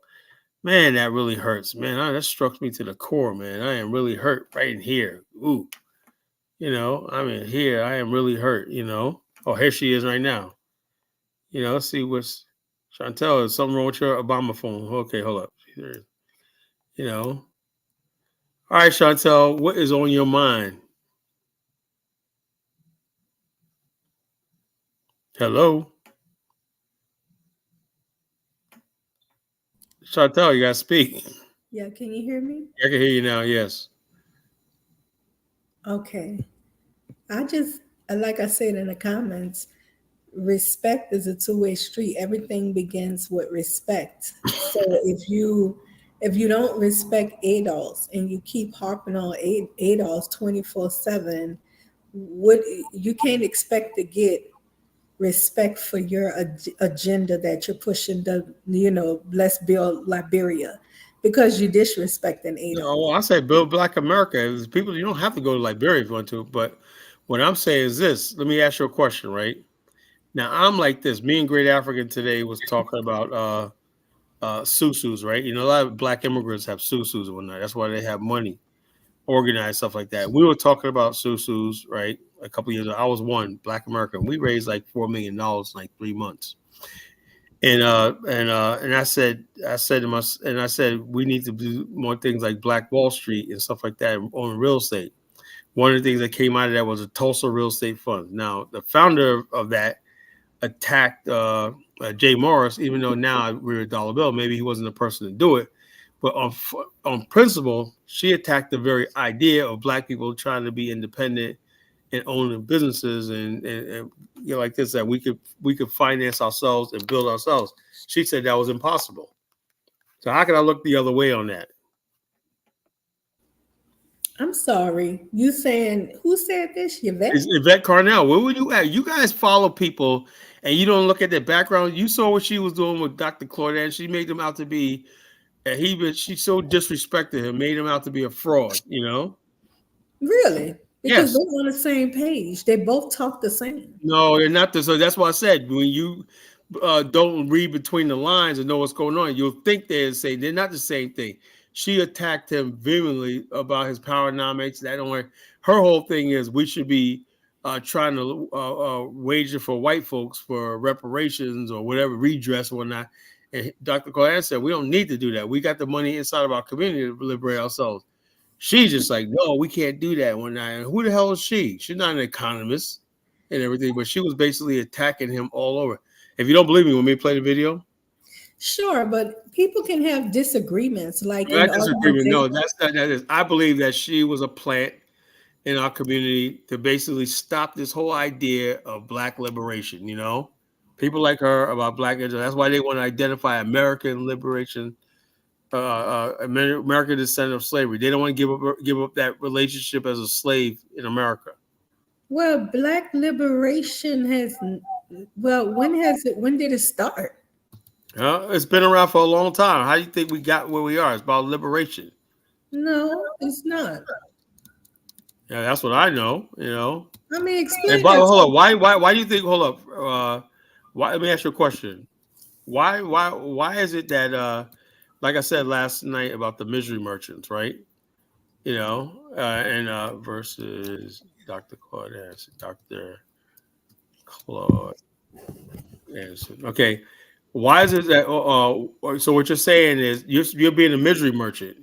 You're saying we're not liberated already. I say black people are liberated. We want to keep our liberation and move forward. You know, How have we been liberated? That's what I don't I'm understand. liberated. You know what I'm saying? I mean, it's all It's all in your mind. No, You you say know, black people I'm are liberated, liberated. and I'm that's fine. how we Look, I got. could do. Hold on, I could do whatever I want to do. There's nobody stopping me. Like that. If you feel like you're oppressed and everything like that, you need to look at something else. How can you talk about? This is what I'm talking about. This is what cracks me up.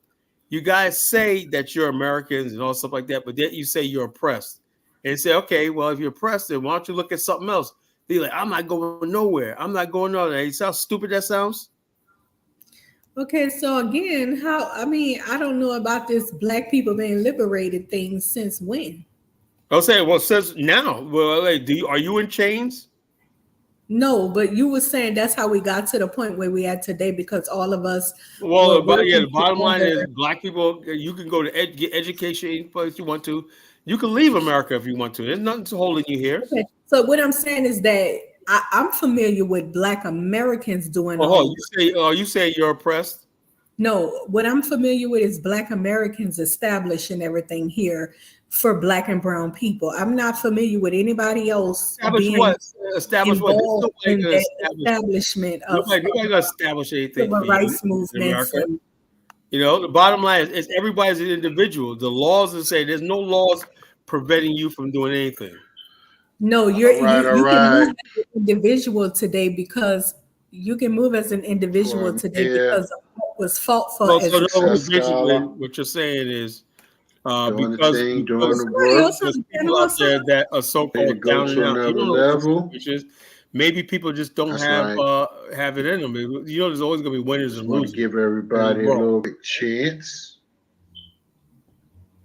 You know, I'm winning in life. You know, I'm getting everything I want. So what the hell do I care Chime about? in You know, here, but I want to talk you about know, this. he's telling us. Telling us, oh, everybody's. She don't know everybody's financial situation. So who gives her the right to speak on the majority of us? So everybody should stay in their own lane, is what I'm saying. Yeah, everybody stays. She stays in her lane. I'm just saying, And so the don't intersect in conversation my lane. When you was start talking Dr. about, Anderson when you start attacking people deconstructed.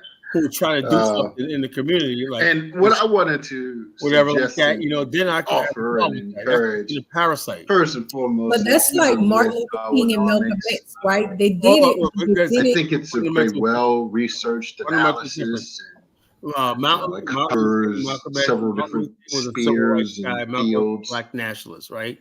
Malcolm Right. had one way, but they both, if you really look at what they're saying, is Martin Luther King was more practical in his thing that we have to live in America. We're not going over this. We got to try to integrate with white people. He was I very know my history. I know okay. my So history. therefore, Malcolm X was like, we could take it. That was another way, but black people on the hand chose to listen to Martin Luther King. Well, Yeah. it doesn't. That's what I'm saying. Malcolm had his followers too. It doesn't matter what's Yeah, but the what. bottom line, the direction of Longest, Black America went in the favor of Martin Luther King. it doesn't matter though. Long they have a common goal. They may do it differently to get there, but they have a common goal, and they showed each other love. Eventually, they know if anything ever went left, really went left, they on the same team. They do All right, know. let's watch this video. Let's watch the Respect video. is at the top of the pyramid. This is somebody basically talking about Yvette Carnell critiques Dr. Claude Anderson. Let's watch this video. I'm gonna Including play the whole thing. education, economics, and history and politics as well. So I think that it touches on many great things, and I think it's a good core reference for thinkers, readers, scholars to have. So I wanted to inquire. Thank you, Brother Mike. I wanted to inquire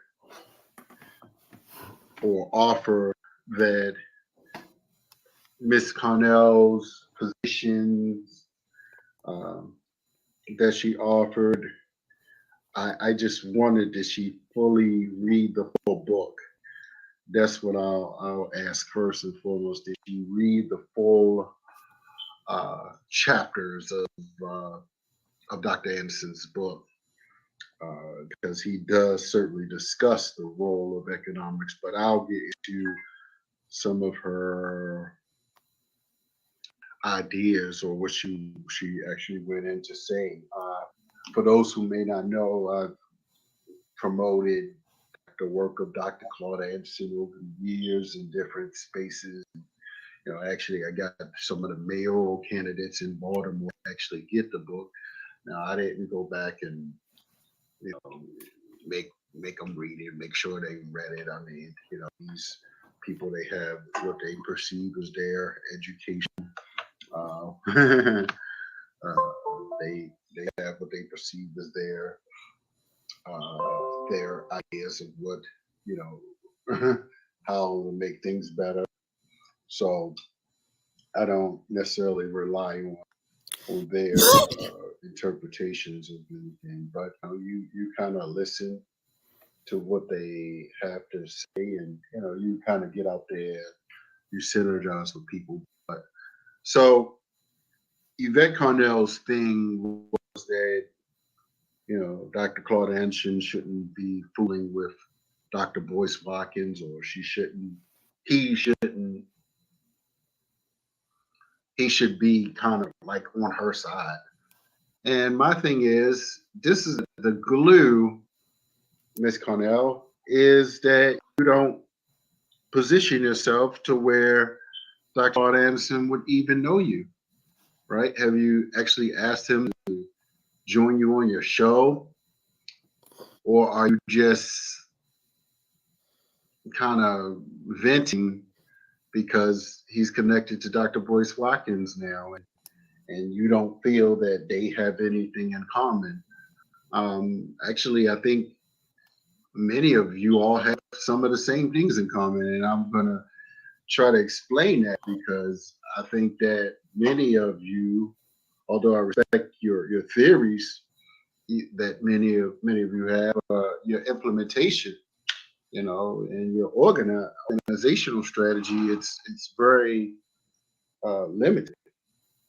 Now, I have a copy of this book, and I hope many of you would read it.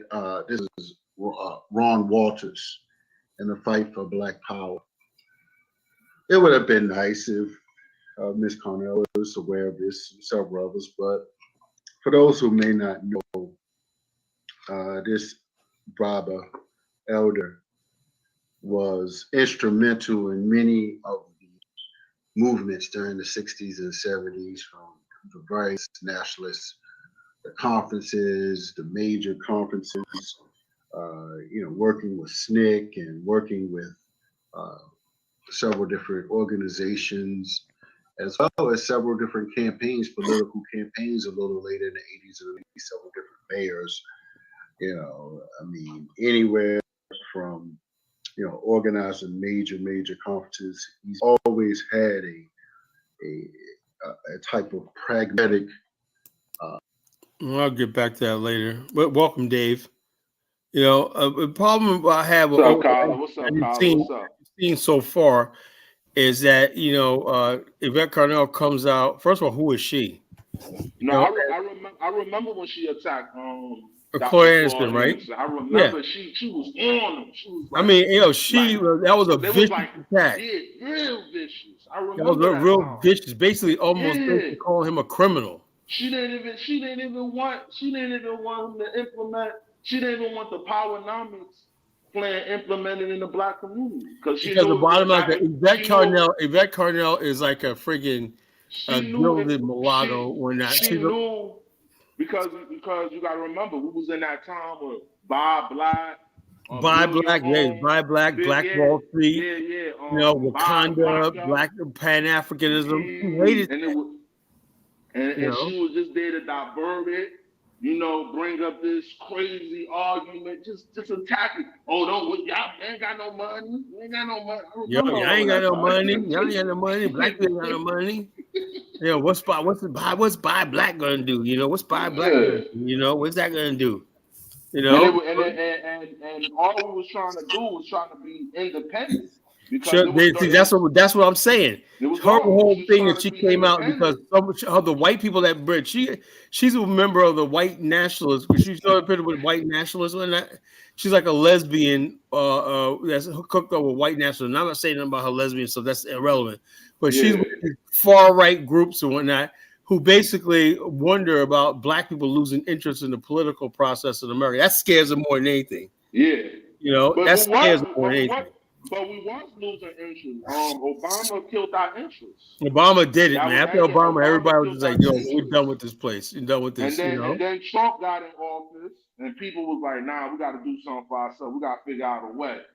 Yeah, you know, so, yeah, we got to do something ourselves. And the bottom line is, since Trump was focused on white America, he said he wasn't going to do nothing in Africa or whatever like that. That 4 years when he was in office, man, Africa had a lot of strength, you know, because they didn't have the LGBTQ agenda being pushed on them or nothing, you know. Yeah. I'm like, hey, this is like, so the bottom line is people like Yvette Carnell basically like, oh, well, America, what you want to do is you want us to bring us back to the in the daddy's house and talk about this, like, but the power, like I said, remember in the movie Superman 2, and he said, like, want to negotiate. He goes, what do you have to negotiate? You have nothing to negotiate, no power. We're in that point now where the white man doesn't have anything to negotiate with us with, you know? Yeah.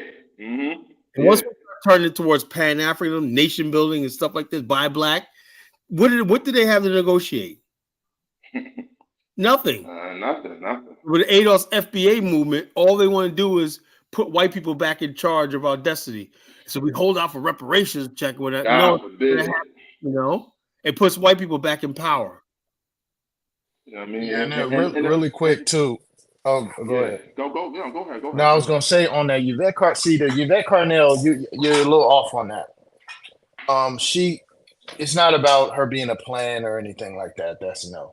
So Yvette Carnell attacked Claude Anderson because of a reason that she still won't disclose today. So what happened was,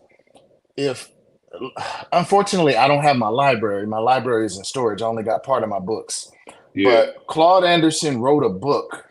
It was something America or something. It was a recent book. He wrote it in like 2015 or something like that. And I remember buying it. Now, at this time, before he wrote the book, he was the only one out there saying that, listen, Native Black people is what he was calling us at that time.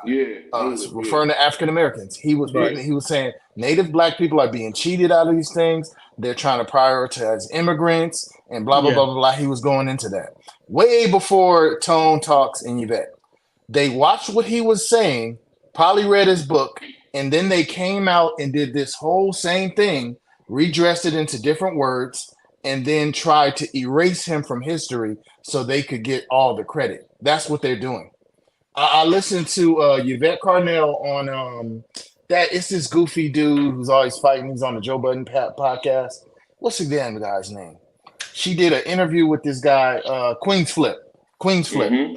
And he was asking a story. You know, this is some guy, he doesn't know really anything going on. This is a regular hip hop guy. And she told the story and intentionally erased Claude Anderson out of it in his analysis by saying that her and Tone Talks were the first people to notice this whole immigrant thing. Take it out. And also she tried to erase Cobra. Remember in Cobra? Nobody talks about them. Remember in Cobra was talking about reparations since the early 1960s.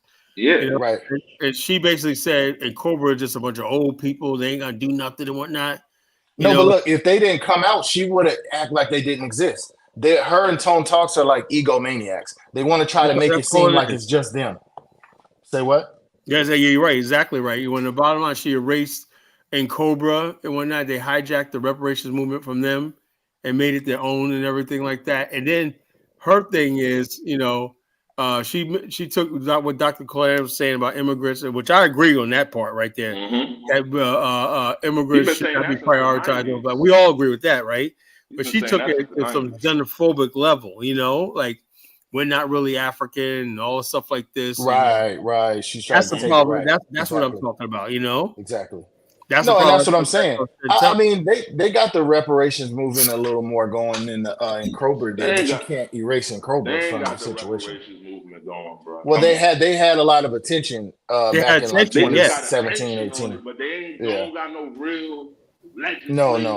You know, they don't Ain't got nobody got no nobody- lobbyists and no shit like And that. they had when they came out with the ADOS term, and all of us was ready to get behind them, and then they had to go around and mess it up, man. They had to turn it into a political movement, and then they go ahead. Yeah, well, one last thing, and then they tried to say, I'm not a big fan of Tariq, especially after him going on Vlad, but they tried to say, Tariq tried to start FBA to go against what we were doing. Honestly, Tariq was supporting ADOS. Yeah, He was saying ADOS. He was doing it. He was supporting ADOS. He saw Tariq goes where the money and the momentum is at. No, but not in this case though, Kyla. So he started with the ADOS. Right. No, this is what happened. He saw the energy, stole the energy from none of that. He was gonna go along with it, right? But what happened was Tone Talks and Yvette, they started to turn ADOS into a political movement, creating political groups. It was supposed to be a general term for Black people, but they turned ADOS into a political movement. So now I can't say I'm ADOS without being, even for me, if I say ADOS, now I have to be tied to all this anti-African, all this garbage they were doing. That's why I can't say ADOS anymore. That's exactly what I'm talking about. Yeah.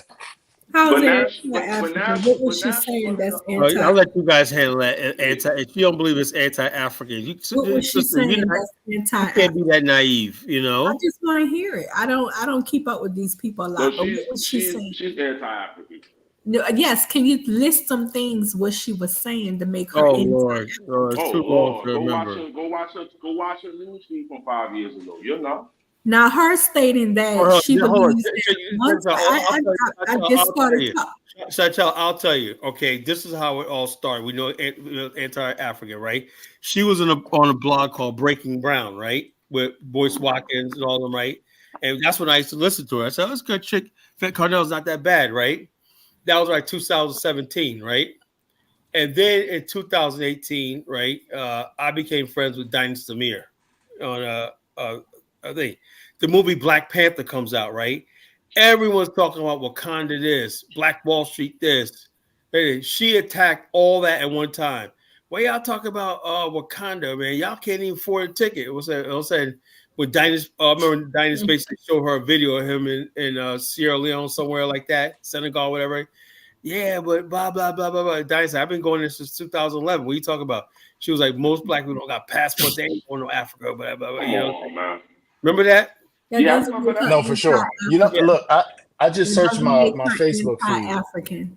Yeah, I just searched my Facebook feed because I remember I posted on this. I posted on this on December 15th, 2019. So look around that time. If you look at Tone's page around that time, December 2019, and look at Yvette's page. I said there's no more anti-African stuff because when the movie Black Panther came out, they was crazy, man. When Black Panther came out, that's when it was hammering more. I remember. Yeah, that's when no, but look. If you check this out, if you go for me in 2017 when she was doing Breaking Brown, if I search my my post, there was a day where I had posted. I said that Yvette Carnell is the most important show in terms of Black politics because she was one of the few people that were coming out and was 100% focused on our politics as it related to and connected electoral politics. So I used to love Yvette Carnell. I used to love her too, man. When she first came out, man, then she turned 360 degrees. Oh, okay, but y'all still haven't listed. You calling her anti-African, but we just said that. Okay, let me read my post. Let me read my post. Africa, the movie Black Panther. That doesn't make her anti-African. She's anti-African. That does not make her. No, let me read my post.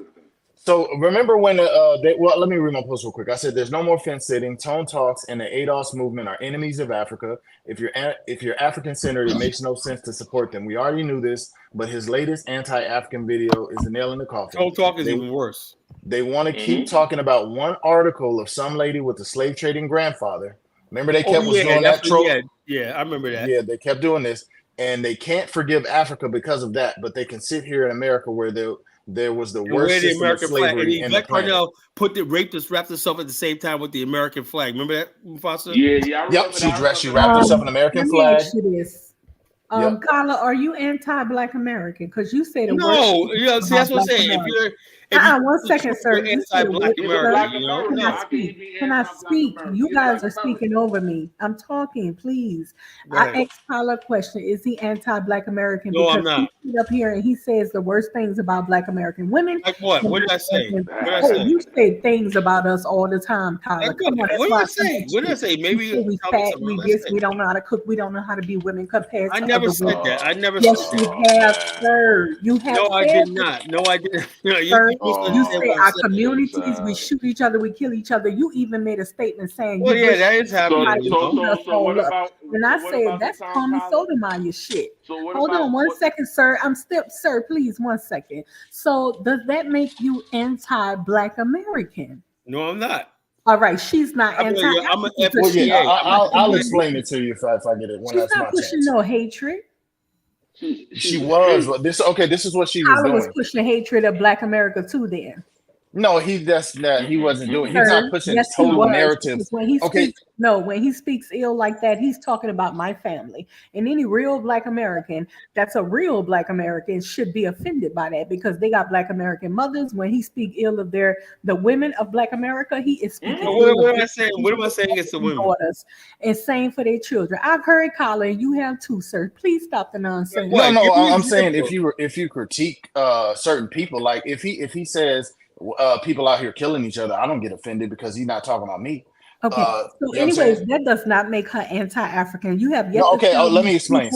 she hates Africans. No, She's the issue never that done that. okay, so what I was trying to explain with that post, I didn't get to finish it, but whatever. They had found a article of a Nigerian who talked about their grandfather who The was a slave trader. Tinubu family.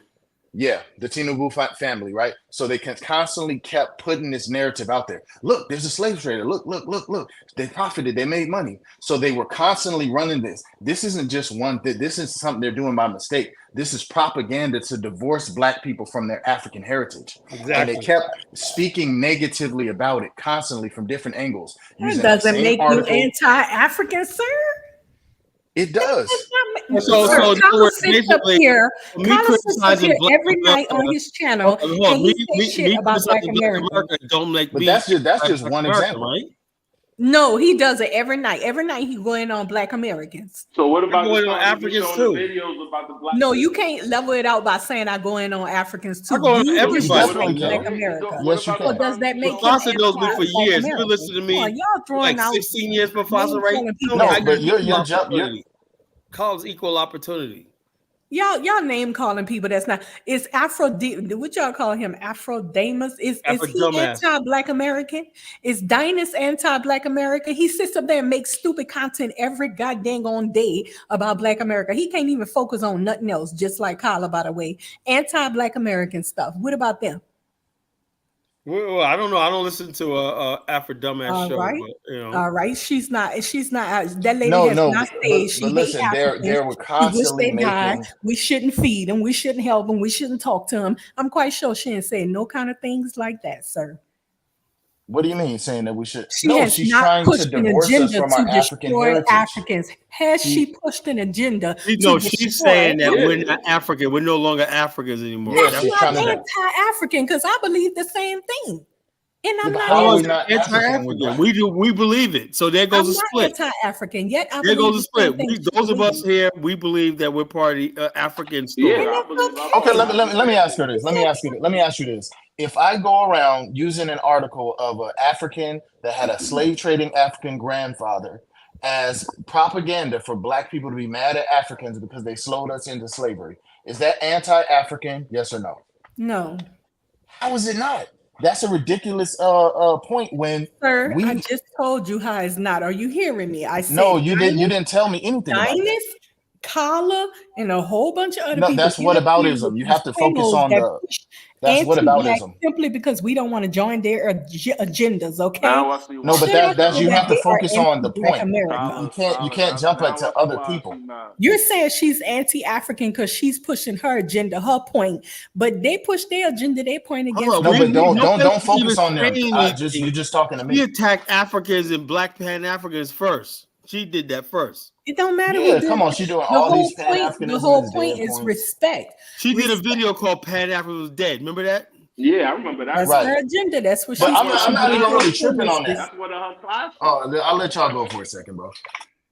The whole Yeah, point because I'm not really saying, tripping. it's about respect. No, I'm not tripping on that. Believe what he won't believe. I believe in having a specific name that identify the Black American people, because we don't have a specific We do got a ethnic name. African American. No, Black we're not American. no fucking African Americans, and you know it. Yeah, They just had Zongo up here yeah. talking about when you become an American, we call ourselves African American. It makes sense too. That's why we have to say American descendants of slaves, because we need to specify that American we're not the descendants of slavery. same. That's corny. I don't We're see that. not the same. All the job applications. I wouldn't have an issue All with the it. job applications I apply to in my life, I ain't never see ADOS. I only see African American or Black American. That's the only thing I see. So. And let me say this so I can let y'all talk. The whole point I'm saying is that respect is a two-way street. I mean, Malcolm X and Martin Luther King, they believed in the same cause, but they moved differently. So that's all I'm saying. Respect it's about respect. And when a white man see that y'all don't have respect, y'all are a joke to him. When you don't have respect for each other, he have nothing to worry about, because you destroy each other constantly. Lack of respect. I see people that share different views than me all the time. Carla sit up here and say all kind of shit about Black American women. I don't take it to heart. I just be like, okay. What do I say? What do I say? Oh, you said you said stuff like we compared to African women, we don't know how to be I women. never We don't said know how that. to I cook never and said stew that. off No. rice and shrimp. Hold on. All I said was, look, I love African women. We're like, that's my preference, right? But I did say this. I said, in our culture, right? See, everybody has entitlement and expectation, right? And I said, I use a big girl analogy, right? I said, now look, in America, if a big girl would just like, instead of wearing a mini skirt, that's not how you attract a man. I said a big girl should come out with. You said we fat and shit, and yet we I have never too much said confidence. I'm talking about big girls. Sir, I didn't you say all said black. we have too much I did not confidence say all and black we be women fat are fat. I did not say ugly. that. No, You, I did not say Tyler, that. you said it. I think you guys are beautiful. What are you talking about? You say we have too much confidence, even if we fat and ugly. No. Okay, but why are you relating that to everybody if you talking about fat? He was generalizing. Yes, he was. No, but all kinds of stuff about Black American women and men. I love my Black women sisters, you know. Okay, sir, respect is, I wanted to say to you, Carla, that when you're dealing on an international level, like a diplomatic type of thing, I don't think you can be disrespectful to either group of people. I mean, Obama won the race because that man had a gift of leadership. A leader knows how to bring, he knows how to bring people of different cultures together as one. That is the sign of a leader. Oh yeah, look how we're one right now. I don't care what he did. He got leadership skills shooting black people. Everybody's ganging up. One second. Ganging up on black people. We're unified, all right. I'm gonna say this and be quiet. He has leadership skills. If you do not have respect for each group and know how to bring them together, you lack leadership skills, in my opinion. I'm talking in general, not you. That's all I'm saying. Okay, I'm done. Well, like I said, I'm not perfect right now, but I do love my people over here, Black America. I love my people over here. And the bottom line, because I love people, I have a FTA. I'm a F, like some people say they're FBA. I'm FBA. I'm FTA, right? FTA means foot to ass, you know. I believe in sticking my foot up Negro's ass, you know, and that's the way it works. Black people get upset with the stuff I say, but they know I'm striking a nerve. I'm telling the truth. You know, we got a lot of people in our community that ain't doing right. You know, like one is this parasite class. Everybody from the people who sell us music, the people who basically represent us politically and culturally, they're nothing but parasites. Sucking on the life of a host is sucking us dry inside and out. Every time I look around, there's somebody like a big giant mosquito sticking his tube in me, ready to suck blood out of me. Come on, I was like, Bing, man, what are you doing? What are you sticking that in me for? I need some of your blood, Carla. You know? And they try to suck the blood out of you and that. I'm sick of bloodsuckers and all these parasites, you know? Nobody represents everybody what they can get out of us. You know, Yvette Carnell is nothing but another parasite. She came up with something. She's trying to make a living off of whatever what she's trying to push. She knows there's no end game. We're not gonna benefit. That's how you know a parasite. They'll benefit, right? If somebody's benefiting from the host, which is us, right, and we're not benefiting, right? That's a parasite. Tariq Nasheed is a parasite. You know, Definitely. He sucks money out of the black community, right? The blood sucks the black community. Blood sucks about money, and we get nothing out of it. You know. And I'm a Umar fan, and Umar's a parasite too. Umar's a parasite too, but I like him though. You know, I like Umar. I like though, Umar, but you know, he's hilarious. And I think he's more genuine. He's a light parasite. He's a light parasite. Yeah, he's like what we call it. What would say that's like a tick. He's sucking you dry.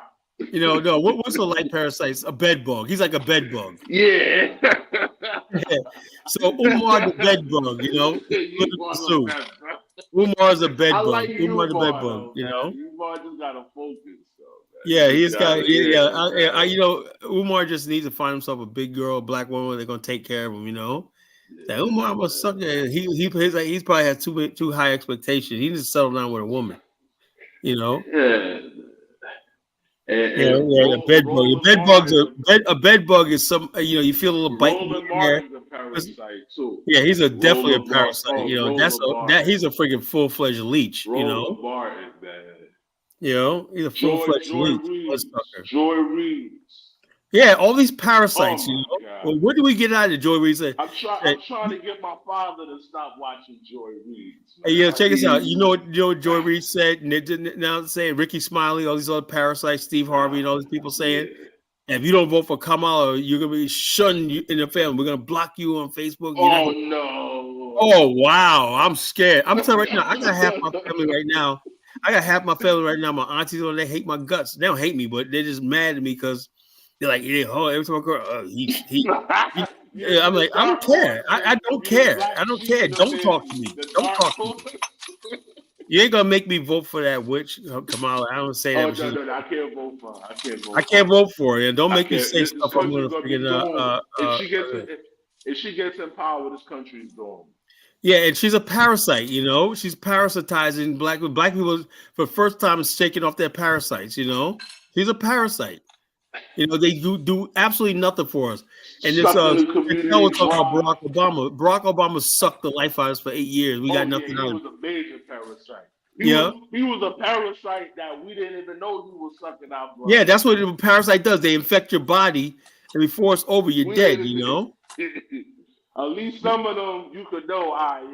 He's sucking my blood. He's sucking my blood, man. I'm gonna get rid of him. Obama got in there and just said, "Yo, what the town in our bodies?" You know.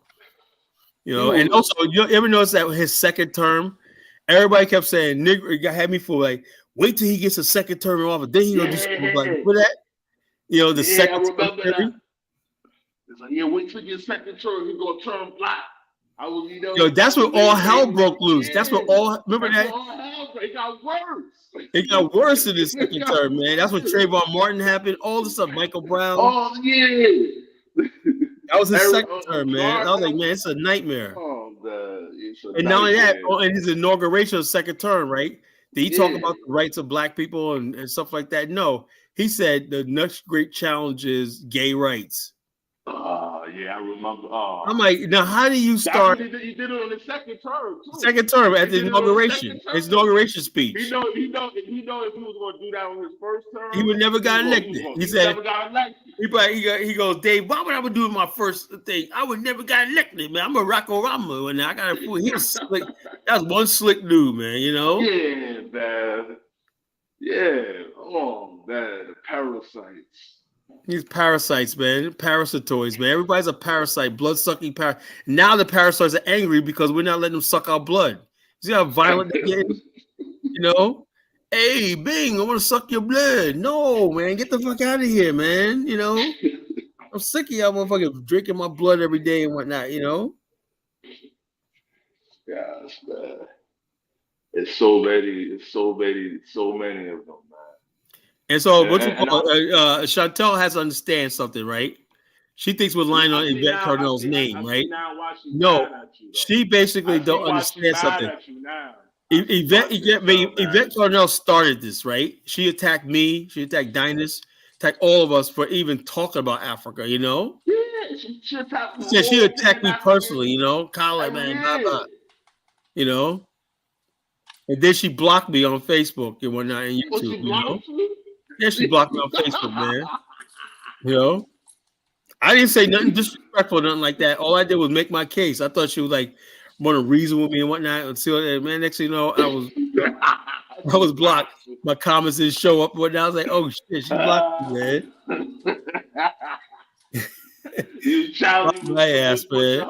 You put her back against the wall. You challenge her. Oh, I know. I wasn't challenging her. We were just having a discussion. I thought I was just having an honest discussion on this. Challenging her.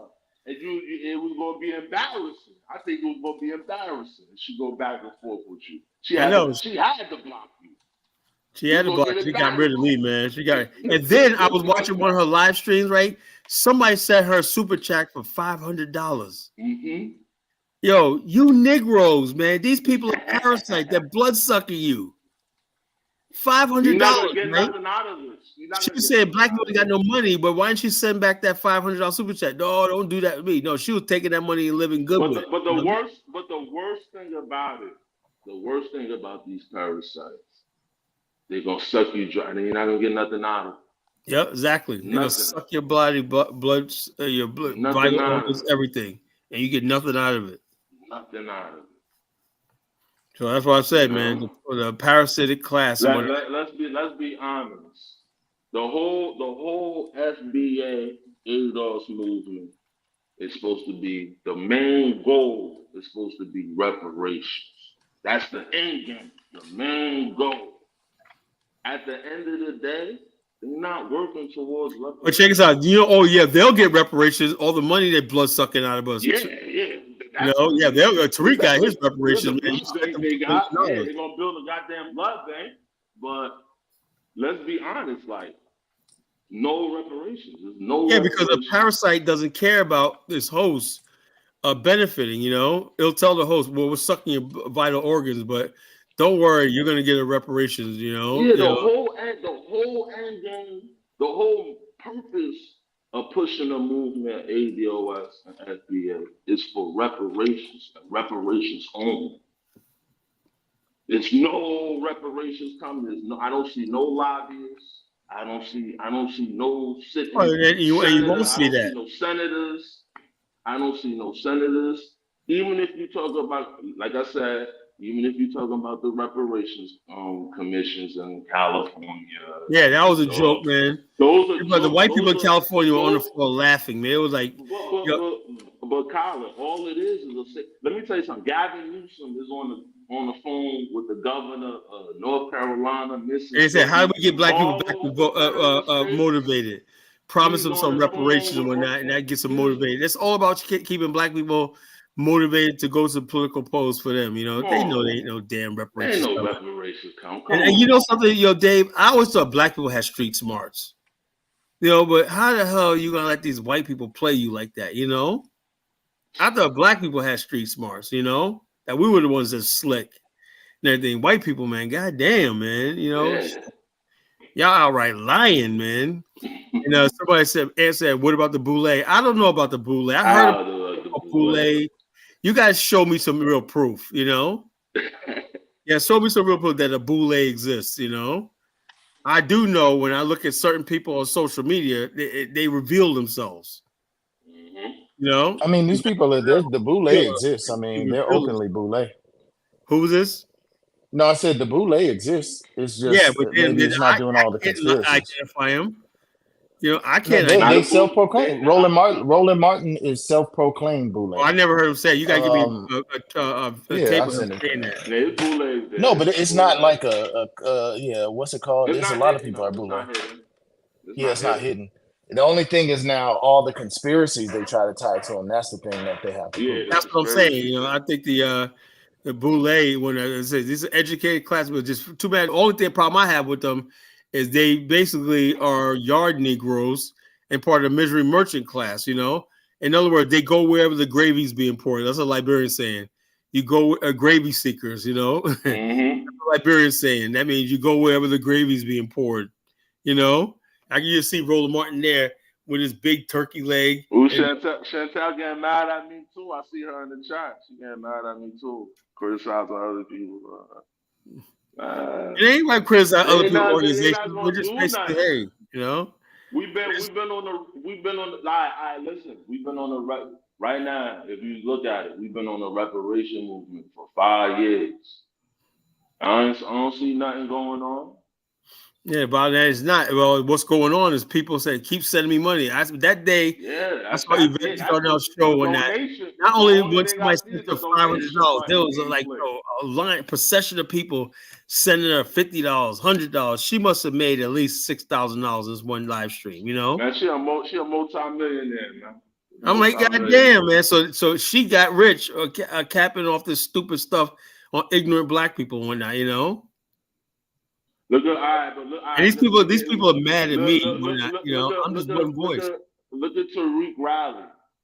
How many politicians was there? How many senators was there at the Tariq Riley in D.C.? How many representatives was there? Was the squad there? At least Jamal Bowman, he about to be on his way out. At least he couldn't have been there. They can, if they really wanted to, if they were really serious right now, they could have a reparations bill, something, right, and get it on Biden's desk before he leaves office. You know, but that ain't even in the mix. You know, no one's even thinking about that. You know, I'm better off telling you to go to McDonald's and go work. Get yourself a job, man. You know, get yourself a job application and do the right thing. You got people sitting around, spending their last EBT card money, sending it to Tariq. Yo, I got $50 left for my EBT card, but I'm giving it to Tariq. Yeah, you know. Let me cash this out when I got send money to Tariq, man. Yo, man, it's just too freaking funny, man. It's sad, man. Like I said, our people need deliverance, man. Really do, man. You know, like Lord have mercy, Lord, deliver parasitic class. Kyle, I blame the internet. When the internet wasn't around like this, people. Yeah, we had more sanity in the black community before the internet. Yeah, people used to. I remember when the internet wasn't around. I used to remember everybody's phone number. Go to the pay phone, pay somebody. Yeah, exactly. Come on, like you know what I mean. You remember your brain was a phone book. You know everybody's number. Exactly. People have real relationships with people and whatnot. Real relationships. This diaspora, like to me, like I always say, this diaspora is just the internet. It's online. It's just online. Online. Clicks and views. You know, that's the political class. And Tariq sitting there joking about Africans all day and whatnot, while people sending him money and stuff like that. It's a parasite. But you know, the Africans, they gonna fall into the trap anyway. They gonna go back and forth with Tariq. They going back and forth with Tariq, giving him free. Every time you click on one of his videos, you're making him rich. You know, making him money. That's all. Or I know if you call up there, he gonna call you a tether, Collar. Of course, man. I'm a tether now, man. I didn't know. I didn't know I was from the Caribbean. You gonna call you a tether? You gonna say you got Caribbean hairline? Yeah. I did not. I didn't know I was from the Caribbean until I started doing this platform. You know. Yeah, I always thought. My parents told me they're from North Carolina, Georgia, by way of Harlem and Queens, New York, or whatnot. I didn't know. Now people telling me I must be a tether or whatnot from the Caribbean or whatever. Jeez, man. You know. It's a pocket watch. I'm not watching nobody's pocket. These parasites. Every time they're looting people's money when that blood sucking. How about blood? I'm blood watching. You know, I'm sitting there watching the IV being stuck. How much blood's being looted, sucked out of a patient? You know how much blood sucking is going on. You know, I'm pocket watching. No, I'm worried about blood suckers. You know. Zongo wants to get on here and rumble, man. Let us get on here and rumble. Zongo ain't prepared. Zongo likes. I wonder when Chantel, when did you start following Yvette? Because it sounds like you probably just. These people, a lot of people are new. They're new to Zongo. this. He about to bring some of that tomato drowned jollof rice here. Yeah, and you heard Tomato Bomani say. jollof rice. Now, Bomani is a big connoisseur of Ghana. When he first got in the trip, he was annoying me because he kept talking about how Ghana is so great and everything. By the time he got that trip, Liberia was the shit. You know, he tasted Liberian jollof rice. He was like, "Nah, it ain't no." Yeah, man, he about to bring us some tomato jollof rice. I fully admit, I said to a great African, we're gonna make Liberia the #1 country in Africa for Black America. You know, somehow. Yeah, I want to see his palm farm in England. Yeah, it's right there, man. It's right there. Yeah, It's man. what you call. I had a good time there. You just basically get in touch with him, and he have his guys take you around. You know, I found out too. I didn't know they had poisonous snakes up there. They said be careful. I did not know that, man. They got everything over there. Well, I did not know that. I was sitting there walking. They said the one dog. The one cat was. I said, "What's wrong with your cat?" Oh, he got bit by a snake and he was dying. And I was like, "Oh, y'all have poisonous snakes up here?" I was like, "Fuck, yeah, they got different kinds too." As long as I don't see the black mamba one night, that's all I care about. I don't see a black mamba, I'm good. I can deal with anything else. Not only get bit by no snake, man, but black mamba. You know, you got what 27 minutes, you know, for you to say goodbye. You know, if you don't have any venom, the black mamba is no joke. That's why I don't want to go to South Africa. You know, I don't want to go to South Africa at all. They got mambas going into urban areas and everything. You know, that's another place. Australia, I don't want to go to the brown snake. You know, I don't want to go around that shit. The funnel web spider. Yeah, I look at all that shit, man. Like I said, in Liberia, I seen one cockroach the whole time I was there. You don't see you don't see rats, you don't see mice in Liberia. What's what I love about Liberia? You don't see roaches. Yeah. So you don't see that. The water bugs or whatnot. What do those things? Are they water bugs or those roaches? The big with the light brown. The big ones? Yeah. They said those are those water bugs. Okay, good, man. Because I was like, man, that thing scared the fuck out of me. It got up and flew. And everything. They fly. They flew right in my face. I was like, God damn. The question that I do have is, Zongo, no introduction, no hello, Kala, man. That's typical African. God damn, man. Man. Typical African, man. Oh my God, man. Oh, yeah, Symbolize you, man. Well, first of all, greetings to Kala. Greetings to the panelists. All right. Okay, well, let's start. Is that Mufasa? Yeah, you said your name was Dave. Dave. Mufasa. Yeah, you said your name was Dave yesterday. I remember your name. Dave, yeah. But what about like the other dude? Great African. Oh, Great African. Because I can see the name on the Great African. He had to go to bed. You don't see it. He's not really do this stuff at late. I'm glad I got him on tonight. You know, but you know. Great African. That's the Liberian guy, right? Yeah, Liberian. Yeah. I know. Yeah, I know. I remember his face. You know, on I think one of he's been on Dynasty show. He's been on Dynasty and a couple of others. Yeah, you're right. Well, but the question that I do have is, what do Black people in general, not just American Blacks, do they have to? Do they need leaders to lead them? You know, because what we've been listening to the last couple of hours, we don't have leaders. We have parasitoids. Yeah, that's what I mean. That's what I mean. That's what I mean. Actually, these people on us as leaders and whatnot. You know, we never said sign up for none of these people. You know. Yeah, but you said those parasites, they do nothing for us when they take advantage of people's emotions and pretty much right. They don't care about emotions. Whether we like it or not. It's even in Africa. The parasites. Parasite class is there in Africa too. They presidents, the parasites. They presidents. They ministers. They representatives. Or just go to the airport, you know, and people rob you at the airport when everybody basically. Yeah, but I heard you citing Tariq and Yvette Cornell and a couple of other folks, right? That's people, what I know, you know. These people pretty much they are self-appointed representative of the Black people in America, right? No. When you press them, right? I meant self-appointed. I don't mean they were self-appointed, right? So the question is some Black people do believe in them, and the question that I'm asking is because that's how they get to take advantage of people, right? No, Black people. This is how they do it. Black people love being beguiled with flattery and stuff like that. And the bottom line is this: when black people go back and forth with Africans, and Africans say something slick or something stupid, I've been telling Africa for years, y'all playing with fire. Y'all need to shut up, right? And what happens? Y'all push a large numbers of black people right in the hands of Tariq, because he's there like this. Tariq used to be a Pan-Africanist. He used to be more. He used to be all stuff like this. Yeah, And you by the could way, be he Pan saw there's a way of all he knew to say, wow.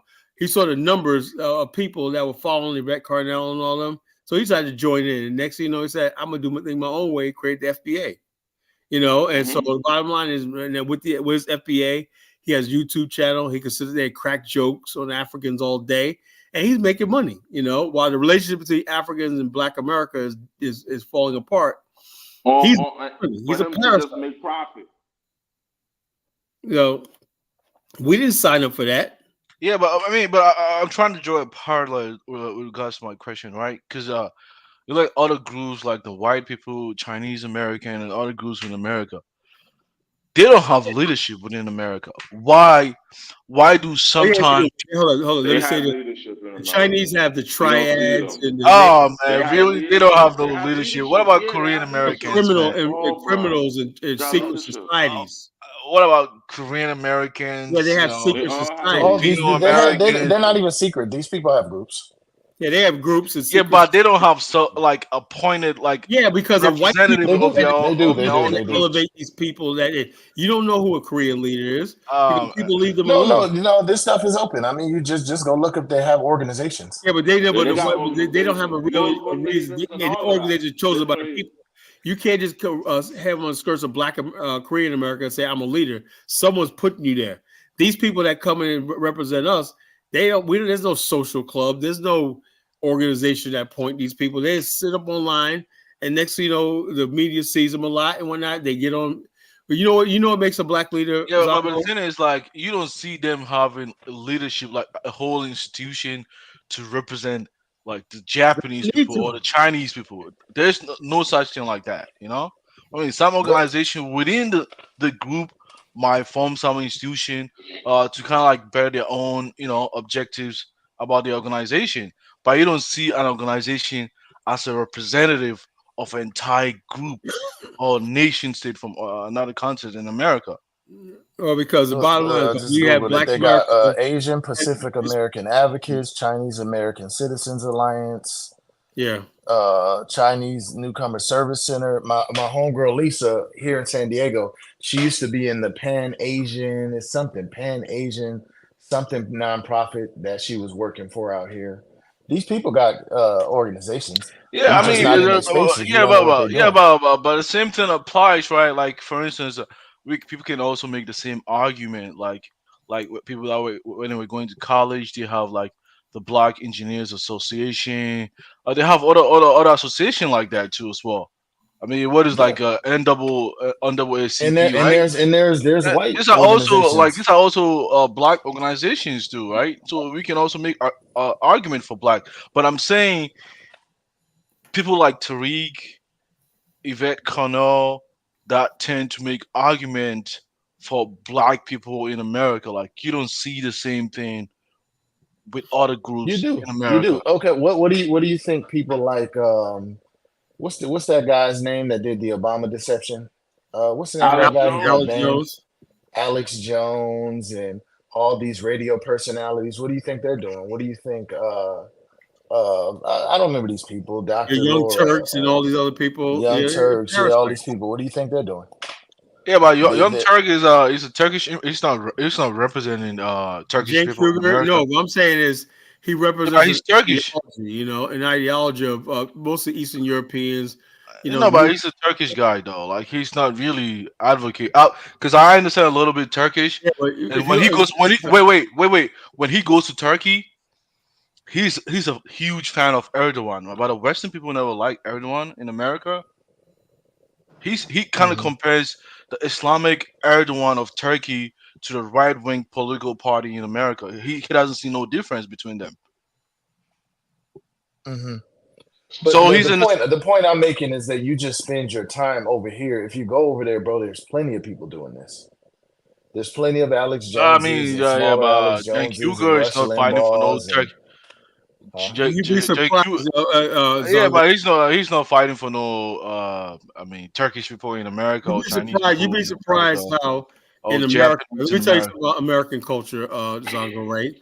You had these guys, what they Now call. some people might make money and want to like create an organization to sell off like Well, foster what do you think the their Ku Klux Klan culture in was? You know, America, the Ku but Klux they Klan don't. was.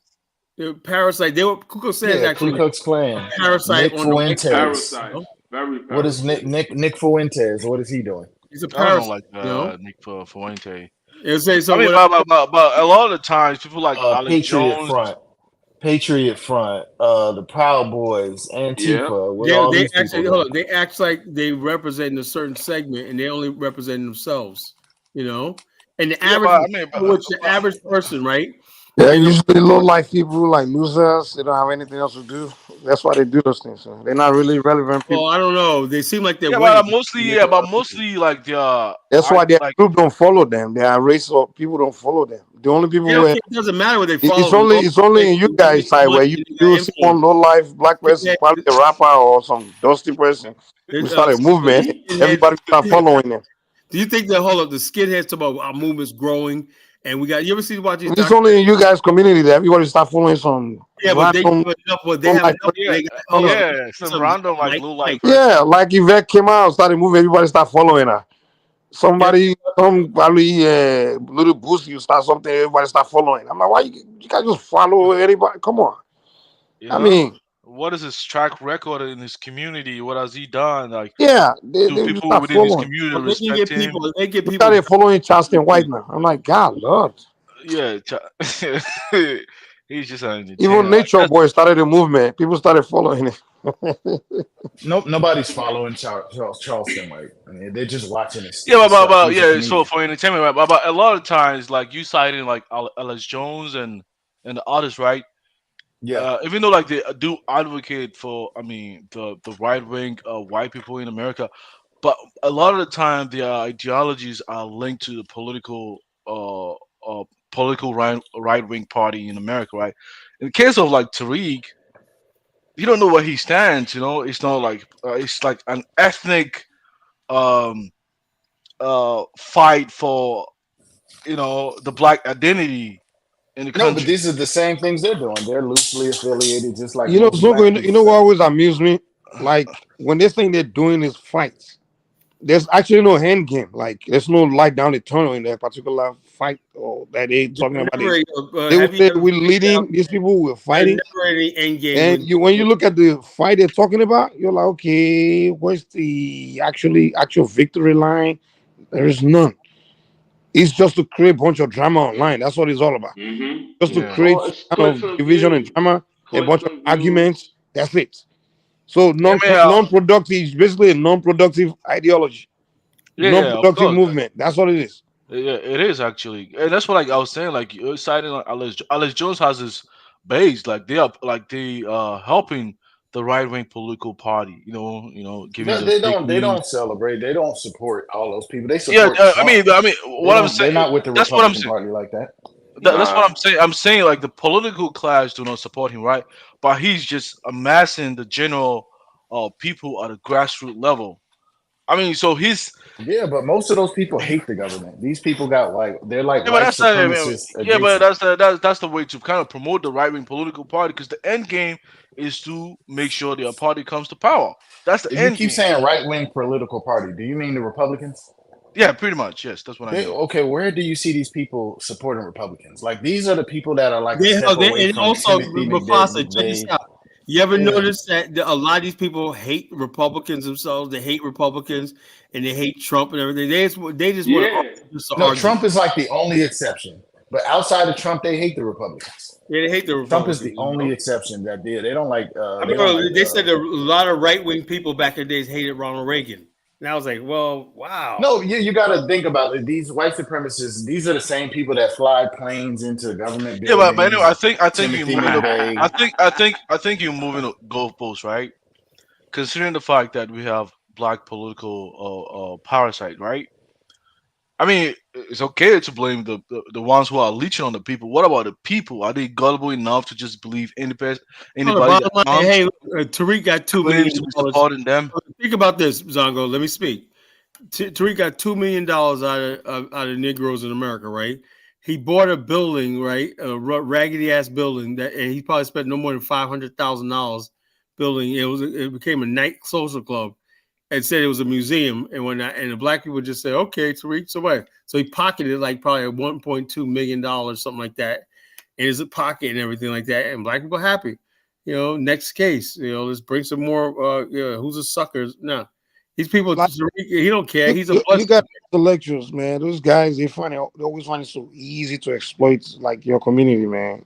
I mean, it's like that's why I was like, you should have Come on, Mike. You getting on exploited that show, that Misery Mansion show yesterday, man. You should have focused on it because those guys, man, they find it so easy to just exploit the community, like, and no one ever challenged them. But Mike, they feed down on the lowest end of our society. Yeah, the lowest You rungs of Black understand me? America. They're not feeding on the high end people like me and Kyla, people that's intelligent, people that went to school, a PhD not listening to no Tariq Nasheed. You understand what I'm saying? Right to Red Carnell. When that They people, she going got to people the thinking she's Yeah, that's educated. what I'm saying. Like they prey on the lowest of your society, you know. The people I mean, that these don't people know. aren't as big as Most you're black people making in And no them one America out ever to be. challenged them. educated and ignorant. Most black people are uneducated and ignorant. That's the way it is. I don't know about that, but Well, I know no, a good percentage of Black America is uneducated and ignorant.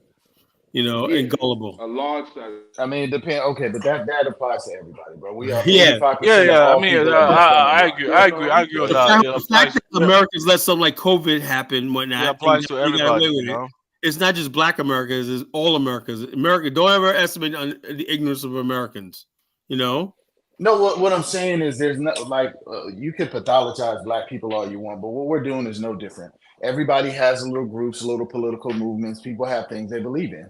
There's nothing wrong with getting behind something you believe in and doing you your believe best. in, yeah. They think they're doing the right thing. You think they're being exploited, but they don't think But that. that's true, though. I get it, like you're doing the right thing, but you don't Yeah, like I said, hey, look, I'm like you this. If don't people feel you like don't they should do constantly something, you don't constantly chastise other groups in order to uplift your group. I well, mean, I'm saying like this Well, the way it they doesn't see work it, like they're that, defending themselves. like all I can say is, hey, look, all I Oh, can they're defending themselves. Is that what you're saying, Mufasa? That's Yeah, defending that's the yourself. way they see it. That's the way they see it. Oh You see what no, I'm It's just saying? like what you Well, call I mean, you got I for the longest time can't realize why Creflo Dollar is getting all these people's money and stuff like that, and I'm like, hey, at the point where I'm just like, if that's what people want to do with their money, go right ahead, go right ahead. Creflo Dollar's trying to raise $60 million to buy himself a new plane and whatnot, private jet, of church people's yeah, money, but Kyle, look, see, I think, I mean, if you look at, I mean, I don't know much about like Black American history, right? But if you go back like 100 years, people like when Garvey started, you know, his organization, they had a lot of black people buying into the same dream. He generated a lot of money from But taking Garvey black had an people. end game though. Yeah, I mean, but at the end of the day, I mean, he had issues with the stocks that he was selling, and then he was deported from the country. But you can tell black people historically have the need to believe in some sort of leadership, in America. okay, but what? And Okay, everybody. Garvey was Listen, different than Tariq all Nasheed. humans. You can't You compare can't give me a them. group of humans that don't have leaders. This is the way human beings work. Yeah, we do. Everybody has leadership. yeah, People but organize into the groups, conversation and is in America. You don't see other groups having leadership like that. That's the they point do. that's the argument that Okay, I'm making. No, which group your has it? leadership in Let's Africa Google it and are see. elected I are mean, government Chinese. I mean, I yeah. because just you, gave you three Chinese organizations. I just listed three Chinese organizations. So say something else. You said but Korean, right? yeah, Let me but look that that up. those It's gonna be those are organizations. All of yeah, them have but organizations. yeah, but those organization is not political. I mean, it's not really political. What is it if it's not It, it, political? it's not really connected to. Asian Pacific Advocates. I mean, founded in 1973 as an organization of Chinese Americans, OCA is a nonprofit organization that advocates for the social, political, and economic well-being of an Asian, Pacific Americans, and aspiring Americans. Yeah, well, that's They have how plenty. Bro, too, we could do this all day. You just don't know. When's the last time you've been in a Chinese forum? You just don't know. You're in black forums, so you don't really know. Generally, I mean, what about the NAACP? What about that one? That isn't that Same a thing. black organization? Isn't that one a black That's organization? I mean, So it's what? technically not black. The Urban League is black. NAACP is for colored people. It was So okay, co-founded with Jews and Urban black League, people. right? Urban League, right? Urban League is it black for Black American or just black people in general? Blacks and really it's Not minorities really. because I they're mean, Democratic. They're under the Democrats. So Now, it's now it's minorities. the LGBTQ. It's all marginalized. because Urban League, even me myself, I was able to just enroll in Urban League here in this state. I don't have to. You don't have there's to nothing be. wrong with that. You know, None of us look, bro. We're the that's the point only I'm people saying. who do that stuff is you guys. When Obama came, we knew he was from Kenya. Oh we didn't my say God! anything. You, We just said he you was put a black. No, but listen, that's why you guys are getting a lot of these people, all this venom you're getting from these African Americans. These are people who are hurt because we were raised that you're just black. And then we figure out all these people are talking trash, TikTok, all these things come out. Yeah, These that's people what get a and that's voice why and you're talking playing trash. right into Tariq So people are Nasheed. hurt. Yeah, but there's no way you can draw a parallel between this the historically black organization or this Asian organization with the one that Tariq has created. That's the point I'm trying to Okay, make. but we're foundation, like we've been in this country this whole time. You get what I'm saying? We've had leadership since the slave plantation. We had different people, different churches. So Ever you since are you Reconstruction, claiming you can't compare us to somebody who just got here. are you found well I'm just saying like black didn't you say like the black colonization is for black Americans in America? Isn't that what you said? We know all our organizations are just for black people, and now because of the Democrats, minorities. But originally, they were just for black people in general. We didn't separate between African American. That's brand new. We never have been like that. So, like, if we looked So you at want to have Malcolm you want to X's have an mother, exclusive. Yeah, looks like Kwame Ture is from Trinidad. So wait. So you want to have an exclusive Black American organization in the country? No, we said anybody that wants to struggle. Bro, let me tell you. I'm asking Mufasa that question. No. I mean, I'm a Pan-Africanist, but I don't mind us having those organizations alongside the Pan-Africanist organizations. Yeah, and but that's any like organization I've been a part of, we allowed everybody. We never did that. And my thing is, hold on, I'm gonna say something. I'm gonna say something here controversial. Zongo, let me speak. I'm gonna say something controversial here, right? Now, I've always been just a straight Pan-Africanist, right? But over the last 2 years, it taught me that we could be a Pan-Africanist, but we do, black people in America, need to build with ourselves first. That's what I believe. You know, we need to build. I mean, that was build. What does it? What you guys always use that word build loosely? What are you building? What is that building? Building or kinship, or corporate systems and institutions and stuff like that. In other words, basically, like what? Give me an example. Let me say you have historically black universities in the country. We have organizations. Let me say this, Zago. For minorities. I'm trying to understand, like black colleges now got the people who've been moving up in our stores, black colleges that we established, right, are from Africa. Wait. These historical black colleges, was it built by Black American community or was it built by the government? Yes, no, but the government was built by us. No, they were built by the U.S. government. Stop it, man. No, it wasn't built by the U.S. government. They're also funded by the government. Yo, check us out. Hold on. Wait. How do these schools get their revenue? Well, they get their revenue through tuition. Donation, charity. They don't depend on tuition. Charity. Okay. Do you understand how endowments work, Mike? You don't even know how endowments work. Colleges have an endowment, right? Endowment allows the college to basically like an insurance bond, right? Because I sell endowments, right? They take that endowment, right, and invest it in long-term investments like stocks, pension funds, municipal bonds, treasury bills, everything. That's how college makes its money. It's an endowment. And man, get the hell out of here, man. They make two ways to make their money: tuition and also funding. They may get A lot funding. of his government funding. Okay, but bro, we're citizens of the government, bro. Mike, we are citizens of the American government. Like, why are you saying but, that? but what I'm saying is, we're citizens. Well, of course, we get we're entitled. but the question is, who? Wait, hold on. The question is, who established these schools? Who built? We did. You know, no, we did. The government. Even a lot of these schools, were named after some. See, this is what I'm saying. These guys come over here and they want to erase our history, erase everything. Nobody's erasing anything, man. Oh man, it's erasing our history. I think the question is trying to understand the nitty-gritty of the issue, right? No, he's just basically trying to say the government established something for you guys. No, the government established it for us. No, because like, I remember you talking to globalists. Yeah. So, Carla, can you tell me tell me the schools that you guys just put your money together and built the university? Tell me. Well, Spelman, Really? Morehouse, yeah. You came together, put your money together, and built it. Yeah, we built those institutions. There was some white philanthropy too, in for a lot of these institutions. There was white philanthropy. You said the government, white philanthropy and everything like that, but for the most part, it's us. I'll help you out. Everything like that was us.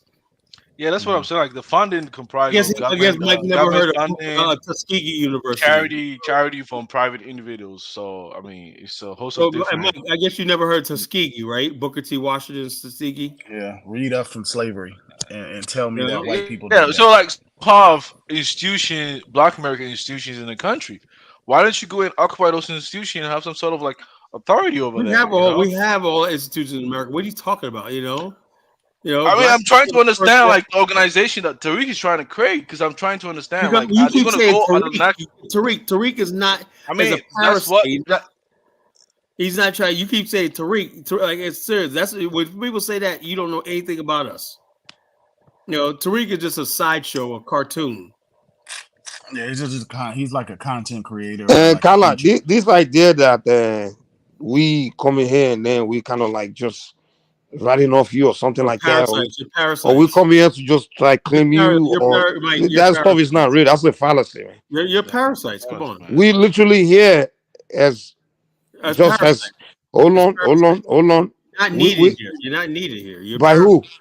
By who? Anybody, man. We don't wait. We're not needed here by who? You suck more than you put in. Actually, what he meant is that you don't need about Black Americans. That's a lot of us don't live in the Black America. Exactly. Well, we didn't come here for you. So hold on. Carla, your statement is not making sense. You're not needed here. You needed more. We don't have to. Hold on. Carla. You need it more in your own countries. That's what Carla, you don't get to tell me where I'm needed. I'm where I need myself. It's like, dang, hit the road, Negro. Carla, you don't own the place, so you don't get to tell me where I'm needed, whether I'm needed here or not. It's irrelevant. It's irrelevant how you feel, what your opinion is, whether I should be here or not. If you ask, you know what I'm saying, don't get you're immigrant like me. So what the hell are you talking about? I'm saying the bottom line is this. How is Carla an immigrant? How is he? I'm an immigrant. Are you the indigenous owner of the land? No. Our ancestors built it. I'm not. Well, you migrated here just like everybody else. Yeah. So what are you talking about? This you don't need someone here. Hey guys. The fact, no. The fact of the matter is, United States was created by immigrants. Hold on. Let's face reality now. It created by settlers. People. Carla, can we have honest conversation? United States. Oh no, United States is a unique country. It's not a country that's owned by indigenous. Can we? Dude, you just like talking when someone's talking. The thing about you, Carla, is you don't have conversations. Can you allow your panelists to speak to people voluntarily immigrated? That's his problem. He doesn't have conversation to hear. He wants to have monologue. Yeah, so big, so same as most people. The people who came here, whether you came by choice or not, you still came. You were transported. Came voluntarily, didn't contribute to America. It's irrelevant whether volunteer or not volunteer. You were transported here, so you cannot try to claim like this special ownership. We came here involuntarily. It's irrelevant. Hold on. And the fact that that's irrelevant actually. It's irrelevant. That's give you ownership to the land. Okay, can we? Kala, okay, do you want to tell us when to talk so that way we know when to talk? Because it's almost like we can't even talk on your show. First of all, let's play this video, then you can talk. Are we allowed to talk? It's like we can't even talk at all, man. Let's play this video first. You asked about HBCUs, historical black country was Cheney University. The second was the University of DC. The third was Lincoln University. And the first independent HBCU funded and founded by Black people was Wilberforce. Since 1837, more than 100 historic Black colleges and universities have been founded in the United States. Most in the half century following the Civil War, and most in the South, where 90% of the Black population until the start of the Great Migration. These institutions educated the vast majority of Black college graduates, intent upon building a new future for themselves and for the race. In 1881, Booker T. Washington is called from Hampton Roads, Virginia, where he's been a student and is now the most eminent of the graduates who are now working at Hampton. And he's called to open a school in rural Macon County, Alabama, Tuskegee.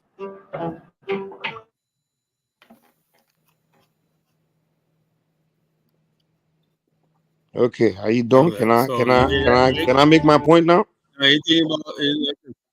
Kala, let me know when I can make your point. Okay, thank you. And don't cut me off. Are you gonna acknowledge that you were wrong that we didn't build these HBCUs?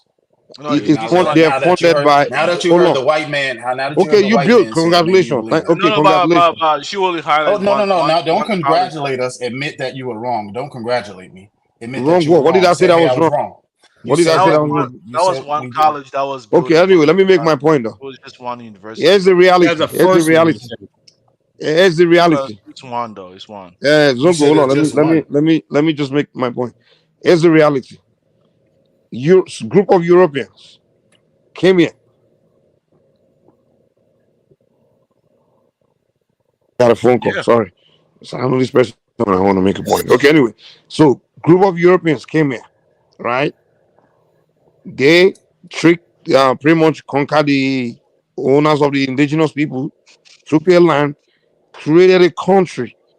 In fact, the first few presidents of the United States were not born in the United States. John Adams was not born here.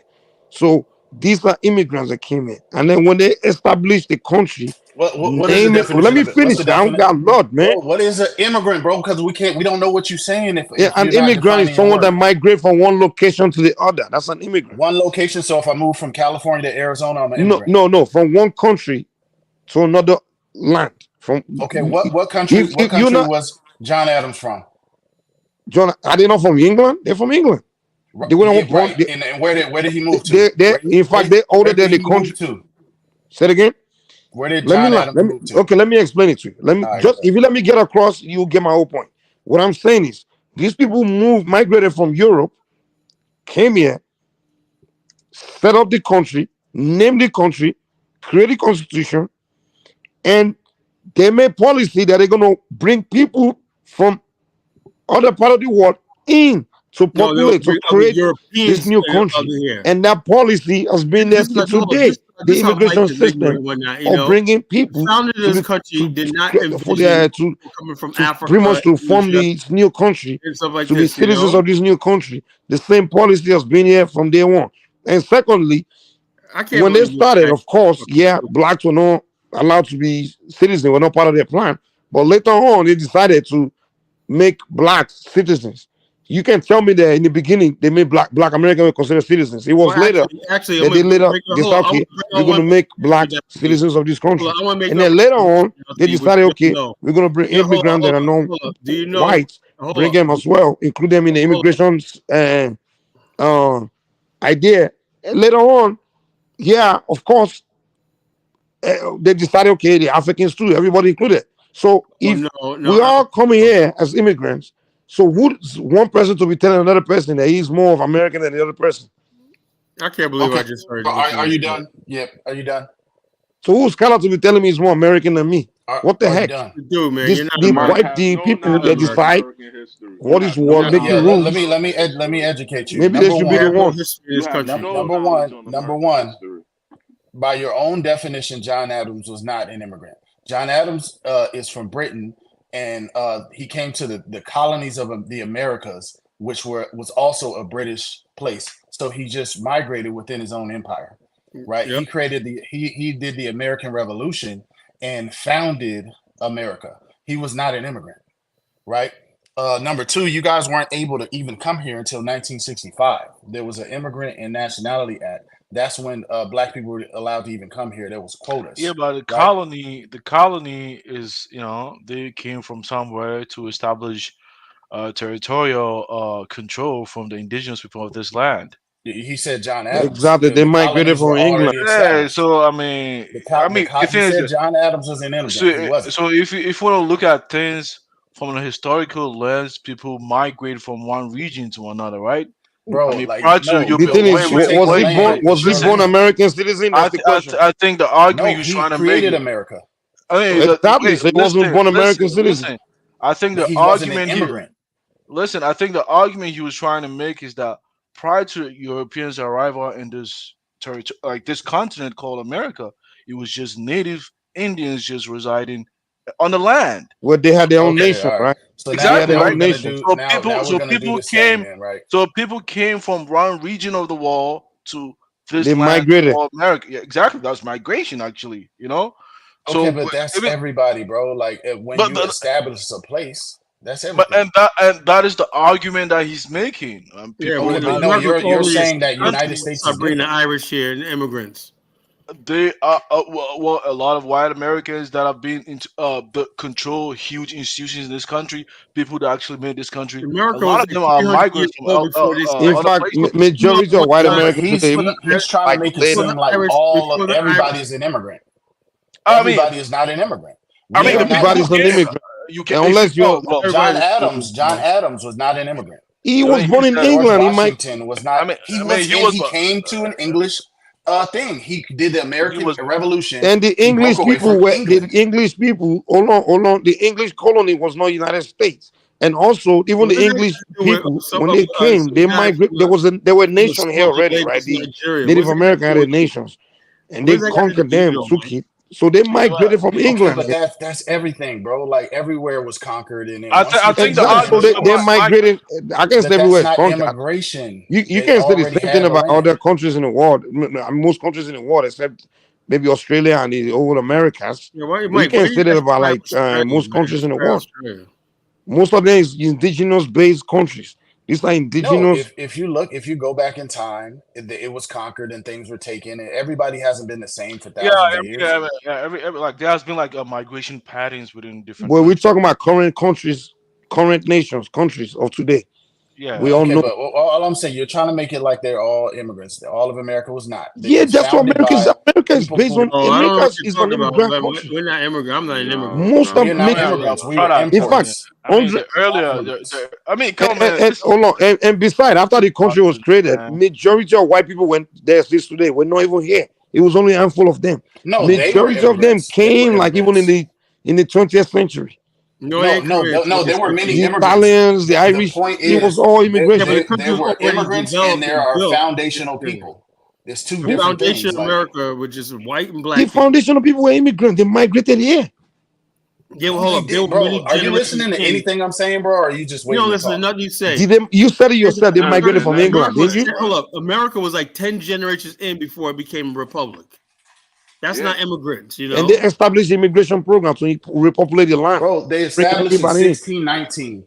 John Adams wasn't born until the late 1700s or something, or the mid, whatever, to the 1700s. They have been in the Americas for years.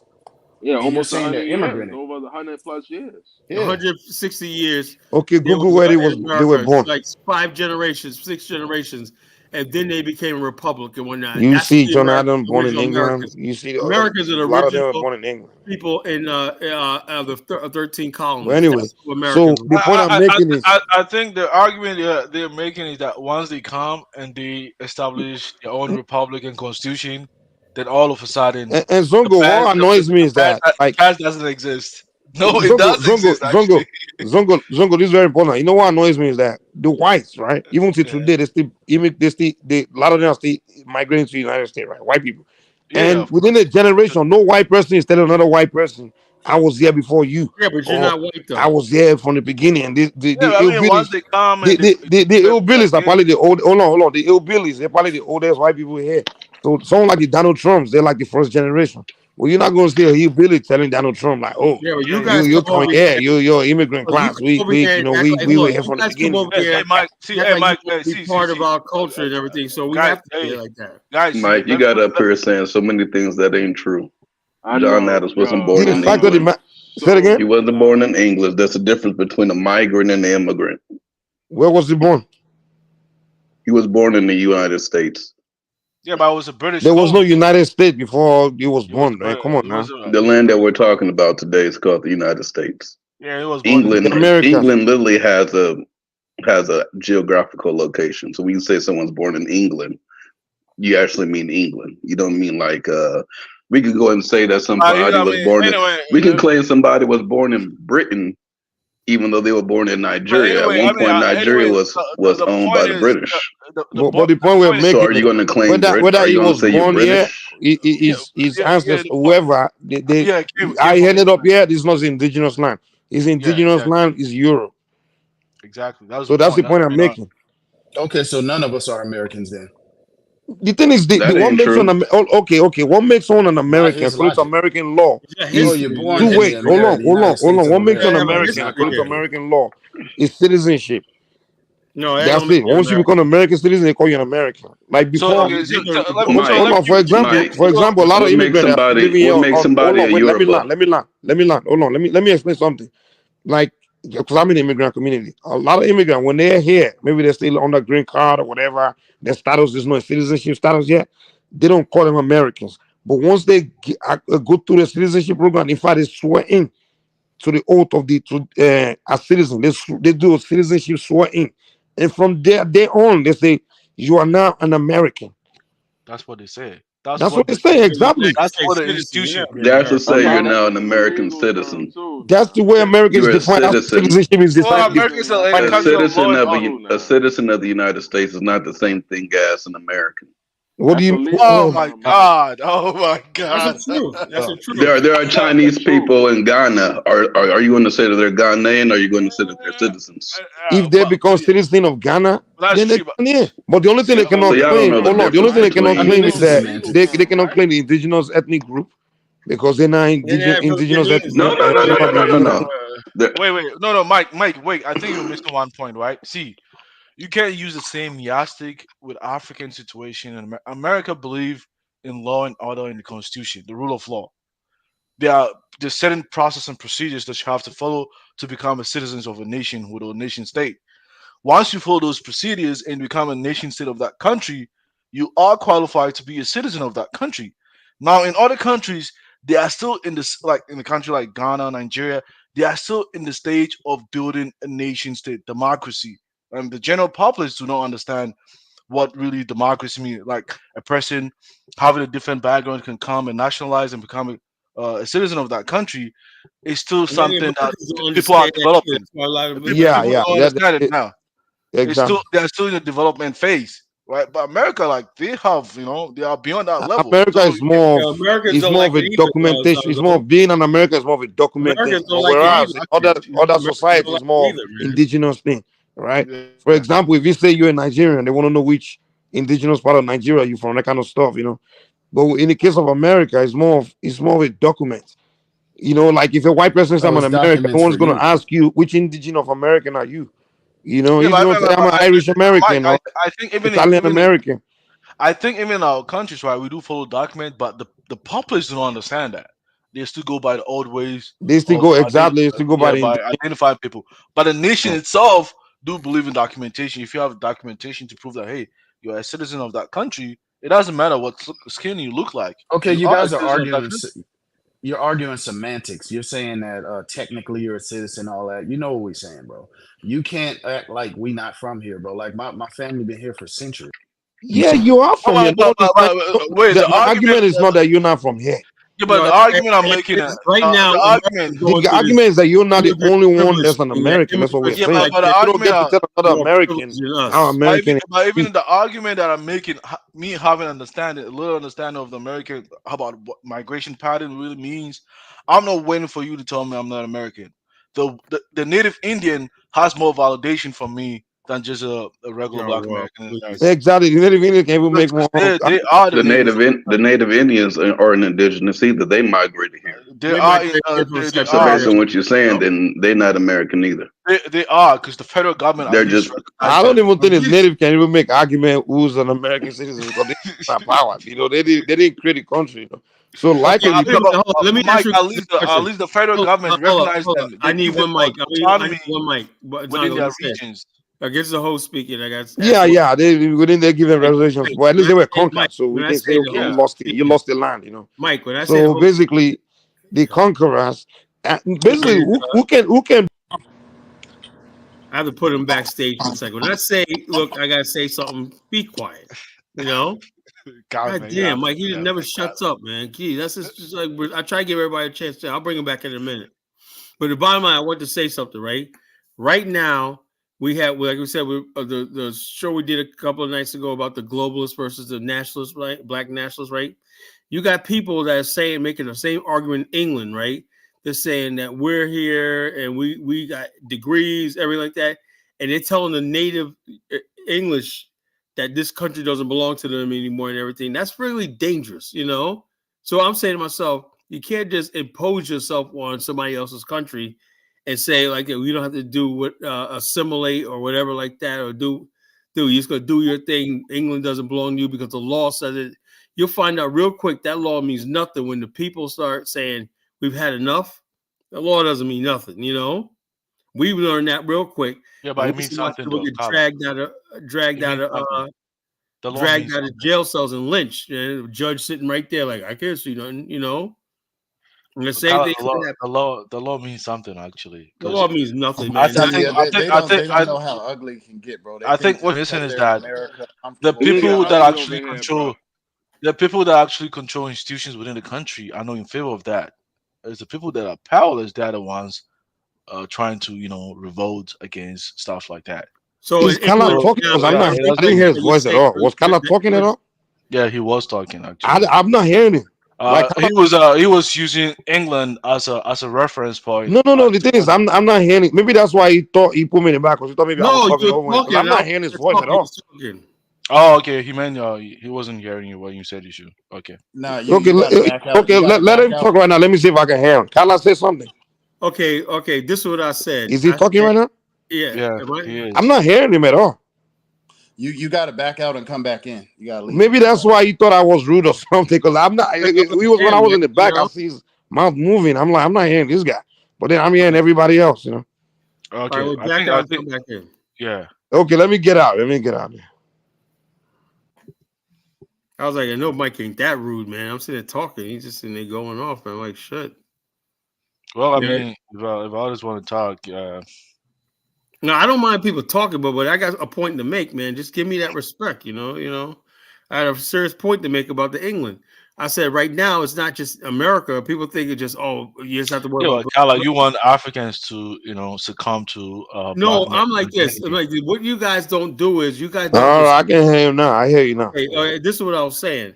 I was saying there's a lot of Africans, and much I love you. I love Frenchie. She's in the UK and whatnot, and I love a lot of people. But they're online talking about the violence against them in the UK right now and whatnot, and they're basically saying, well, we're coming over here, we're more educated than you. And this is their country. They don't care about how many degrees. But Kyle, I think you're making two separate arguments right now.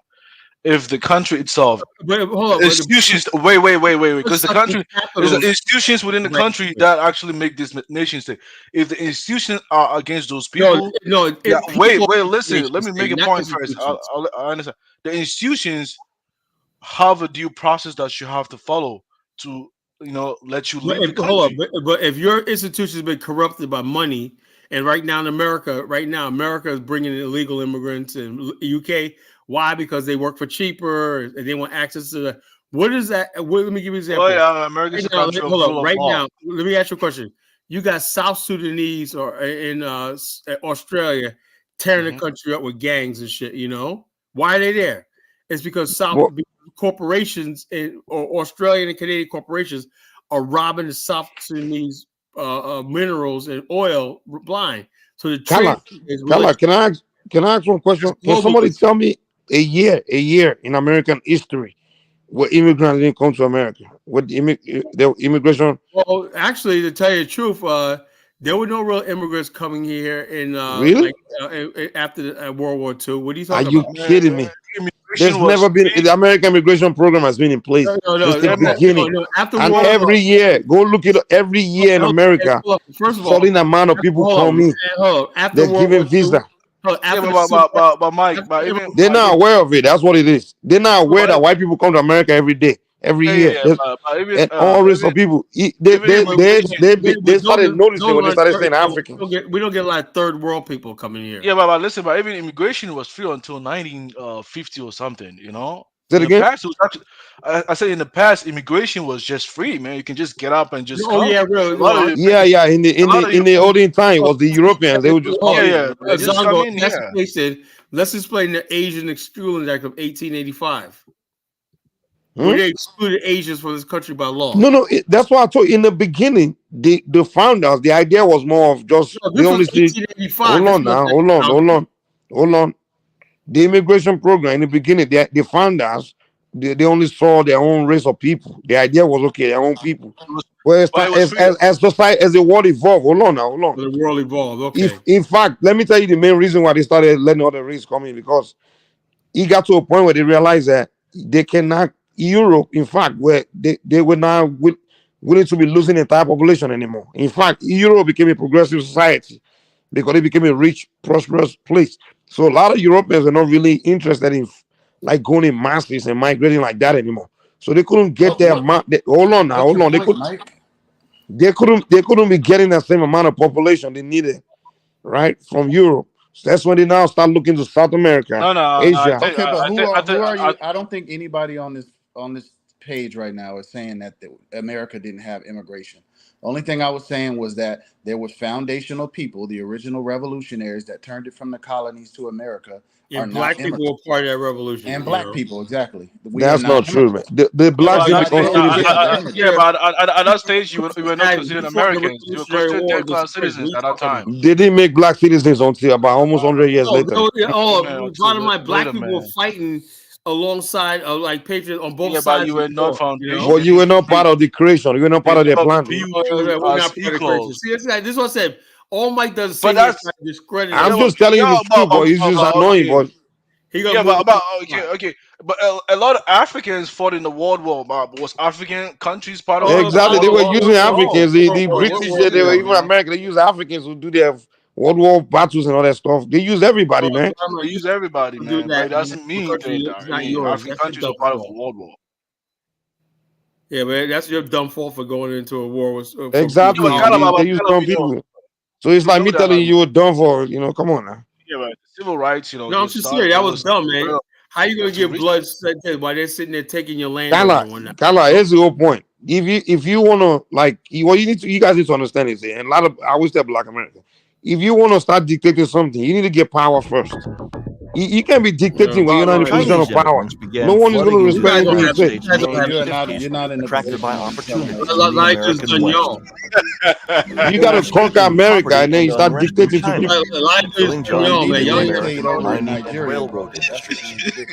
And they were to be very pliable labor, very expensive labor, labor that would work no matter what the circumstances were, no matter how dangerous it was.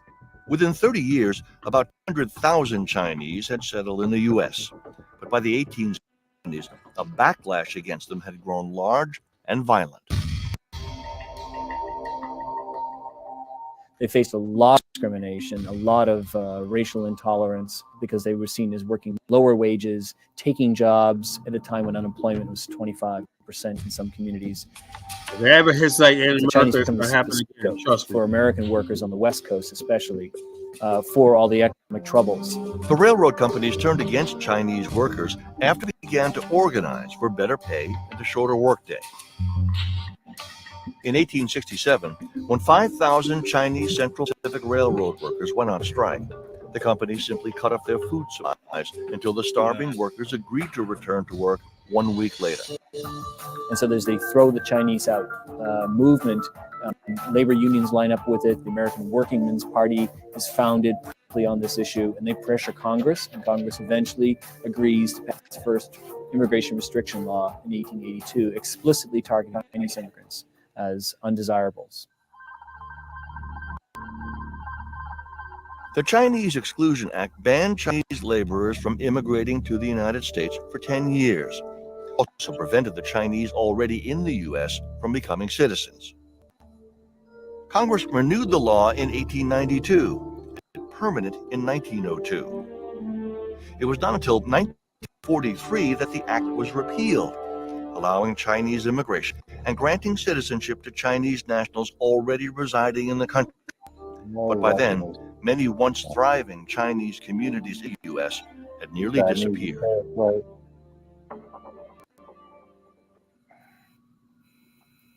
Yeah, I mean, and somebody asked about the railways. Check us out. Check us out. Somebody asked about the railways. The black people built the railway to the south. Chinese built the transcontinental railway, connecting from Watch California live sports to the middle with of no hidden fees What is your point? term contracts with YouTube TV. Try it free. Terms up. Cancel anytime. I hate fucking YouTube. That's what somebody asked about that. Chinese definitely built the railways from California to the So, Carla, so because you went to you did some stuff in the past, so that means you now give you the power to be dictating. yeah, but the thing is, like, yeah. even me, like, thinking logically, right? I'm not even discounting that Black Americans were foundation, were instrumental in building this American society, right?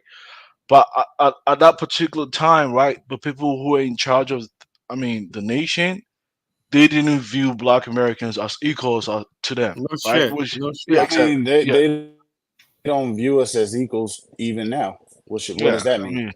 What I don't understand where Carla see that he got the power. The point I'm saying, I'm not discounting the that new blacks, to the other they were blacks that instrumental in come here. building the nation. I don't see it. Oh, one at a time. I don't know what And either of Carla y'all always are trying to saying, show bro. me is One at okay. a We time. built One at a this, we time. built that. So building something doesn't not give you the, authority Now, to be. Mike, all right, let me ask you a question. Yeah. Do you see yourself a parasitic class? No. What I'm saying may be annoying, but it's logical. I'm telling you, because I'm trying to understand where you get the power to start dictating to other group of blacks that come here. No, or I'm they not live saying here. like this. Hey, look, I had my brother, Great African, on. That's my brother right there. I'm like this, but he's I somebody. see you as a brother too, but your dictating is just what rubs me off, man. Comes out of your mouth is Black people in America didn't do this. You don't believe? No, I'm not saying he do something, but when you start dictating, it's what just annoys me. Like, Yeah, so my but whole thing is, you don't have authority in the country. In our culture, you doing because I was here first, so I'm you don't have authority if they have issues. Yeah, I mean, Mike, you just don't respect us. Like, bro, this is our country. You think people can come It's to our my country too. I'm a citizen. and we can't have opinions of that? That's my country. No, it's your country. I respect hear that, but when you start dictating to me, respect us the as day Black Americans. America go to Nigeria and talk the same way. You see what I'm saying? It would be a problem. Yeah, but that's problem. my But job. because That's it's my us, job. you don't see No. our humanity and our ability to like have Just our out of opinions. curiosity. No. I see. If I you see say your that Black humanity. Americans, don't have any authority in the country, why would you? What makes you think that? No, you don't have authority over me. That's what I'm saying. Over you, okay. What I'm asking you, what gives you proof to me that you have authority over me? Well, listen, man, I'll just tell you this. You keep talking like this, tell all your friends to keep talking like this, and we'll see. That's it. If Black Americans woke up one day and just said, "You know what? Fuck this immigration shit. We want to ban it." They will side up with the Republican Party. They will ban it. Well, good luck. Try it though. You're gonna end up being It's not a try it. Don't The fact of the encourage matter them to is, do let me so. tell you They're the already reality. pushing it. The United States is not these people in the government making this immigration things. You They're not guys really fools. believe that It's stuff. for their own best interest. I'm telling you.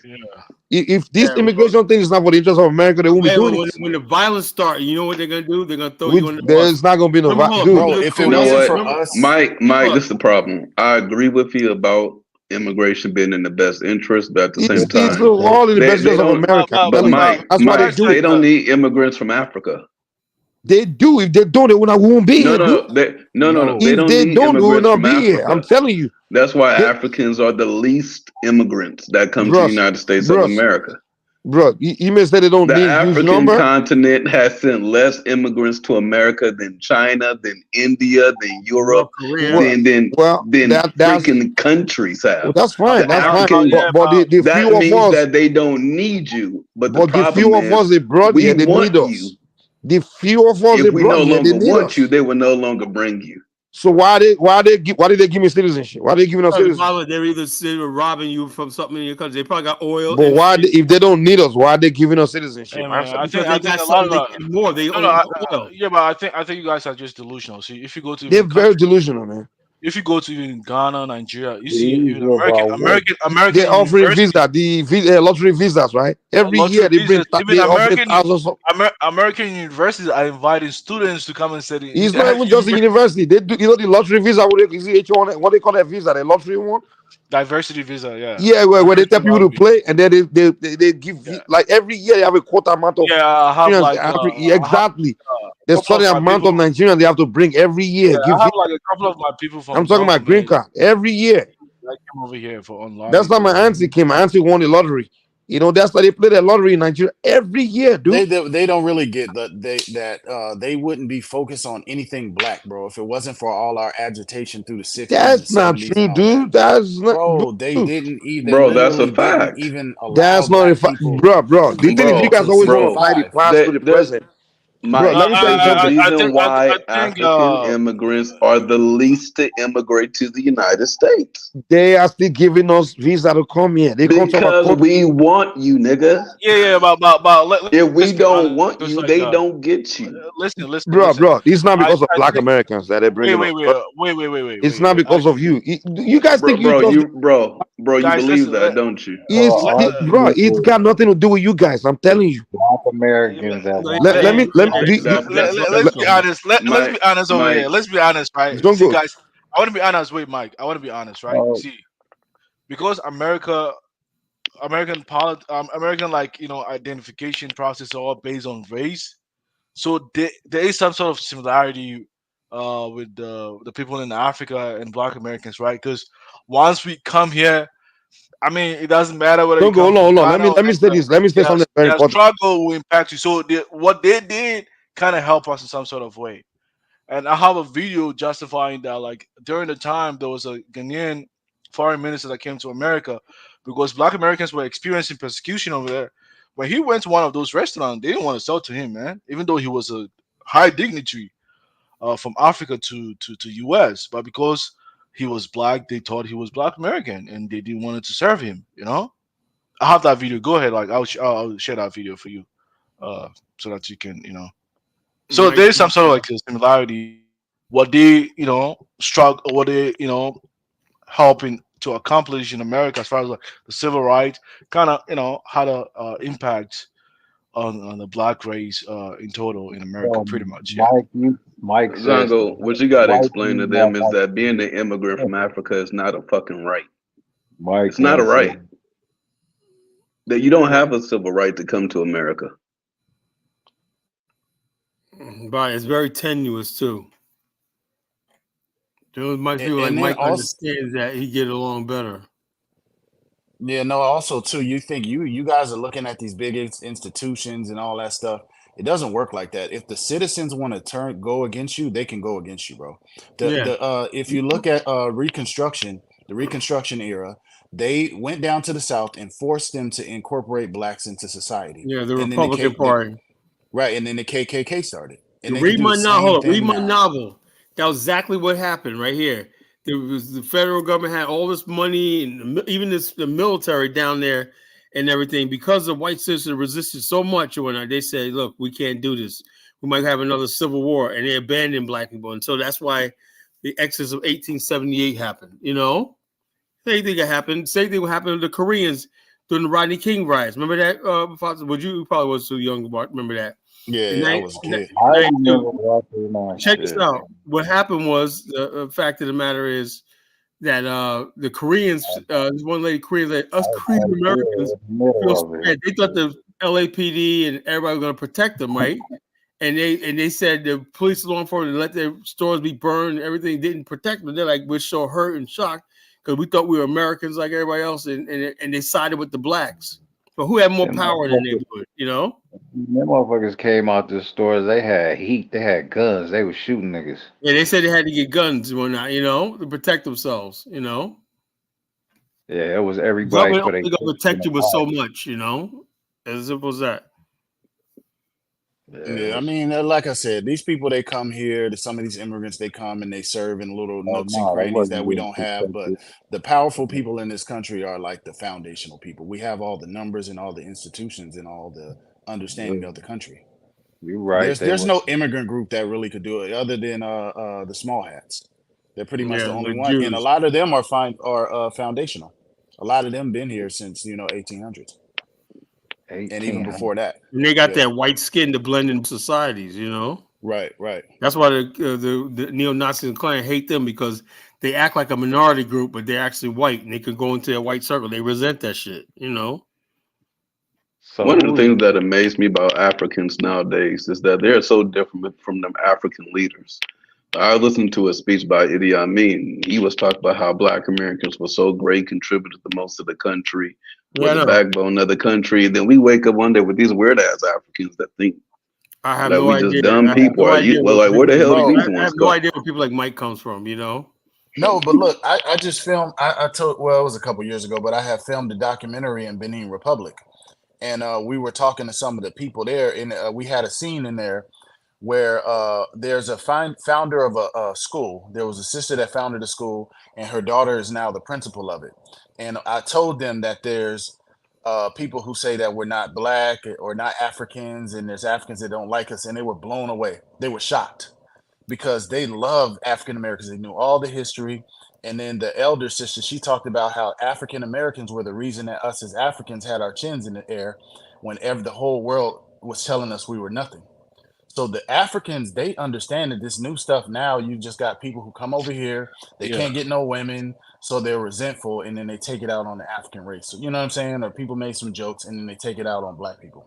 Oh, you mean like the personal issues? Yeah, let me say something about this immigration thing real quick. Zongo, Mike is I don't know case of that. If you notice, like when the U.S. government, when they issuing these visas in Nigeria, right? You notice that they target the southern part of Nigeria, right? Yeah, Because, mostly. Yeah. Most of the people that give visa to come here usually from the south, like Yoruba, Igbos, and they do all those people. Because why? Because they saw that those are the most productive kind of Nigerians, and they know that when they come here, they will be like people that are likely to, contribute well to the American society, right? So they target certain places in the world where they give their visa. So point I'm trying to make is they're deliberately doing what they're doing.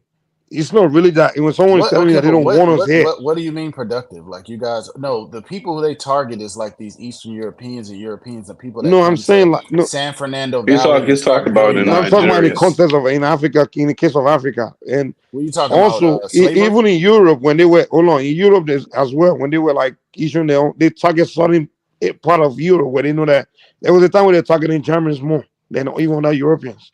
Because the Germans the only reason they trained you guys is because you weren't Muslims and you accepted Christian school. Gotta click the link. It's gonna work. Click the link. Well, no, I see self-hating Filipinos. Is that what you want to play?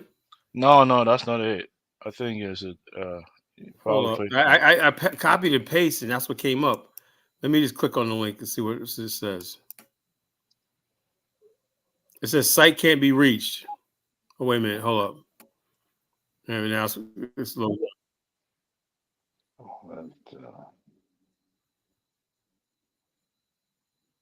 Oh, I heard the story before. Yeah. Kala, have you heard the story of what happened in Zongo? You make you feel better about Zongo and Kala. Have you guys heard of what happened in Howard Kala, Johnson? can you hear me? Yeah. Have you heard of what happened in South Africa recently? Yeah, like I mean, if you play the video, you can understand like the struggles of Black Americans, how did it impact on us. Even Okay, Zongo, you was treated special because you're from Ghana. I get it. We know the story. And No. I think you're missing the point. No, he went to a restaurant and he was He denied wasn't sure. Then they service. found out he was Ghanaian and whatnot. He was a Oh, but that's not the Ghanaian. point. The point is that sometimes, I mean, because America is divided by race, people don't know who you are. You might be an African from a different place. Oh, and the people bottom line, but it's good to be an African, right? Because you could always Oh play no, the that's not the point No, I'm trying to make. no. I seen the video that he's talking We about all know. because We all That's seen the it point. before.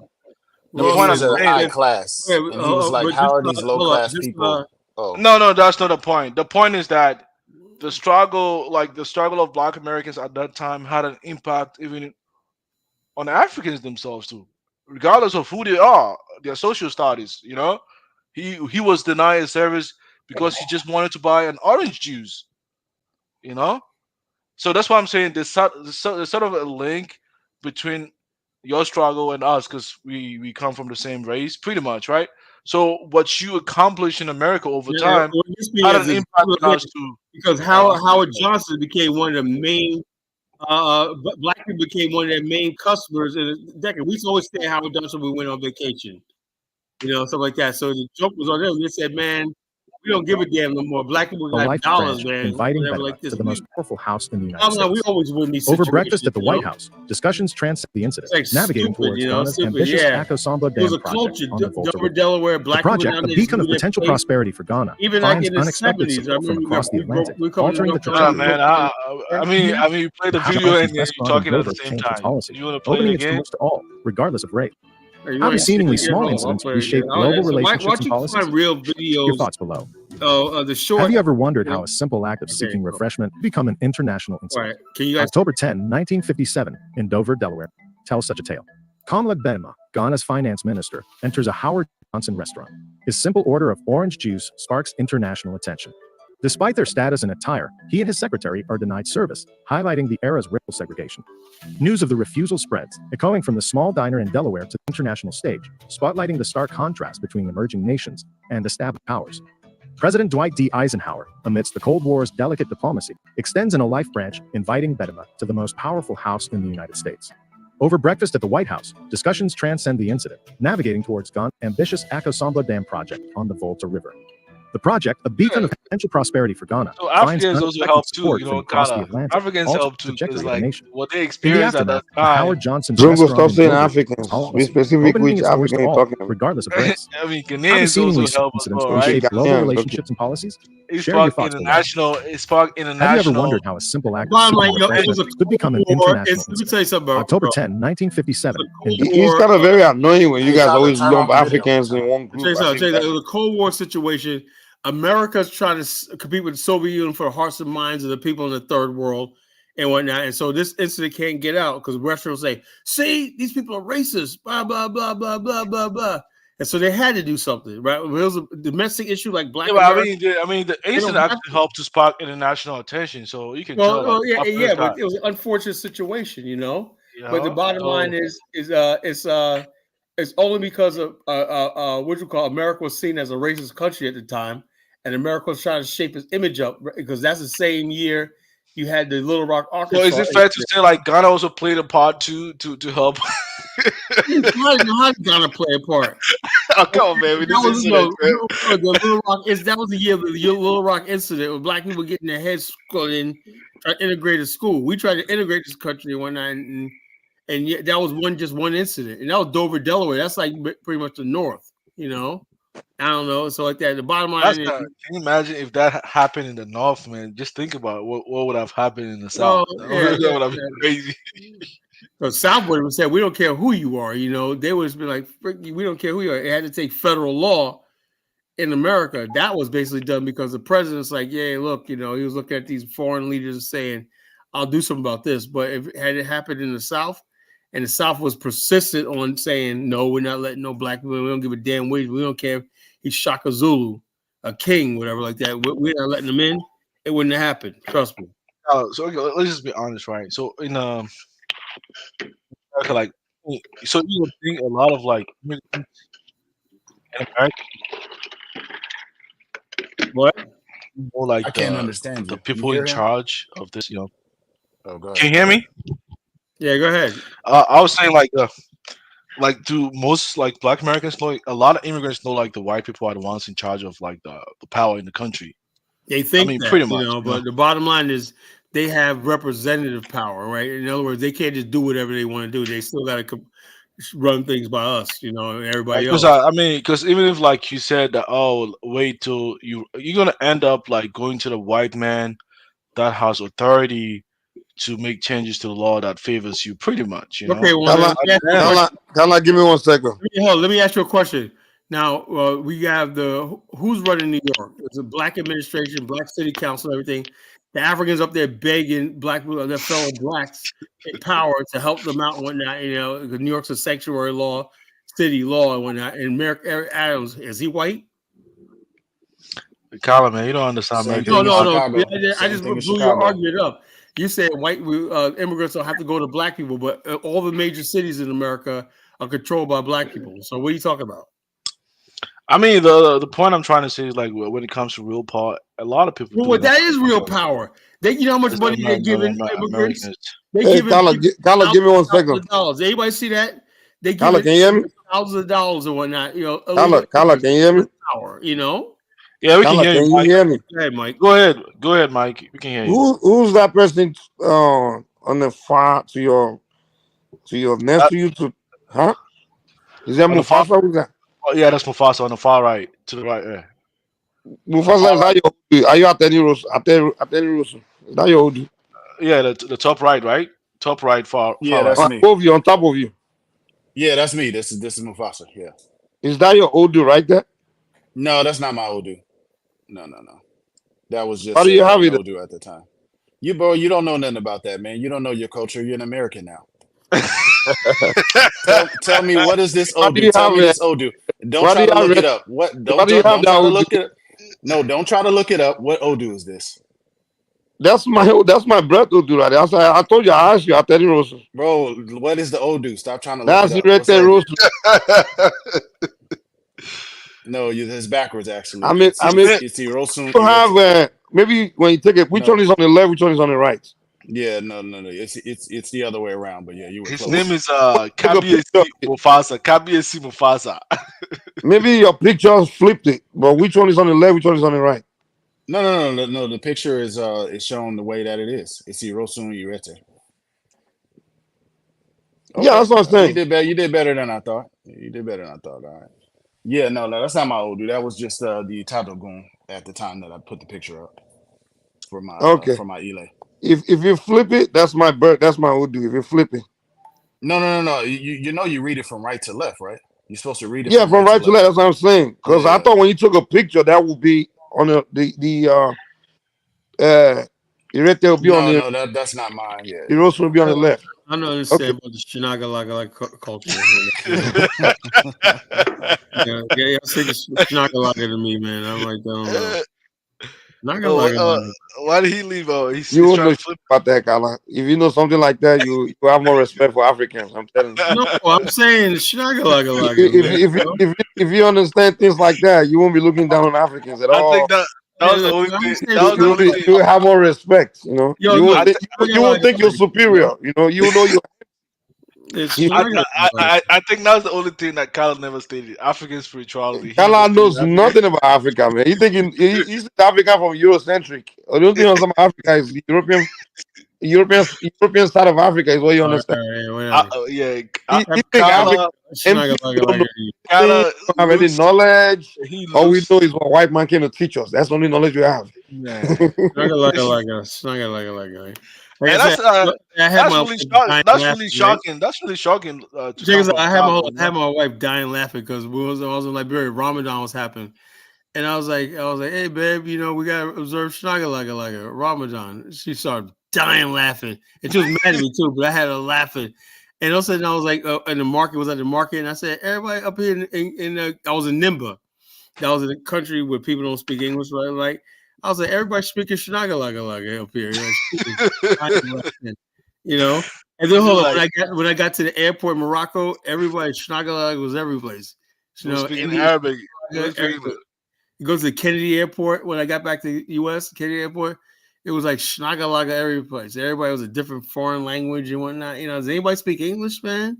You know, because about Mufasa, like like because even the one like this scholar from the Hoover Institution, and he was saying a lot of the people born even in California, right? Most I think 40% of people born in California are from like foreign born country, like their parents come from different countries. Is that true? No, you talking about black people or people in general?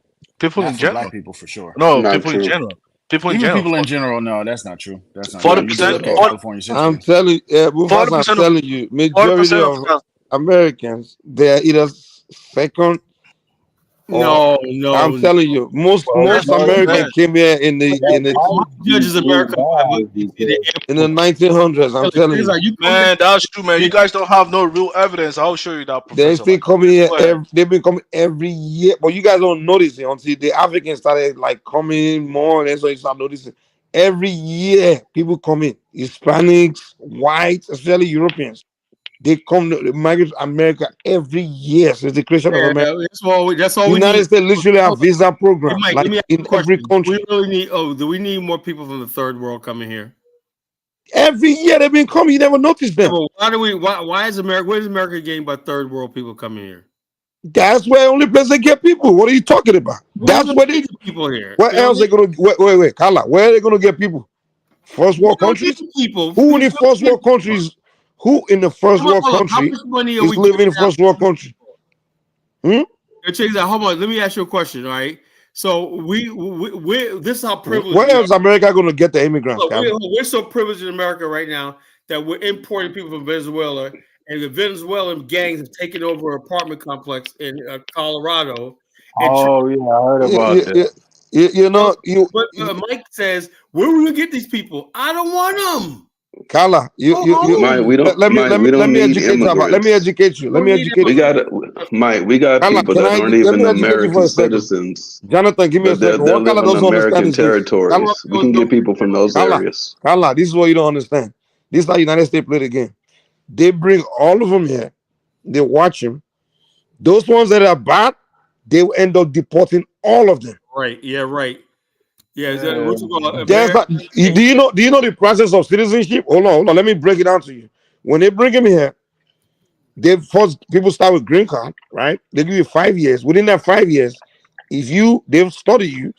Once they realize that you're very productive, then they give you the access to citizenship. Hold on.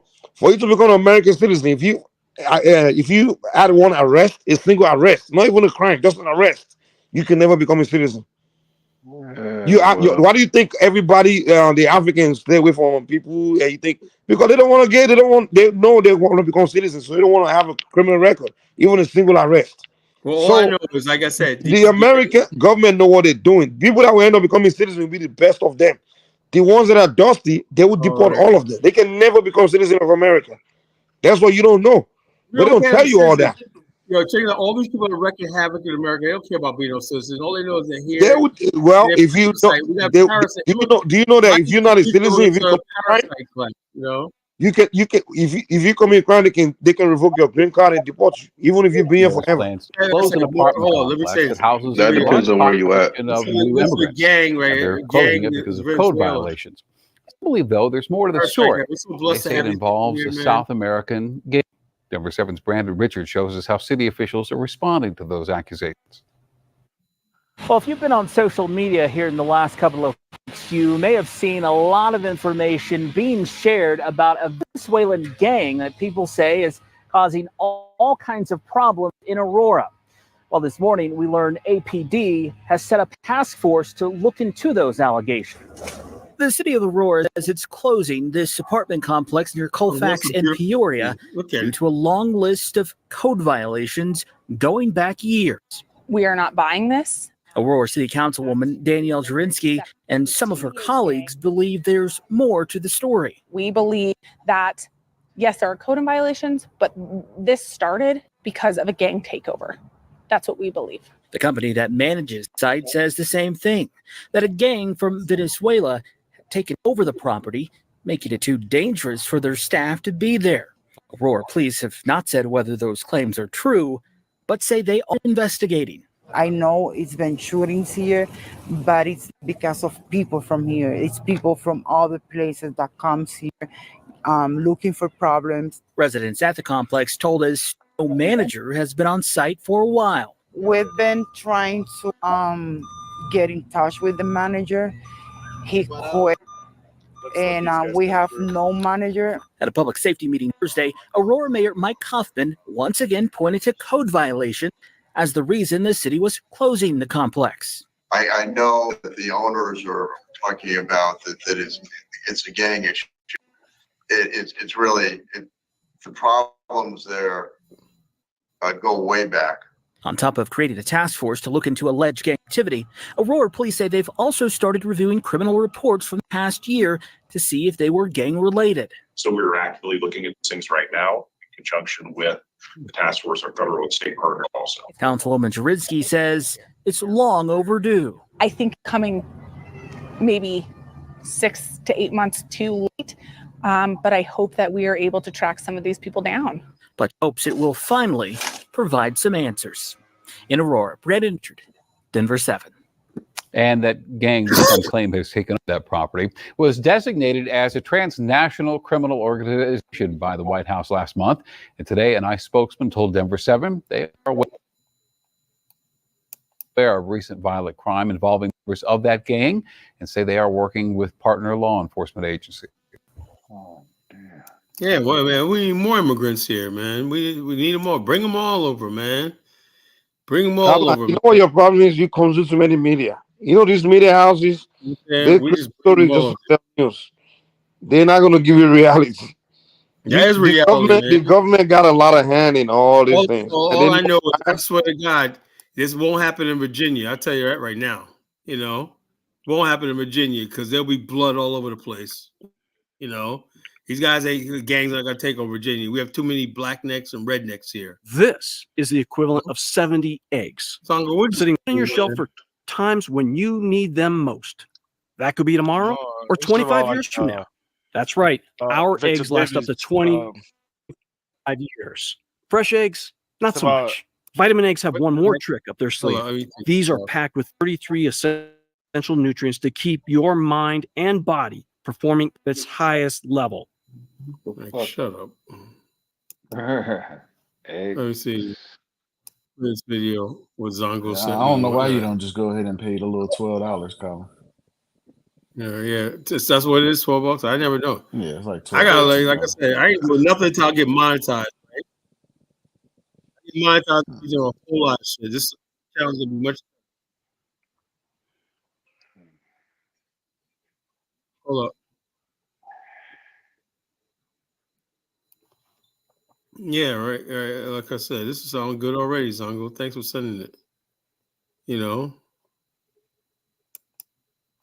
Also, you have to listen to it first before you play. Yeah, I don't know about you, man. Your goofy ass videos, man. You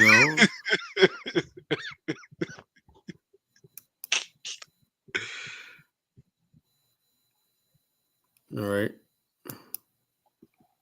Right, illegal immigrants. I think. Let me guess. They're gonna say something good about illegal immigrants at the end. Oh no, just play it. Not really. All right. Okay, hold up.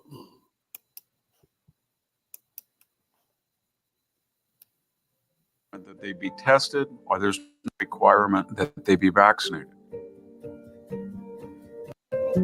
So the United States, of all countries in the world, at its very founding, had the idea that you could become an American if you crossed the borders and you accepted the American idea. So when people came from diverse countries, they had skills, they spoke English, and they came legally, and there was not whole blocks of ethnic castes that had grievances or they had difficulties in assimilation with the majority population. And more importantly, legal immigration was welcome because it kind of reminded Americans that there were people who were very competitive and they wanted this system of free market economics, constitutional government, a Bill of Rights that was lacking in their home country.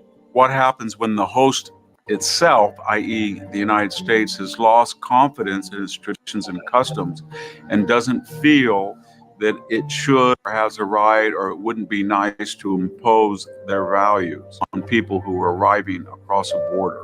Then immigration turns from something very desirable and positive to something that can be very pernicious and dangerous. The corporate establishment has been a big advocate of open borders. And it's been very hard to write op-eds for the Wall Street Journal or talk to the Chamber of Commerce because they feel that immigration, even if it's illegal, is very good for their own bottom line. And the Democratic Party said, if you come illegally, we will ensure that you will not be subject to the enforcement of immigration laws. We will provide you with entitlements, but we expect in exchange fealty and loyalty and fidelity at the polls. And it explains why now we do not enforce immigration. Because too many parties have too many vested interests, and we look at the border and it is a construct. It doesn't exist in reality. People are simply walking across, and you have people coming in mass numbers from one direction. They do not speak English. They're not legal. And we, the host, are not the hosts that we have been from the prior 280 years, but we feel diffident, lack of confidence about our own system. We don't feel we want to impose on our new visitors. We feel it would be cultural appropriation to tell them that this system is better than the one they're leaving. You add all of that up, and you have chaos and the erosion of the idea of citizenship.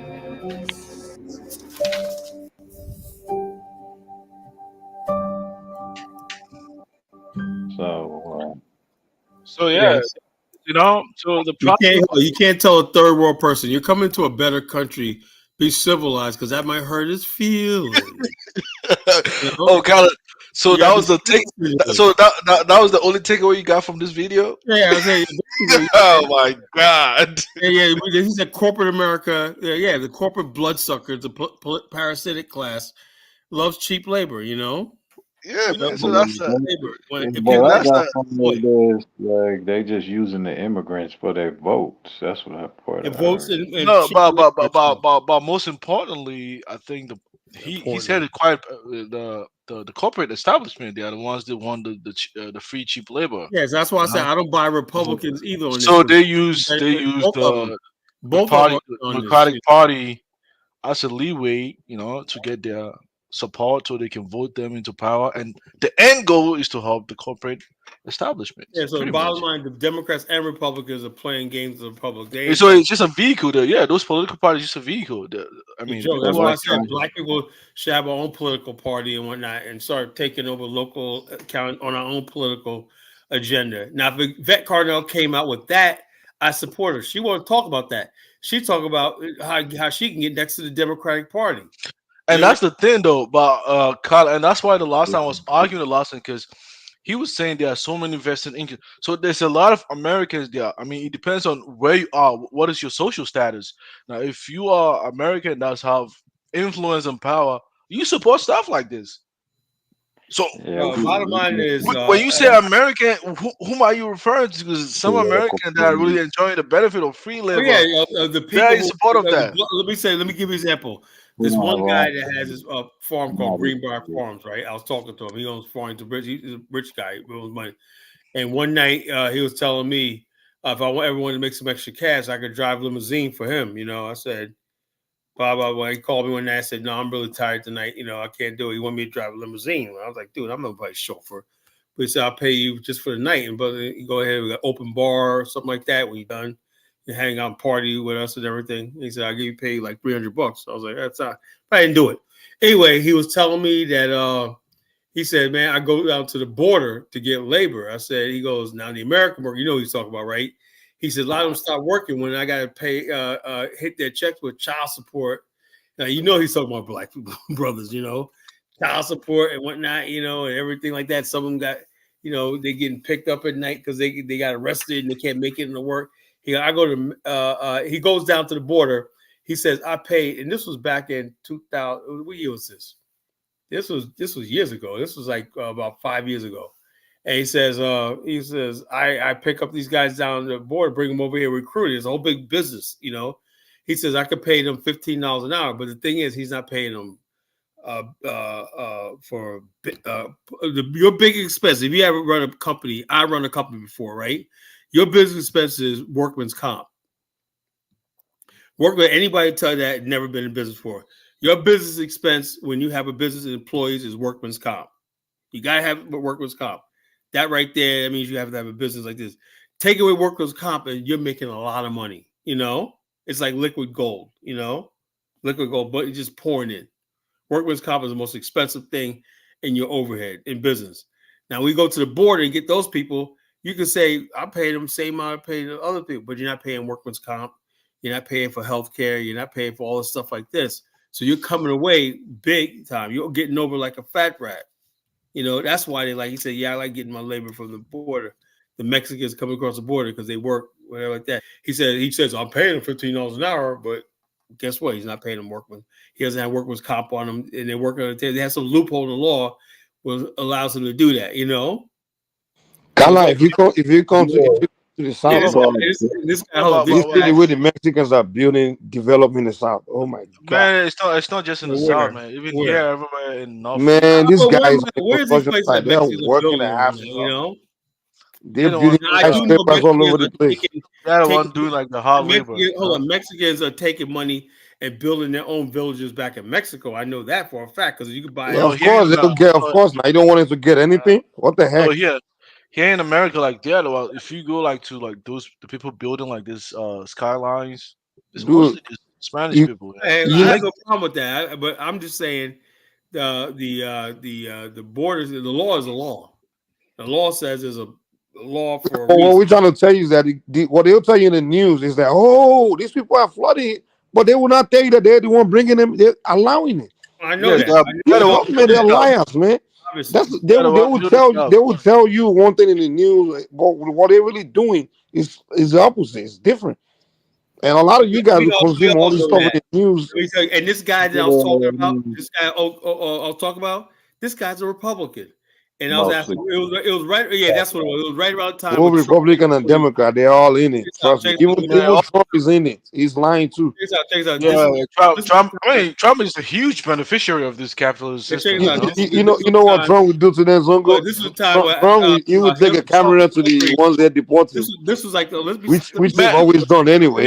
Guys, did you listen to conversation between Elon and Trump? I heard it was great. Man, Trump. I mean, they were just filibustering, Bob, I heard it was great. They were just filibustering, man. Anyway, what I was saying was, Trump has little knowledge about how to run the country. You let me speak. This situation happened right around the time Hillary was running for Trump, and that's the guy. He's like a redneck guy, right? I like Trump, but he was like, well, I got to think about my business, He's talking about building a wall. He's talking about building a wall. And then I realized right then the hypocrisy, This guy's a redneck, probably sitting around with redneck buddies talking about this, that, the other thing. But the bottom line, he sure likes that cheap labor, Kala, first of all, look at it this way. Who do you think is going to, all those skyscrapers they have to build in all these southern cities that are still developing? Hold on. In the East Coast, you already got the cities already built, but in the South, they're literally still building new cities, Kala, you gotta let people finish the statement. And they're doing roofing and stuff like that. They're not building. So, do you think it's a redneck that they're gonna rely on to build all these rednecks on methamphetamine and all this? That's what do you think that the one they're gonna depend on to people have this idea that American workers are still the most productive workers in the world. Bro, most of these kids they're not, trust me, they're not these days. That's what you think. That's what people No, there are a lot of productive Americans, there's no question, but you cannot find that many. No, you cannot exploit. You can't get it, no. That's just a fact. There's no way you can work like exploit Americans like that. That's the only difference. You gotta pay Mike, what's the possibility that you just live in the area where a lot of Mexicans are doing the work that I've been all over, man. I've been all over. You've been all over. Mike, you've been in Detroit. Mike, you've been in Detroit. He's always traveling, Mike, you've been in Detroit. I'm driving 8 hours. No. Mike, have you been to Detroit? I'm into project management. I'm managing project all over the place. Have you been to Detroit, Mike? That's all black. The answer is no. Have you been to Jackson, Mississippi? Only Detroit. The answer is no. You been to Gary, Indiana, where they're building? How do you know? I know The Gary. answer is no. I know someone whose dad is from Gary, Indiana, man. So what are you trying to say? That They said the Mexicans bought those places, man. They're the ones building Gary, Indiana. The Mexicans literally go to a handful of areas. They're not spread all throughout the United States of America. Wait, Carla, what did I say when I said it? Did you not say in the South? No, they're not. No, Again, we deport no. We cooperate with ICE. The South deports. The fact of the matter is, South deports. We Those deport the black run cities, they deport your ass. That's why they don't go there. Okay, fine. Who's making that argument? Am I making that argument? So what's your point? What's your point now? I'm saying, I mean, you guys say they just already doing all the work, but the bottom line, of course, they will not need those Mexicans human beings that are already built, man. You mentioned the Indiana, all these, New York, all these cities are already built, man. They don't need no Mexicans to come build. They need them in Arizona, they need them in Texas. Well, that's what I said. That's why. Yeah, Carla, like 15 years ago, when I went to Dallas, New York going back, like taking care of them. if you go there now, they built over like 100 skyscrapers now, man. I'm telling you, you got evidence, Mike? Bro, I'm telling you, man. Mike just saying shit.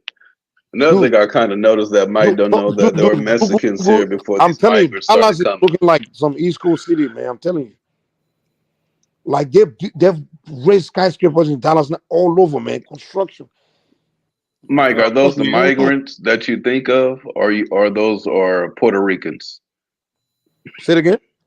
Are those the migrants you're talking about, or are they Puerto Ricans? No, we got a lot of Hispanics here. Dude, what kind of rubbish question you asking, man? Didn't I already tell you the size of Man, he's trying to say I'm asking. Puerto Ricans are American. Puerto Ricans are Puerto Ricans are part of America, bro. That's what I'm saying. So why would they be legal? Mike, he's assuming you don't know. He's assuming I'm ignorant, like all those people that call everybody Mexican. He is ignorant. They call all Hispanic. He is ignorant. Yeah, this dude will look at someone brown skin and just be like, they're migrant. The only people that call all Hispanic Mexicans are African Americans, man. You guys don't even want to call everybody Mexican. Bro, I play soccer, dude. There's no African that think we play soccer, dude. We can name every Central American country. And a lot of times they call even in New York. We already know all these countries from Africa before we came here because we watch World Cup. We into soccer. We know all their superstar soccer players. Exactly. The argument is that, Mike, you're claiming that these are all the Hispanics that are coming from the border. There are already Hispanics here. Dude, bro. Right, let me tell you, not all of these people are migrants. I'm in the live show. You guys want to stay on? Just go ahead. All right, I'm in the live show. You guys want to stay on? Just stay on. Have fun. Keep it civil. I don't care. It's not being recorded, so yeah, try to keep it civil. Bro, Africans, trust me, we don't keep it civil.